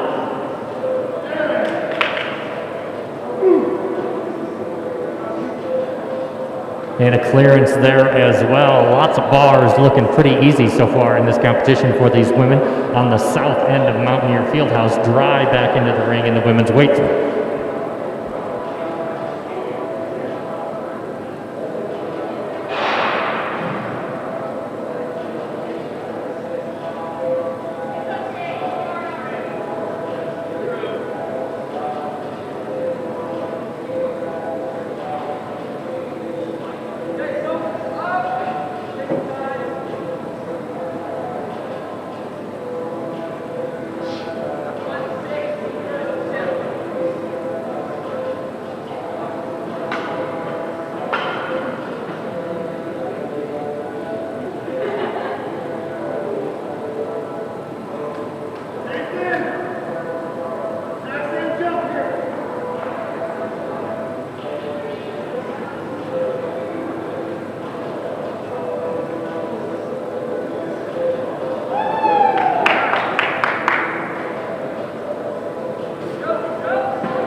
And back in the ring in the women's weight throw competition, Holmes McCown, I believe her best on the day, 13 meters 86. Let's see where she can get us today with this next round.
And out to 15 meters 10, Kelly Dry of Western Colorado. So a new personal best for Dry. The Mountaineer women throwing quite well this evening. Crystal Wortham now.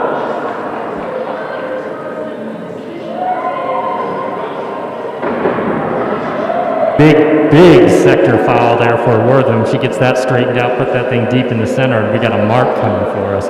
And Selmo now on the runway in the triple.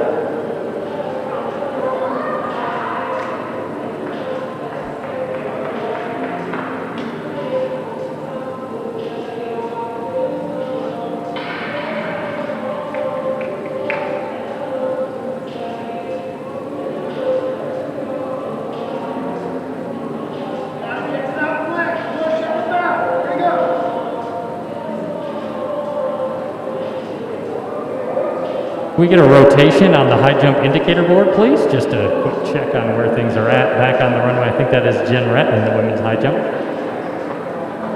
And wobbly bar, not our friend there.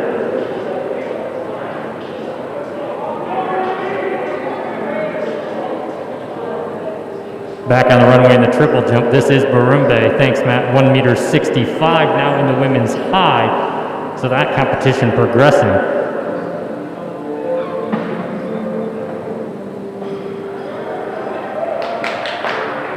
And underway here in the fourth round of jump set.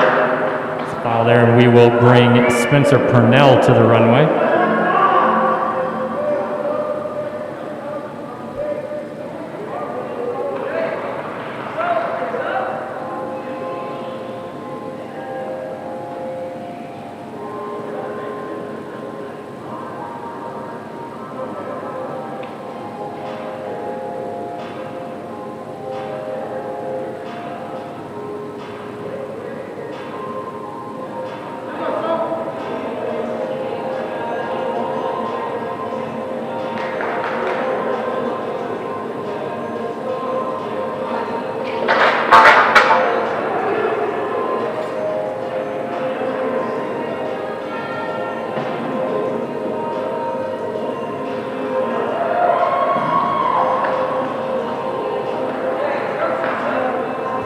Out of the pit there, and a legal jump for Purnell. That looks like a good one. We'll see where he is at. A little bit of a back scratch, maybe.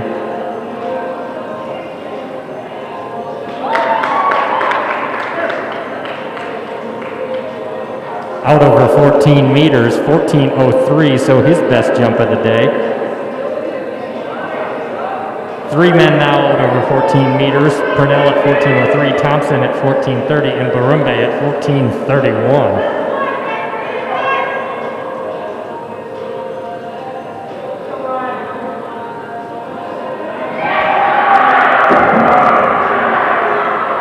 And a big one here from Crystal Wortham.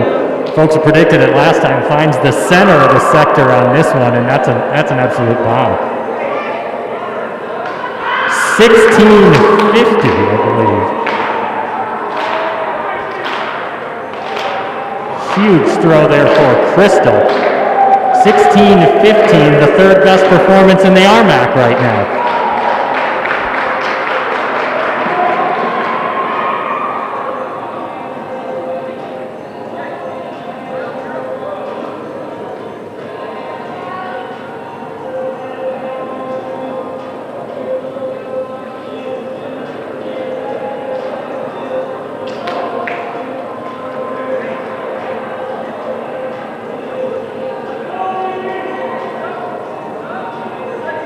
And sixth and final round throws here in the women's weight throw competition. This is Holmes McCown of Colorado Mesa, still jumping at 1 meter 65 in the women's high, and back underway in the men's triple jump. Next man on the runway, the tall, lean figure, Kaleda Barumbe. He would like some support here in Mountaineer Fieldhouse, folks, if you can give it to him.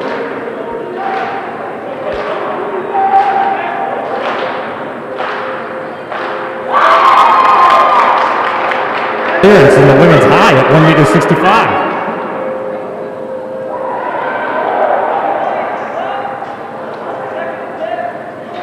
And a fair jump there for Barumbe.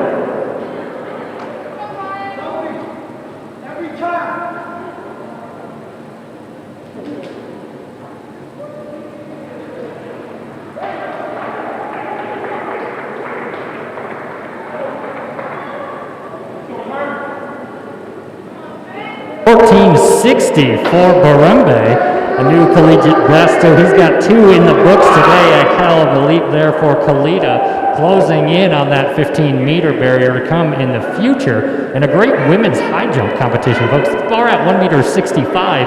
The NCAA provisional qualifying mark is 1 meter 67. A lot of women taking great looks at this bar.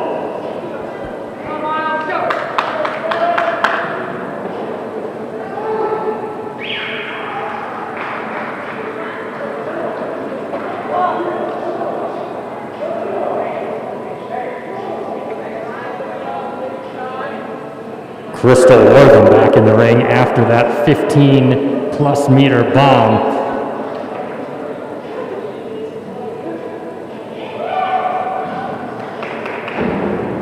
Saves it, unlikely to be out further than that 16-15 effort, but still a great throw here. We'll see how she closes out the series. Excellent job to Wortham tonight on that personal best in the women's weight throw competition. Dry also with a personal best. That will close the books on the women's weight. If somebody could bring that sheet up, it would be greatly appreciated, and I will get that squared away with our timer. Ryan Moore now in the women's high jump, bar at 1 meter 65.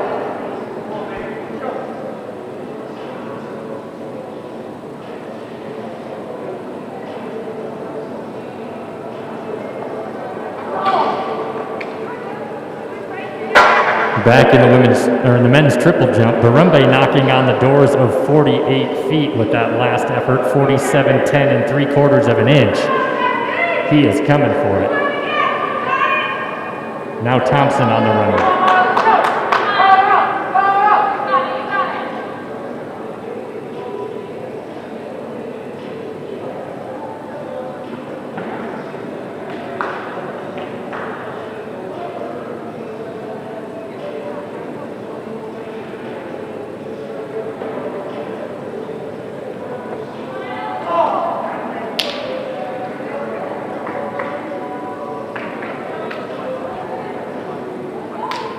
.1419 was the last jump there for Purnell, his best on the day, and then out to 1402 for Thompson, so he'll continue to ride that 1430 as his best effort on the day.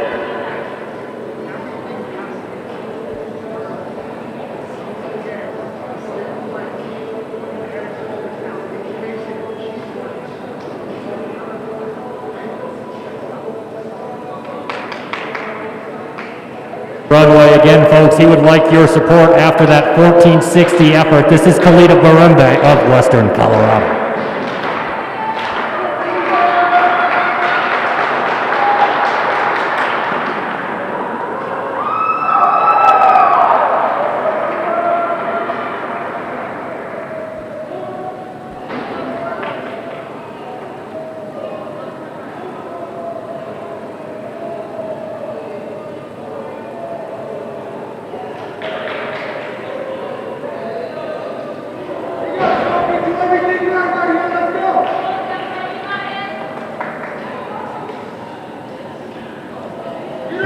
14:38, so not an improvement from that 14:60, but a great series of jumps today, 14:31, 14:60, and 14:38 for Barumbe.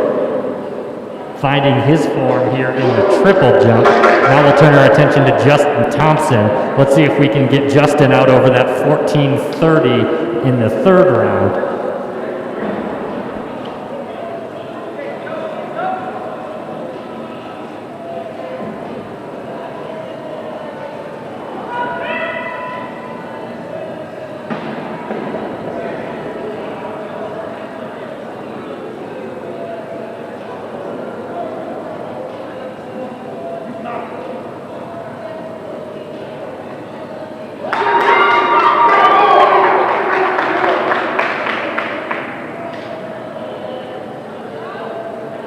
And another clearance in the women's high.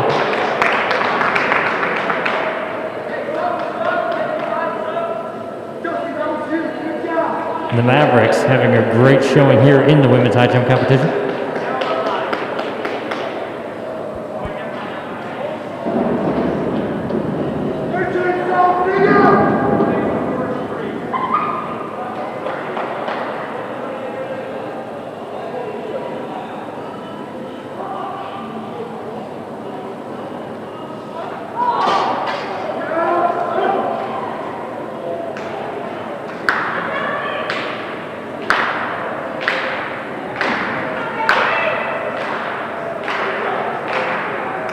And here it is, Thompson would like your support on the triple jump runway as well.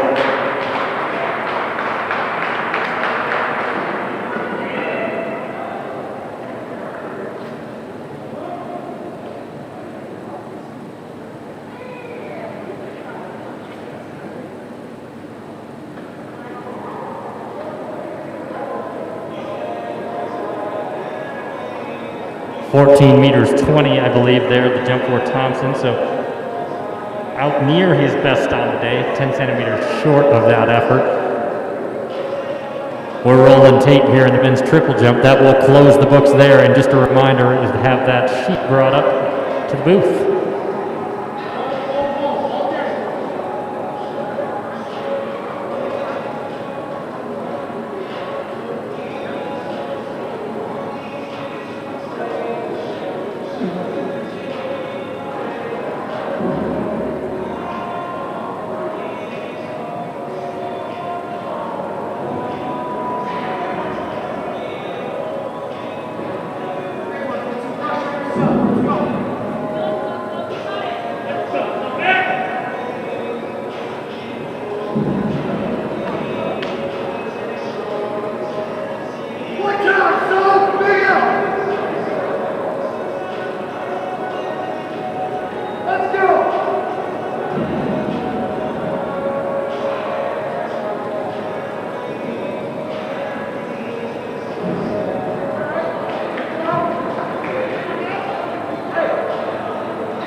Looks like we have two Mavericks left here in the women's high jump, or maybe we are down to one now. If we could get an update.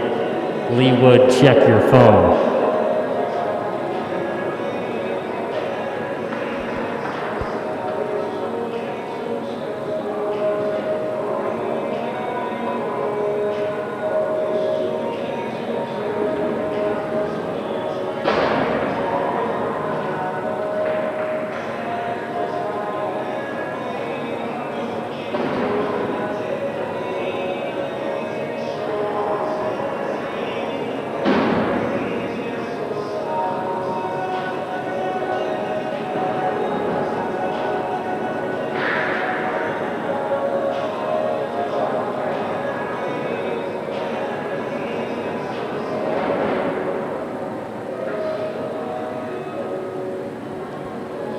And the final results of the men's triple jump, Anselmo with the best on the day in fourth of 12.80. In third, 14.19, the mark for Spencer Purnell. Your runner-up today, besting his teammate by 1 centimeter, 14.20, the mark for Justin Thompson. And taking it today with a new collegiate best of 14 meters 60, 47 feet 10 and 1/2 inch, Kalita Barumbe of Western Colorado.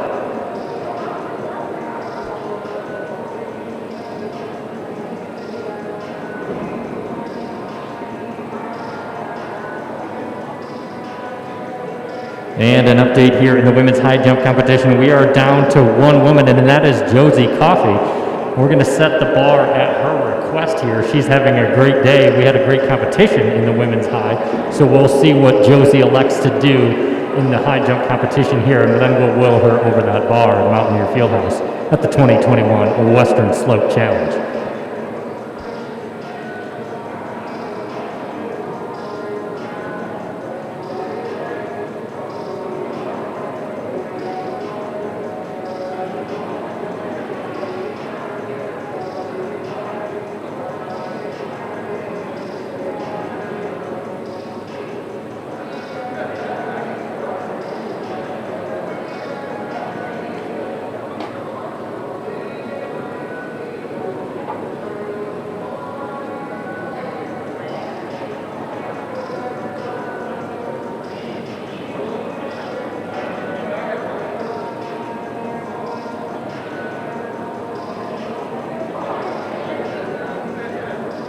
And so we do have confirmation. We're going to elect to take the bar to 1 meter 72 here for Coffey, and she's going to take her first look at it. Those with some casual going on, we can take a look at the south end of the field house here.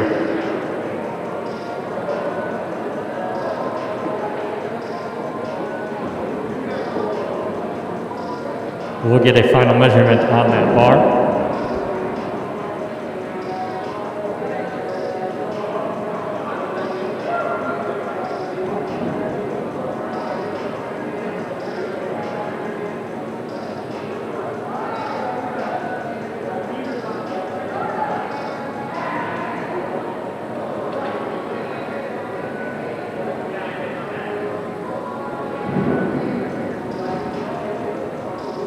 And for you non-metric folks out there, that 172 bar is 5'7" 3/4 of an inch.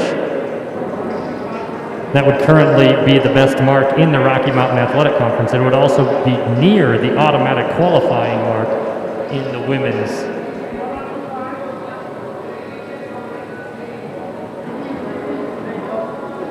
Near the automatic qualifying mark in the women's high jump. The automatic bar here in the women's high jump in D2 is 1 meter 75. 172 would be a three-way tie. Forgive me, Coffey would make it a four-way tie nationally at 1 meter 72. Let's see if we can get her hyped up and over this bar.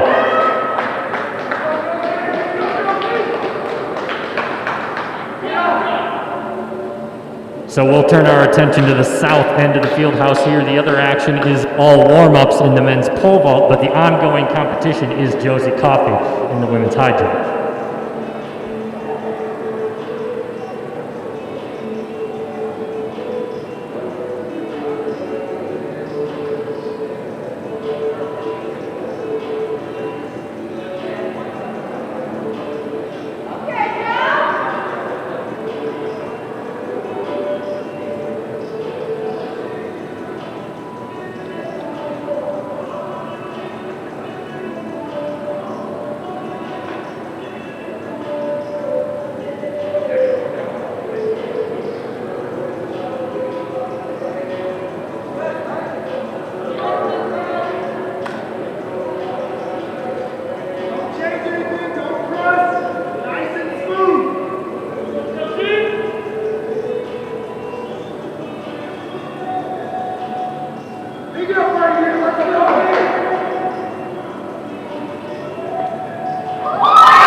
And there it is, folks. The ball bounces, but a first attempt clearance, 1 meter 72. You're looking at the leading performer in the women's high jump in the RMAC and tied for the 6th best performance in NCAA Division II. Coach, let's take it up again.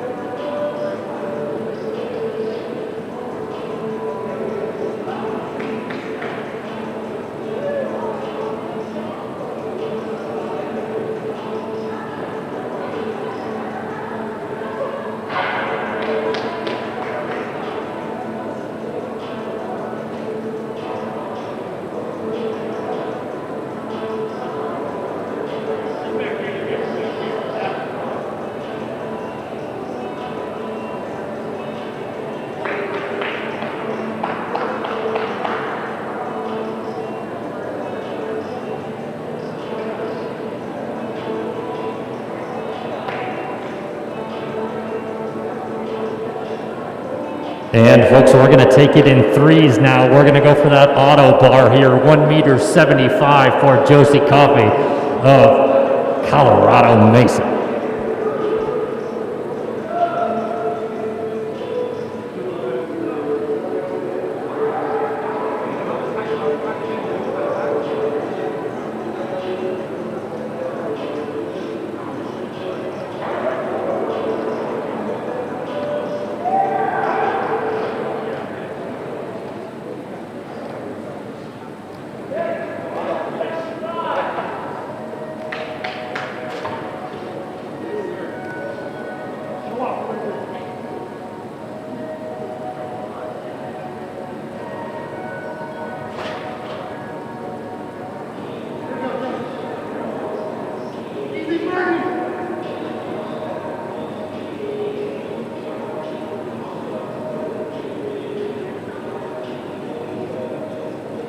And stepping back into approach, Coffey, bar set at 1 meter 75.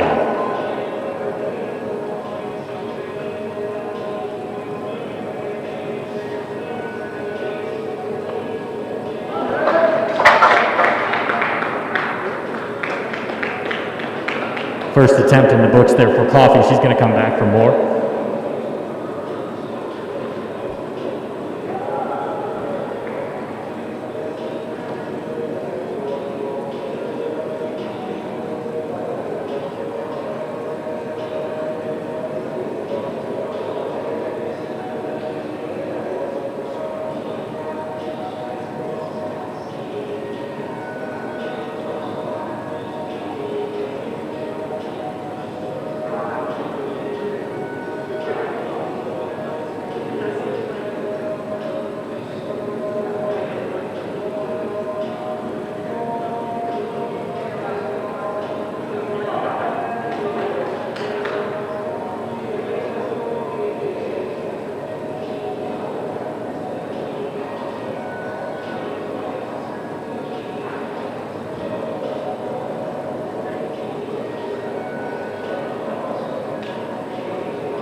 Second attempt now for Coffee.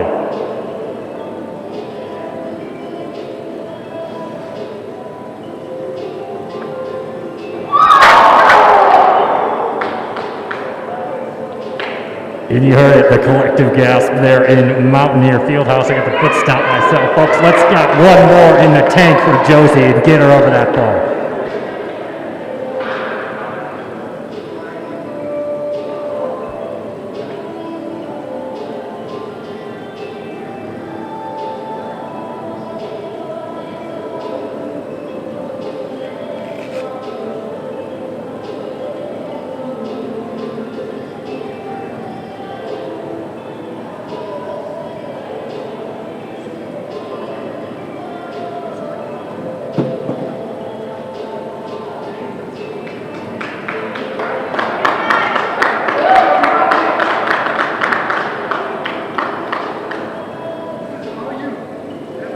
She's going to go for one more.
Back at it, third attempt here for Josie Coffee, bar 1.75 meters.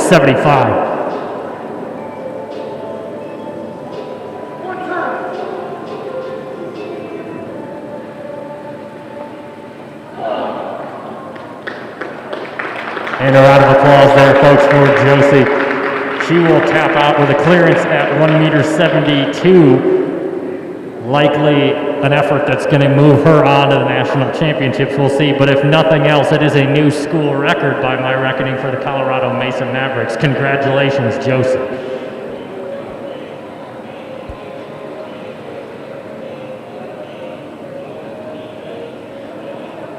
That means the remaining action here in Mountaineer Fieldhouse is going to be the men's pole vault competition. We're going to change up the vibe in here, and then we'll get things rolling for the men's pole vault.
having fun.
Well, we might as well just call that one 367, way over the bar. Burke Ewing at 3 meters 57 opening height.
And over the bar, Graham Butcher, 3 meters 72.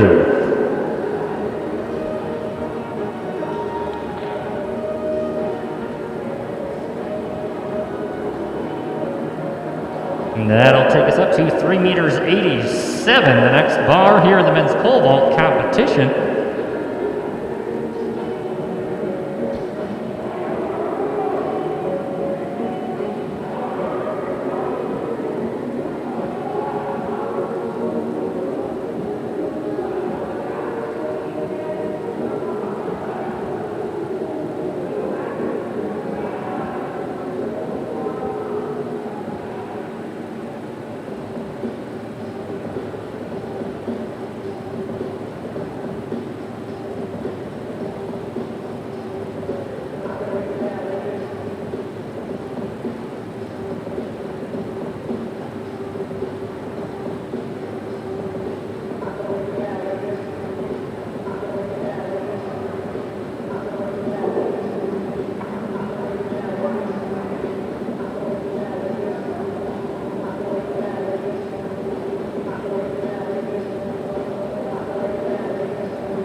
And back here, first attempt at 3 meters 87, Burt Ewan. Second attempt.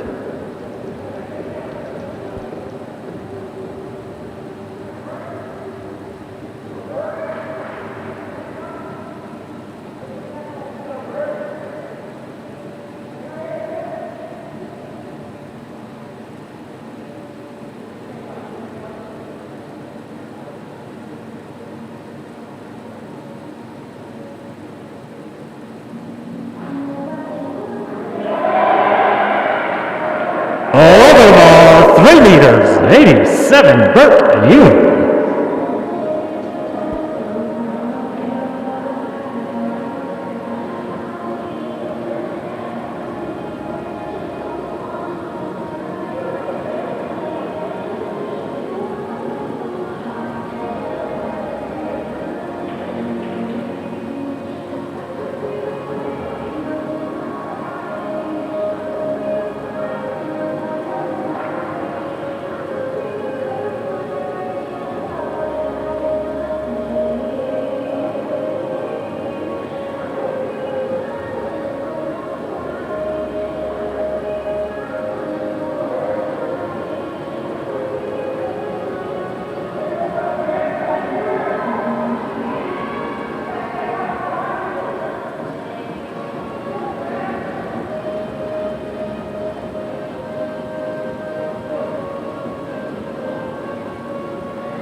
And a round of applause there for Grant Butcher.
Barnos moves to 4:02. First man on the runway is Burke Ewan.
And now back in the pole vault, Jorgensen with his first look here at 4 meters, 13 feet 2 and 1/2 inch.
Ewing over the bar, 4 meters 2.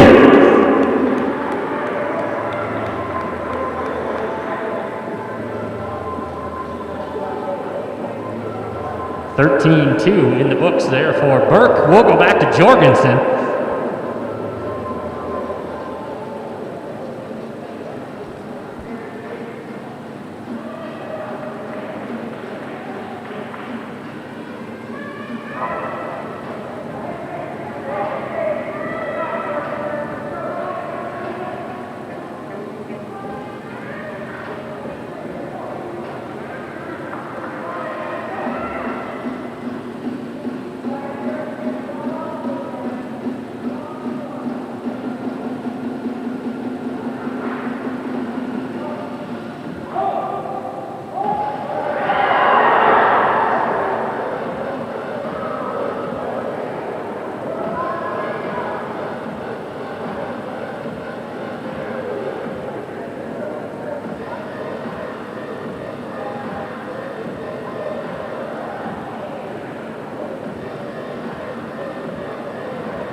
Over the ball it is. All right, folks. 402.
Bar now moves to 4 meters 17, 13 feet 8 and 1/4 of an inch. Bark Ewing on the runway.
is huge clearance for 17, Andrew Jorgensen. Well over the bar, finding that rhythm. 13.8 and a quarter for Jorgensen.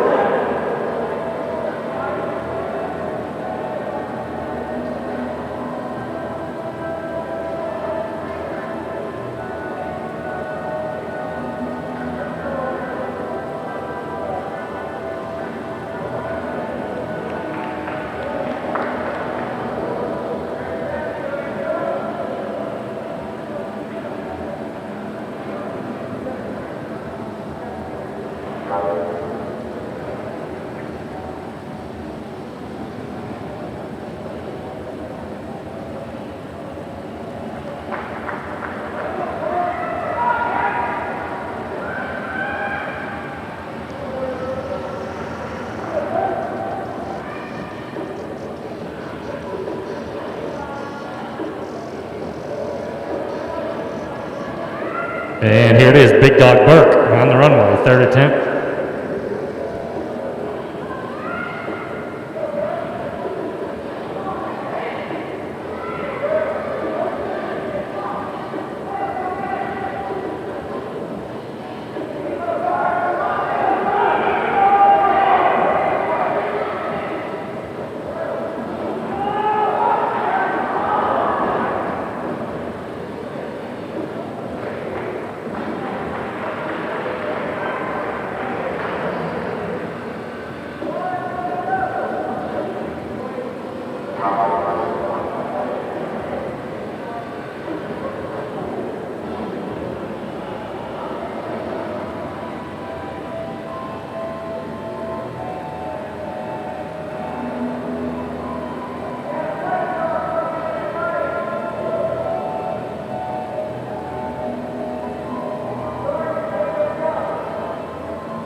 Bar now set at 4 meters 32, 14 feet 2. First attempt for Luke Westall.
Hey, this thing is killer though, man. Now starting second attempt here at 14 feet 2. Jorgensen on the runway for the Mountaineers.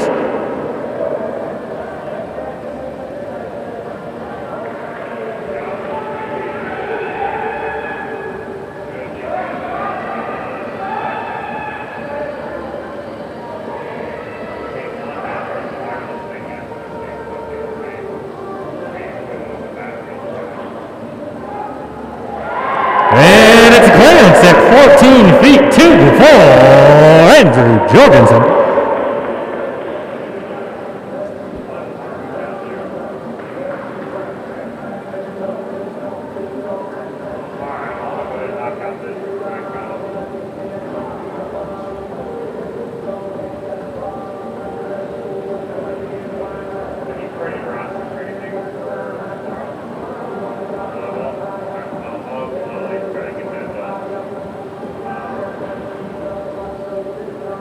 Yeah.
Big Daddy Westhoff.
And we'll now take the bar to 4 meters 47 here. That is good for 14 feet 8. That would be the second best performance in the RMAC for the clearance here at 4 meters 47. Closing out the books on the Western Slope Challenge for the Western Pole Vault Inner Squad.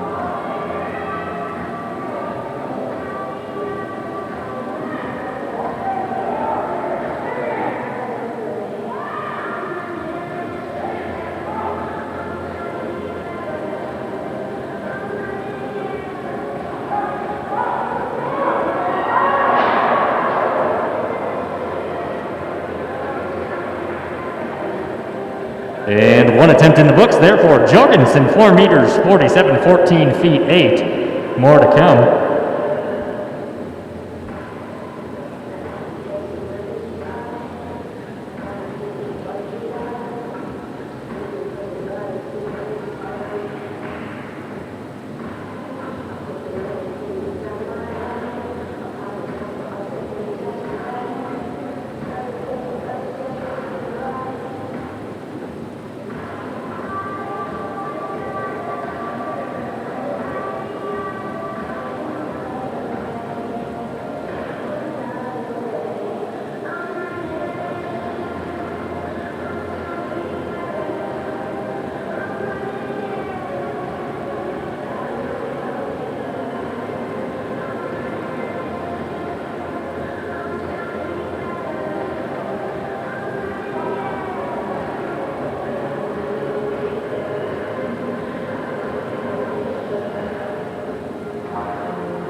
And that'll be the end of the night there for Andrew Jorgensen on the rodeo ride there at 4:47. Clears at 14 feet 2. 4 meters 32, the last clearance for Jorgensen. That'll give us a little bit of warm-up time here before Ellis comes in.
And here we go, back in action here. Bar set at 4 meters, 62. First attempt coming here for Tim Ellis, Western Colorado.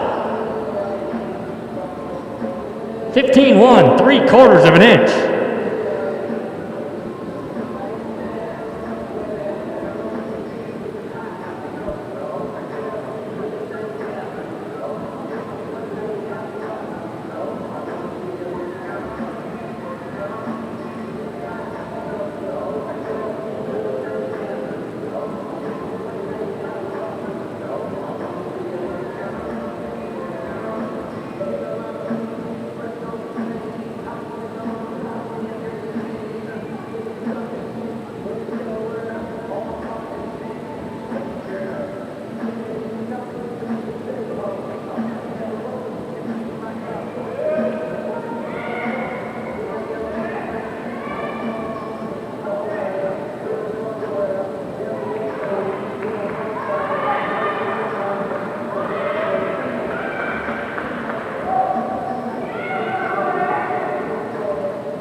Over the ball.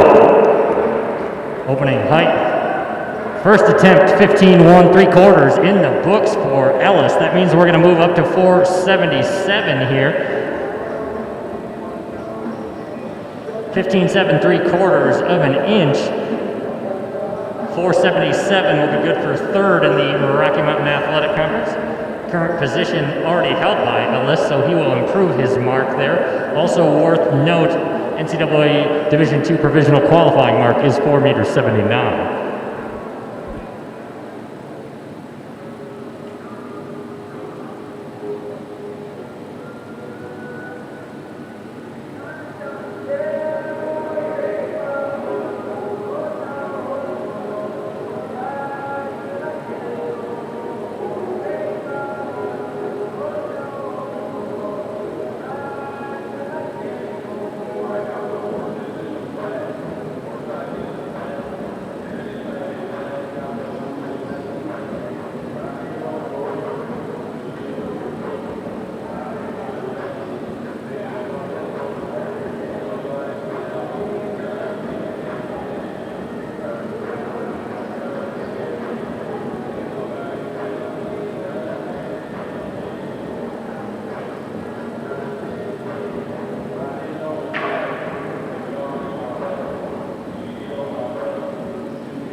4 meters 77. First attempt, Tim Ellis, Western Colorado.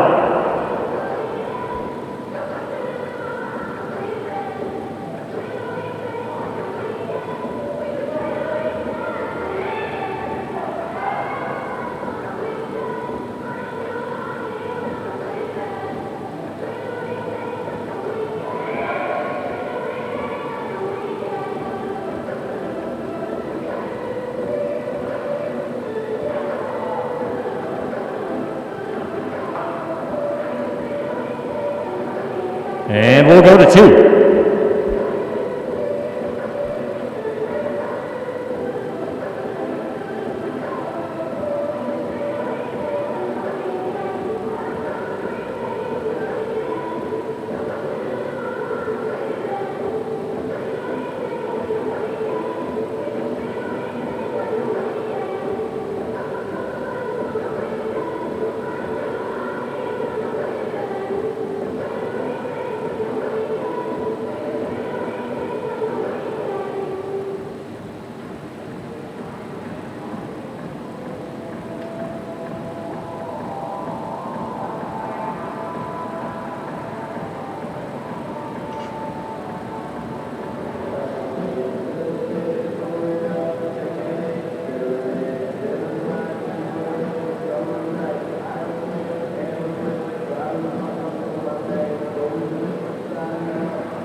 And on the clock, second attempt coming here at 4 meters 77, Tim Ellis.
And third attempt coming for Tim Ellis.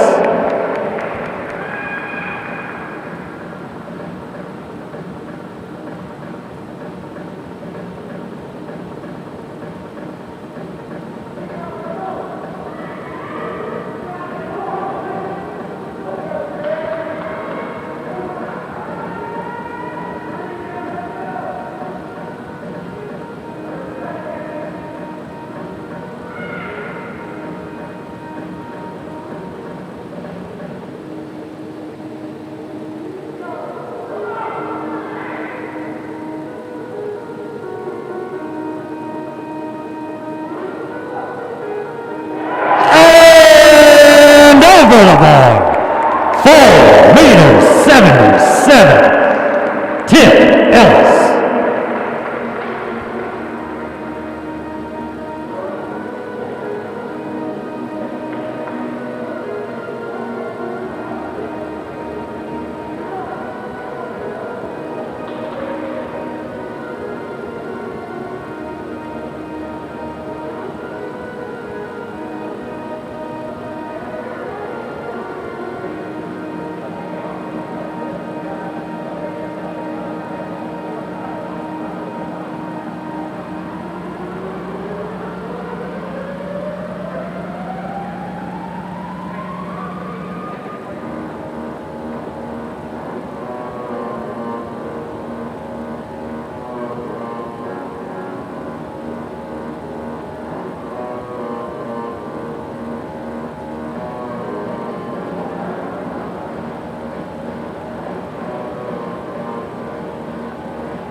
And we're going to go 10 centimeters here and take the bar to 487.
First attempt, bar at 4 meters, 87 here, Tim Ellis.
And back underway here, bar set at 4 meters, 87, second attempt coming for Tim Ellis.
attempt on the runway. Let's get some support here. Tim Ellis, Western Colorado.